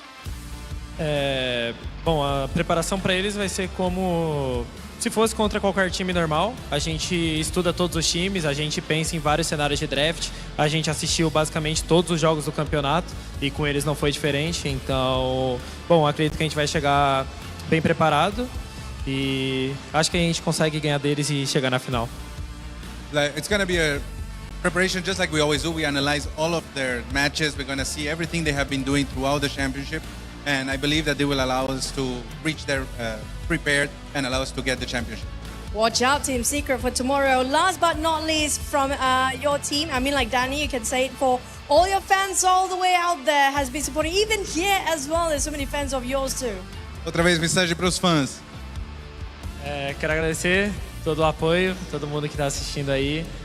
Vocês estão acompanhando a gente desde o início e estão apoiando, mandando muitas mensagens. A gente está muito feliz com esse apoio e a gente espera retribuir vocês com bons resultados. Acredito que agora, já que tem 2 times brasileiros e 2 times malaios na semifinal, a gente é no mínimo top 3 regiões do mundo, contando com a China. Então acho que a gente está bem feliz com esses resultados. A gente está trazendo bons frutos para nossa região. E também mandar um beijo para minha namorada que está assistindo, um beijo para minha família. E é isso, eu amo todo mundo, todos vocês aí que estão assistindo. Muito obrigado. First and foremost, of course, thanks to the fans for all the support, for being with us through it all. That has allowed us to reach to this point where we have 2 Malaysian teams and 2 Brazilian teams that will be fighting for the cup. And he also wanted to add hello and a kiss to his girlfriend who's watching him and his family. Thank you very much from all the way over here. Oh my God, that's very touching indeed. But I'm sorry for your girlfriend, but my friend taught me to say to you guys this. Voce é muito bonito. I'm sorry, but that's going to be the wrap for the interview here right now. Thank you so much. Congratulations for VKS. But we're back to the casters to wrap the day. Thank you so much, Choo Choo. Very fun interview with the defending champions, and they will try to defend their throne tomorrow in the top 4, but they will not be facing an easy opponent. They're going to be facing one of the favorites to take it all as well, which is Team Secret in the top 4. While on the other side of the semifinals, we're going to have LGD Malaysia, who played phenomenally today, to be facing up against Loops. So it's going to be a Malaysian and Brazilian matchup on both sides of the bracket. Yep, so cool, right? It would have been even cooler if it's a Brazil match-off versus Malaysia match-off, and then the grand finals is Brazil versus Malaysia, you know? That would be so spicy. But in any case, it is what it is, and we will see which of the 4 teams will make it out of the semifinals tomorrow. It's going to be a tough game to play, but it's going to be an easy game for us to watch. Yeah, I mean, so far throughout the entire quarterfinals, it's been sweeps everywhere. I mean, Loops sweeping Impunity, LGD doing the same against All Gamers Global, Team Secret against Team Vitality, and Vivo Keystars going against Kagendra. They've all been trio sweeps, but that might be the end of our misfortune here, Kinofu, because we might finally see the series go longer, because LGD against Loops looking like a very spicy series, and Team Secret against Vivo Keystars, I don't see that ending in a 3-0 in any fashion whatsoever. Oh, for sure. It's the Clash of the Titans here, and it's for both games, right? Yep. And it is going to be a best-of-5 series. Now, let's cover our most recent best-of-5 series. This, of course, ended with the VKS a victory, as they have calmly predicted at the start of the day. Now, the itemization has been pretty much insane. I want to just keep my eyes on Dani at this point, because he was building into the Dragon's Rage as the last option, and with that he would have been super hard to kill, but extremely painful when he lands the hits onto 0-0. Yeah, absolutely. It's been a very interesting draft. You talked about how Kagendran were gonna pick up something unorthodox. They tried with the Yuhuan mid as well as the Luna jungle on their end. Unfortunately, it didn't really work out for them. VKS had the counters in mind. They had the better team fight. They even had the better early game. You talked about how the first fight around the Tyrant was absolutely crucial for Kagendran, and VKS knew that as well. They put all 5 heroes there, rotated people time, and they were able to take that away from them. So let's take a look at the damage that the Yuhuan was really able to bring out. 51,000, not too bad. But it does really does not compare to what Dani and One was able to do on the Nizar as well as the Lady Zed. Yep. So there was one sneaky member on the side of Vivo Keystars. That's actually going to be the Caesar Marco Polo. Actually, I kept my eyes on him on a couple of the engages as well. He was so slick with his roaming gun. That allowed him to deal up to 61,000 damage and only 20,000 damage taken. Yeah, very slippery. He knew when to go in, he knew when to get out. And Sasser, he has had a fantastic group stage. He's had a fantastic showing in this series so far, and he'll need all of that when he's facing up against a much more aggressive team like Team Secret, because they like to shut down the marksman. They like to dive in, slow down the marksman, not letting them get to their critical mass. And at least so far, Sasser has been able to hold his own. He's got multiple MVPs already. So let's see who will be the MVP for the side of VKS in this third game. But this game has been just the typical classic snowball of VKS. They ended the game early. They took the early fights. They won the early fights, and the moment they spotted weakness and a potential win, they would definitely go for it. Oh, for sure. So, I mean, they knew what the win condition was. They took advantage of it. And, it makes a lot of sense how this game went, because, like you said, when you give Nerza the lead in the game, he is gonna just run. I mean, he takes to the skies with the Skyfall, right? And so what do you expect when you give him the lead? He's gonna just run away. And right now, VKS as a team just outshining Kagendra. And this is not to dismiss Kagendra. They played an absolute fantastic game with whatever they have as well. It's just at this point, VKS is just too strong. Now, we're looking for that one member. Who is it? It's gonna be Danny on the Neza. I mean, we talked about in the draft when he picked up the Neza, we knew that this was his game to shine. Shutting down the Arlie, shutting down the Luna was his role, and boy, did he do that! Absolutely insane. Last few engagement, really making the Arlie's life difficult. 3-0 and 12 on this Neza, and giving that hero yet another win on the board. Alright, so with that being said, Dani, of course, a familiar name going all the way from Season 1. Let's take a look at the replay of how this came to be. All started in the first big engagement over the fight as well. They got so many kills. 4 members, I believe, took the fall before, VKS was satisfied. And at this point, it was just Weeraw who was left to his own devices, while the rest of them made waves across the map here. Yeah, that was the first crucial fight that really started the entire snowball for the side of VKS. And here they tried. We can see the side of Kagendran. If they were not that far behind, they might have been able to take this fight. But Neza directly towards Arlie, getting a kill on towards the backline, really just stopping them from being able to take any sort of fight. And Niap, oh my god! I mean, we talked about the Mayin and how you have to take it away from his hands, and he just showcases to us why Team Secret needs to watch out for him on this Arlie, because he's absolutely crazy on that hero. And this final fight, after losing these 2 heroes, they went for the tier 3s on the bottom lane. And after this fight, they got 3 kills, and they knew that was all they needed to end the game here. Arlie again being chased down there by the Neza, and at this point in time, there was just nothing that Kagendran can really do, because they were just too far behind. They could not defend with the Yuhuan as well as the Byron and the Zhang Fei, and that was all she wrote here. KS will move on to the top 4 of the Honor of Kings Season 2 Invitational, where they will be facing up against Team Secret to find out who will move on to the finals. And on the other side, it's going to be LGD going up against Loops in another Malaysian-Brazil derby. Will it be an all-Brazil finals? Will it be an all-Malaysian finals? Or will we have representation from both countries in the grand finals? We will only find out tomorrow, because that will be one heck of a matchup. Oh, for sure. It's going to be a best of 5. 3 potential rounds. If it's a 3-0, highly unlikely as we go into the matches tomorrow. Very huge expectations. Now, the thing is, in normal matches like these, you never know who's going to come out on top. So I'm really excited for tomorrow. Loops against LGD, Team Secret against VKS. Who has the secret sauce? Who is going to edge out their competition? Because I assure you, tomorrow is a game of absolutes, and it's really about the finer details.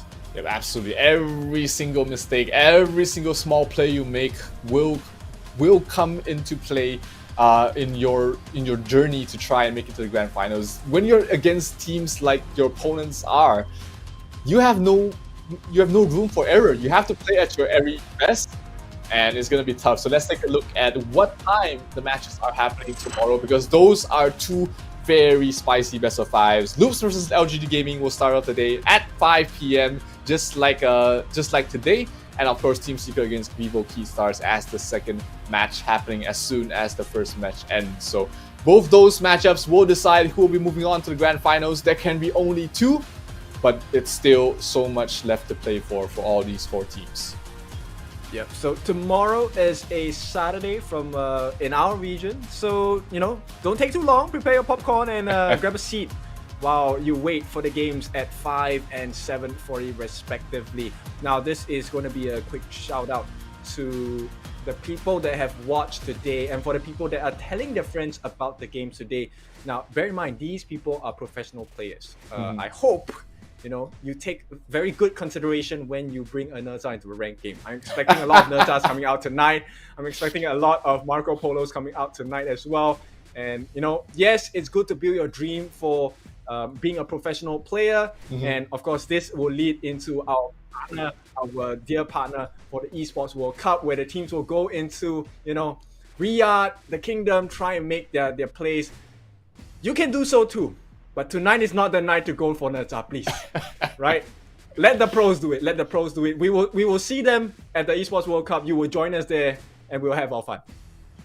Not the easiest here to play, but if you're playing it on the Infinix GT20 Pro, you might find it a little bit easier, or at least when you're playing, it's going to be flashy, because you know why? It's because the Infinix GT20 Pro has a Mecha Loop LED design built right into it. So every time you get a kill, every time you get a crucial kill theft, the phone is going to light up like a Christmas tree, and it's going to be absolutely amazing, especially if you're playing it in front of your friends. You don't even need to flex. Whenever your phone lights up, you can just point at it and be like, yeah, those were my kills. Yeah, real life screenshot there.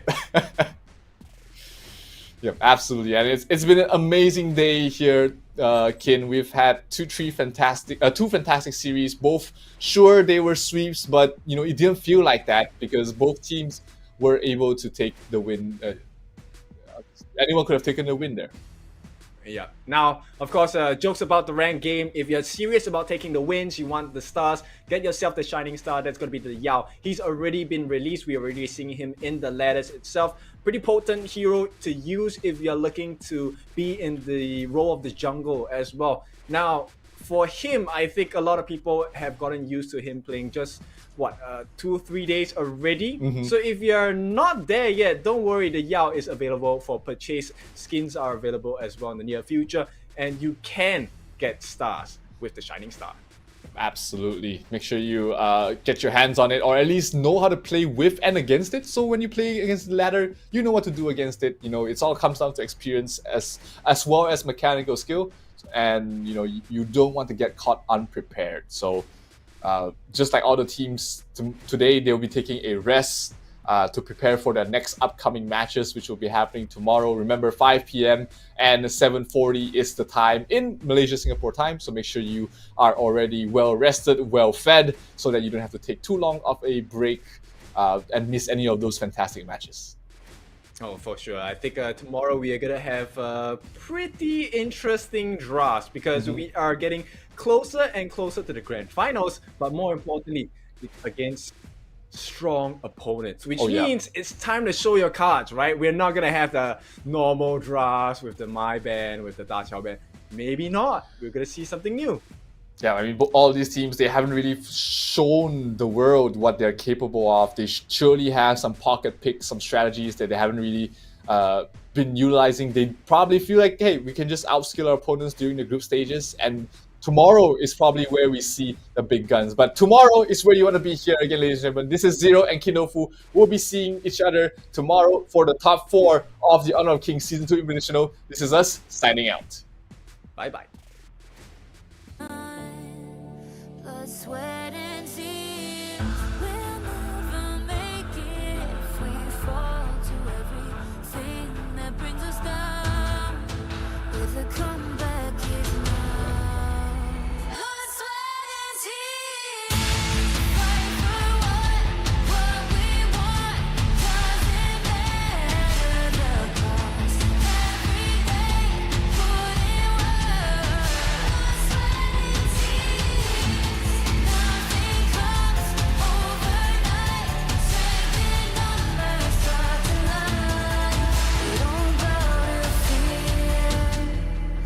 blood, sweat, and tears.